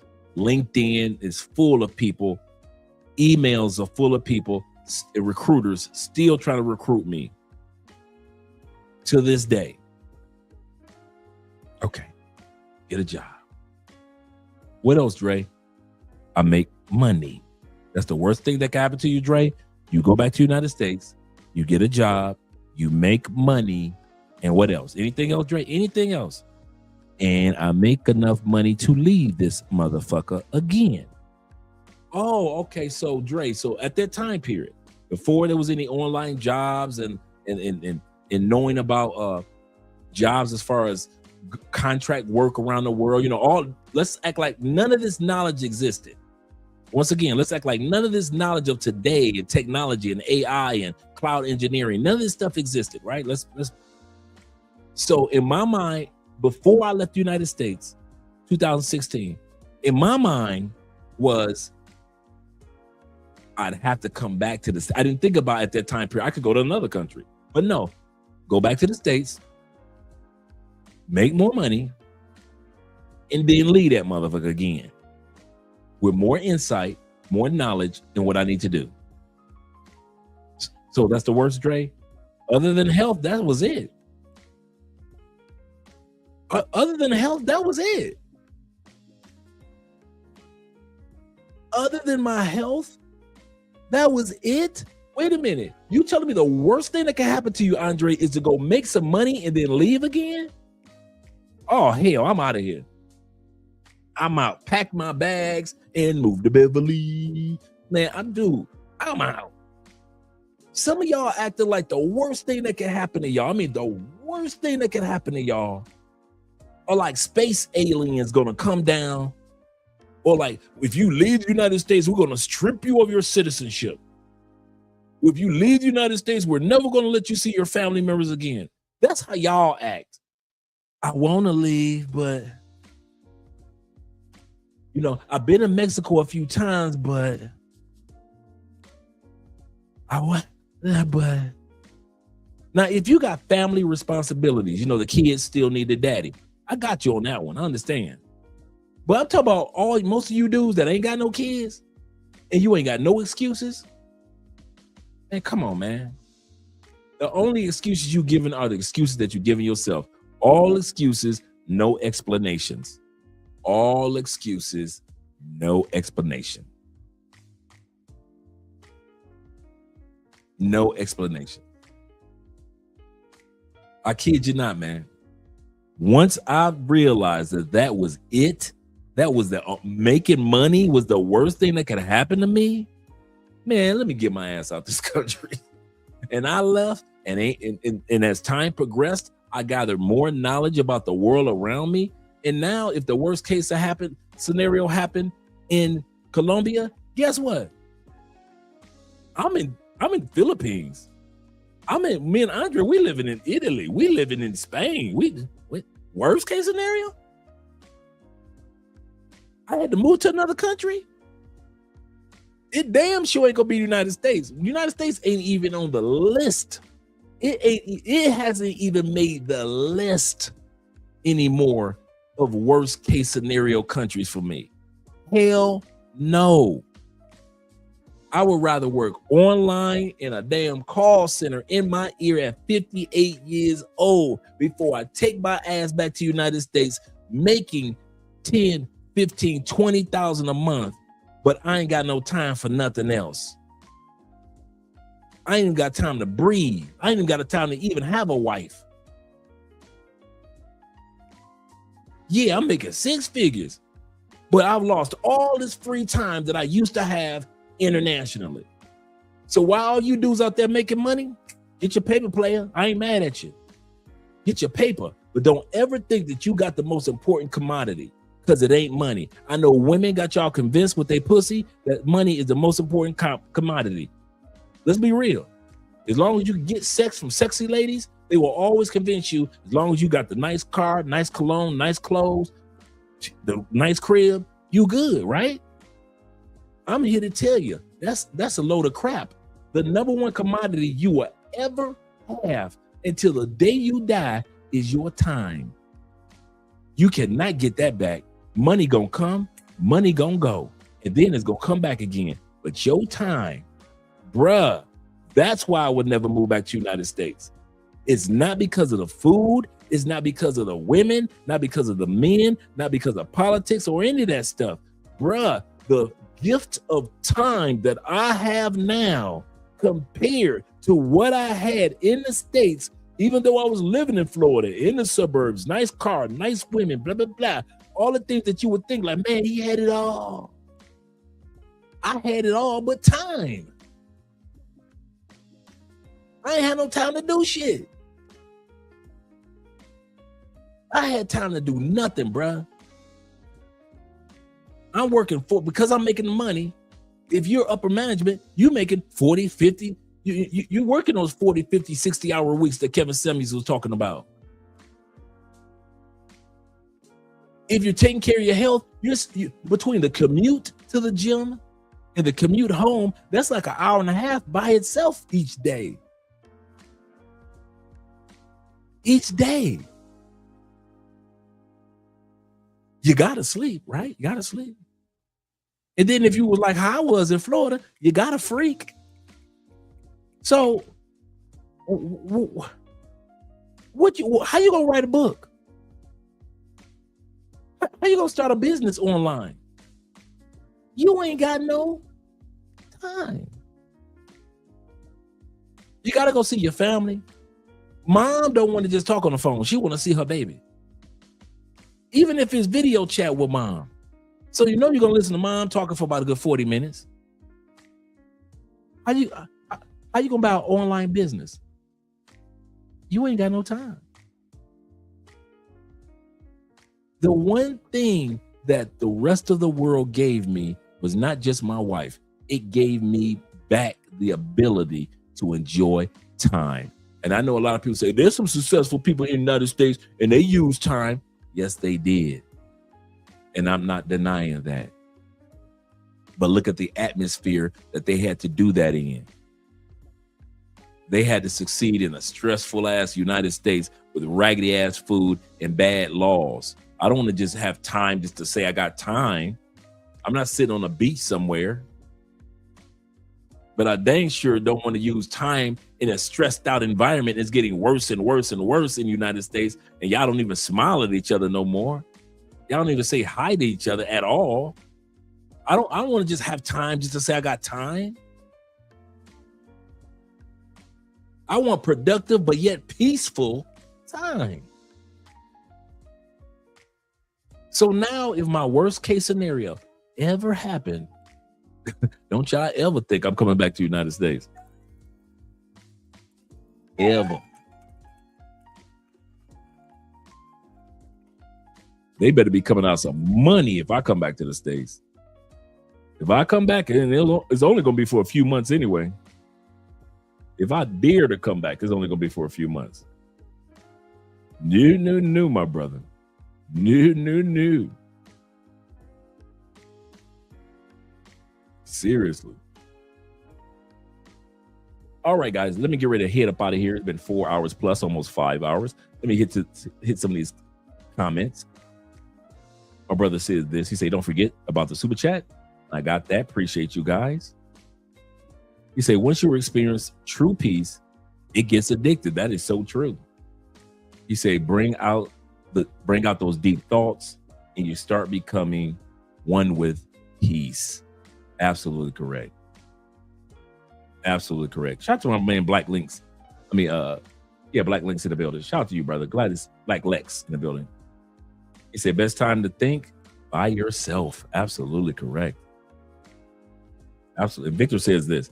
He said, if a person stays stagnant because they are afraid to fail, they have accomplished their end. Absolutely correct. Great way of putting it. That is a great way of putting it. He said, man, this dream is too real. Well, we're trying, brother. We're trying to be brothers here. Our brother 007 says this. He said, Kevin definitely did not have many regrets. I hate the fact that he didn't get to enjoy the fruits of his labor. That's the only thing, his impact. Didn't get a chance to see the true impact. You see, your worst case scenario? Yeah, the worst case, that was it. Go make some money. I was like, oh, okay, I'm out of here. He said, that's a real modern day American dream. Make enough money in USD to leave. And if I had to do it, I kid y'all not. If I had to do that every year, I would do it. If I had to work in the United States, I kid you not, I'd be just like T-Mac, right? If I had to make my money in the States and I would leave the States like 4 months out of the year or 6 months out of the year, I would do that. I would do in a heartbeat. I would do it in a heartbeat. And I'm talking about for you guys, not me. I wouldn't work 6 months in the States. Hell no.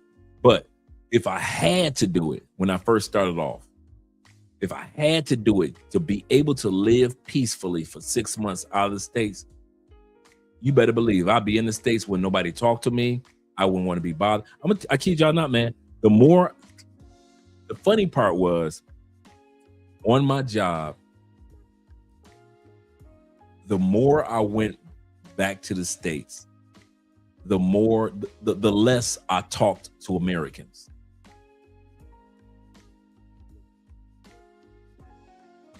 I found myself talking to more and more people from other countries than I did Americans. I'm in America,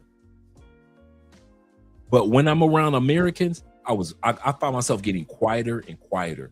Like at work, I would do my job, take care of business, but all that gossiping and fantasy football and all, I wasn't doing nothing.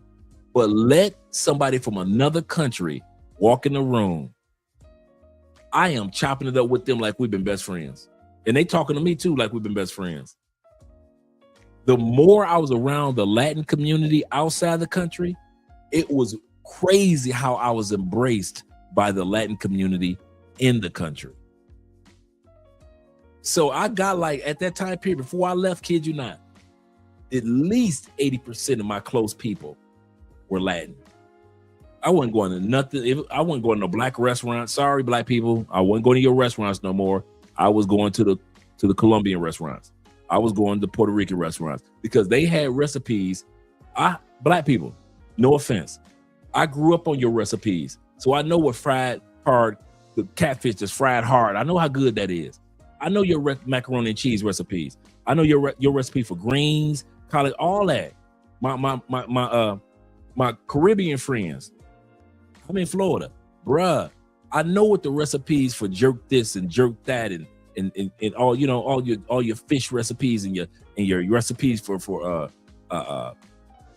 shrimp and so forth, and curry, all the different curry meals that I you know, for my Indian dudes. I know all those recipes. So, but when I went to other countries in South America, I was being introduced to new recipes. So when I got back to the States and I found out that that particular restaurant had those recipes from the foreign countries, I'm going there now. Not because I don't like black recipes. No, it's because I already know our recipes. I grew up with the flavors of our recipes. I wanted to enjoy and celebrate other recipes as well. So yes, I enjoyed the black recipes with the collard greens and the catfish and the perch. Cool. But I really also enjoyed these new foreign recipes. So now I'm going to the Argentinian restaurants. Now I'm going to the Colombian restaurants, the Puerto Rican restaurants, the ones I used to drive by all the time in my neighborhood and never walked in. Now I'm going to the Latin clubs. Now, if it's one of those clubs that with different levels of, now I'm doing more reggaeton. I'm doing more of the Afrobeat clubs. I wasn't going to the Afrobeat clubs. Afrobeats wasn't even that famous at that. Now I'm going to the Afrobeat clubs. I'm not just going to the regular black hip hop clubs, not those, the hippity hoppers. I'm going to the Afrobeats. I'm going to the dance hall. I don't want to hear y'all version of Caribbean music. I want to hear real Caribbean music. So I'm going to the dance hall where I know the DJ is from a particular island. Man, shoot. My best friend was from Trinidad. So he introduced me to dance hall when I was in Cleveland. The more I traveled, the more when I came back to the States, I want to be around these people from other countries. I'm gonna say something that's controversial. It was hard to just only hang out with black people anymore. And I love being black and I love my people, but I couldn't just only hang out with black people. I feel comfortable now with all people.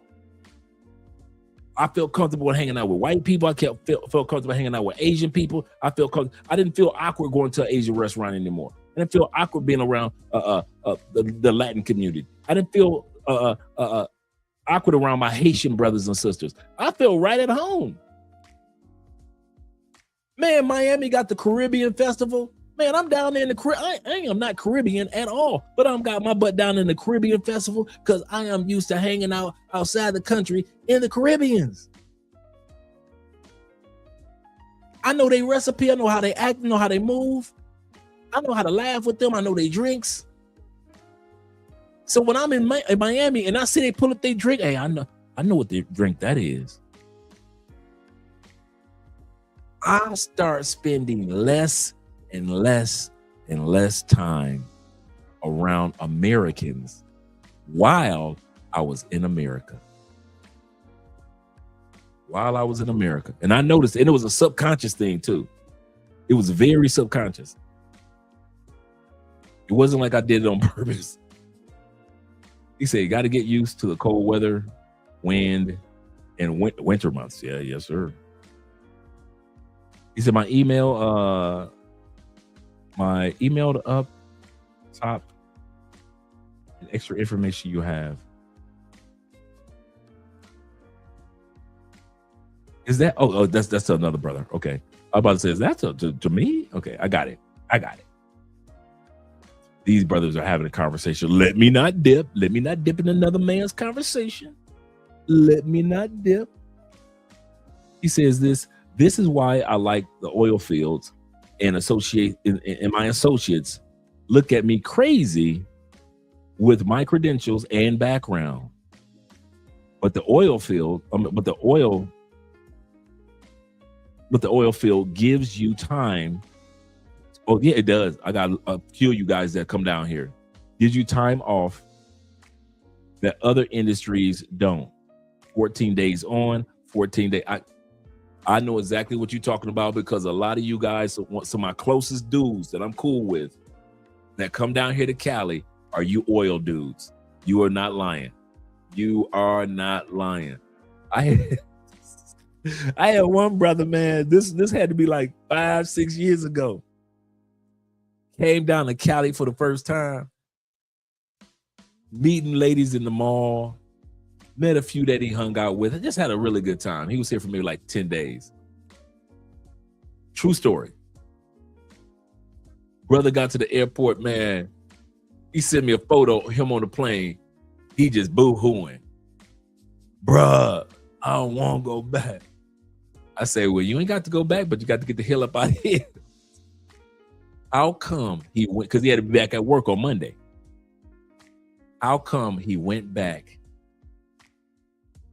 When he landed, he got a call saying they had like a 4 or 5 day more extension. So he didn't need to come in on Monday. How come this fool did not leave the airport? He booked a flight. True story. He didn't even get it because he was checking his phone. You know, when you land on the plane, you check your phone calls, blah, blah, blah. So he's checking his messages, right? He gets a message. I believe, I don't know if it was HR or whoever it was, management. You got, you know, we decided some extra days that before we get ready to head back out.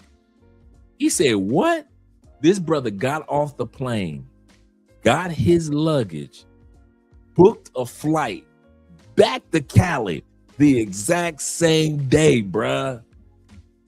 I said, what the hell you doing back here? Man, they said I got some extra days. I'm back. I said, because he had left early in the morning. So he got back to I believe it was Texas area, which he was in. He had got back there like in the afternoons, in the early afternoons, like 2 o'clock, 3 o'clock. Man, once he found out, man, shoot, he booked him like a 4, 5 o'clock a flight back to Cali. Man, he was back to Cali that night. I said, get the hell out of here. I said, I've heard it all, bro. I have heard it all. Yeah, supervisor or regional updated him. Yeah, I could believe. He said, man, I'm back. I called my girl. She on her way over to the Airbnb right now. I said, okay, man, I'm gonna hook up with you before you leave back, man. Yep. He said it wasn't controversial to me. He said, because my family is the way that you described your children or your children the other day, which I don't have any kids. He said, we're black, but they were mixed from all over the world. Oh, how I want my children. Okay, yeah, I'm with you on that. Yeah, I'm with you on that one. Yeah, man. Yeah, brother got on that flight real quick. He said, looking to make it to Cali September day, Dre. He said, we are friends on Facebook. Yes, we are. And I'm in the Patreon. And we'll hit you up. Yes, sir. Hit me up, guys. Hit me up. I know where all the spots are. Y'all don't be just grabbing Airbnbs without a consultation, because I'm going to tell y'all going to be mad because y'all going to book an Airbnb in the wrong area. I'm not coming all the way out there. But Dre, I'm on the south side. Sure you are. Stay on out there. Shout out to my brother Kirk. D. Kirk in the building. 007 he said, I bet you he didn't even make it to the return TSA. I know. Oh man, that had me laughing. Cause I'm looking like, what you doing back here, dog? Hey Dre, you want to get some breakfast? Man, you back in the States. What you talking about? I came back, man. They gave me some extra time off. I say, wait a minute. Okay, cool. Cool, 007. I say, wait a minute, you what? He said, man, I had a message from HR waiting on me when the plane landed. I say, so do not tell me that you just jumped on the flight back. Hell yeah. I say, I ain't mad at you, player. I'll see you for breakfast tomorrow, man. Real cool brother, man. Real cool brother. And that, I didn't even know. I didn't think about nothing like that. I didn't think about, the extra time that you oil guys might get sometime compared to everybody else.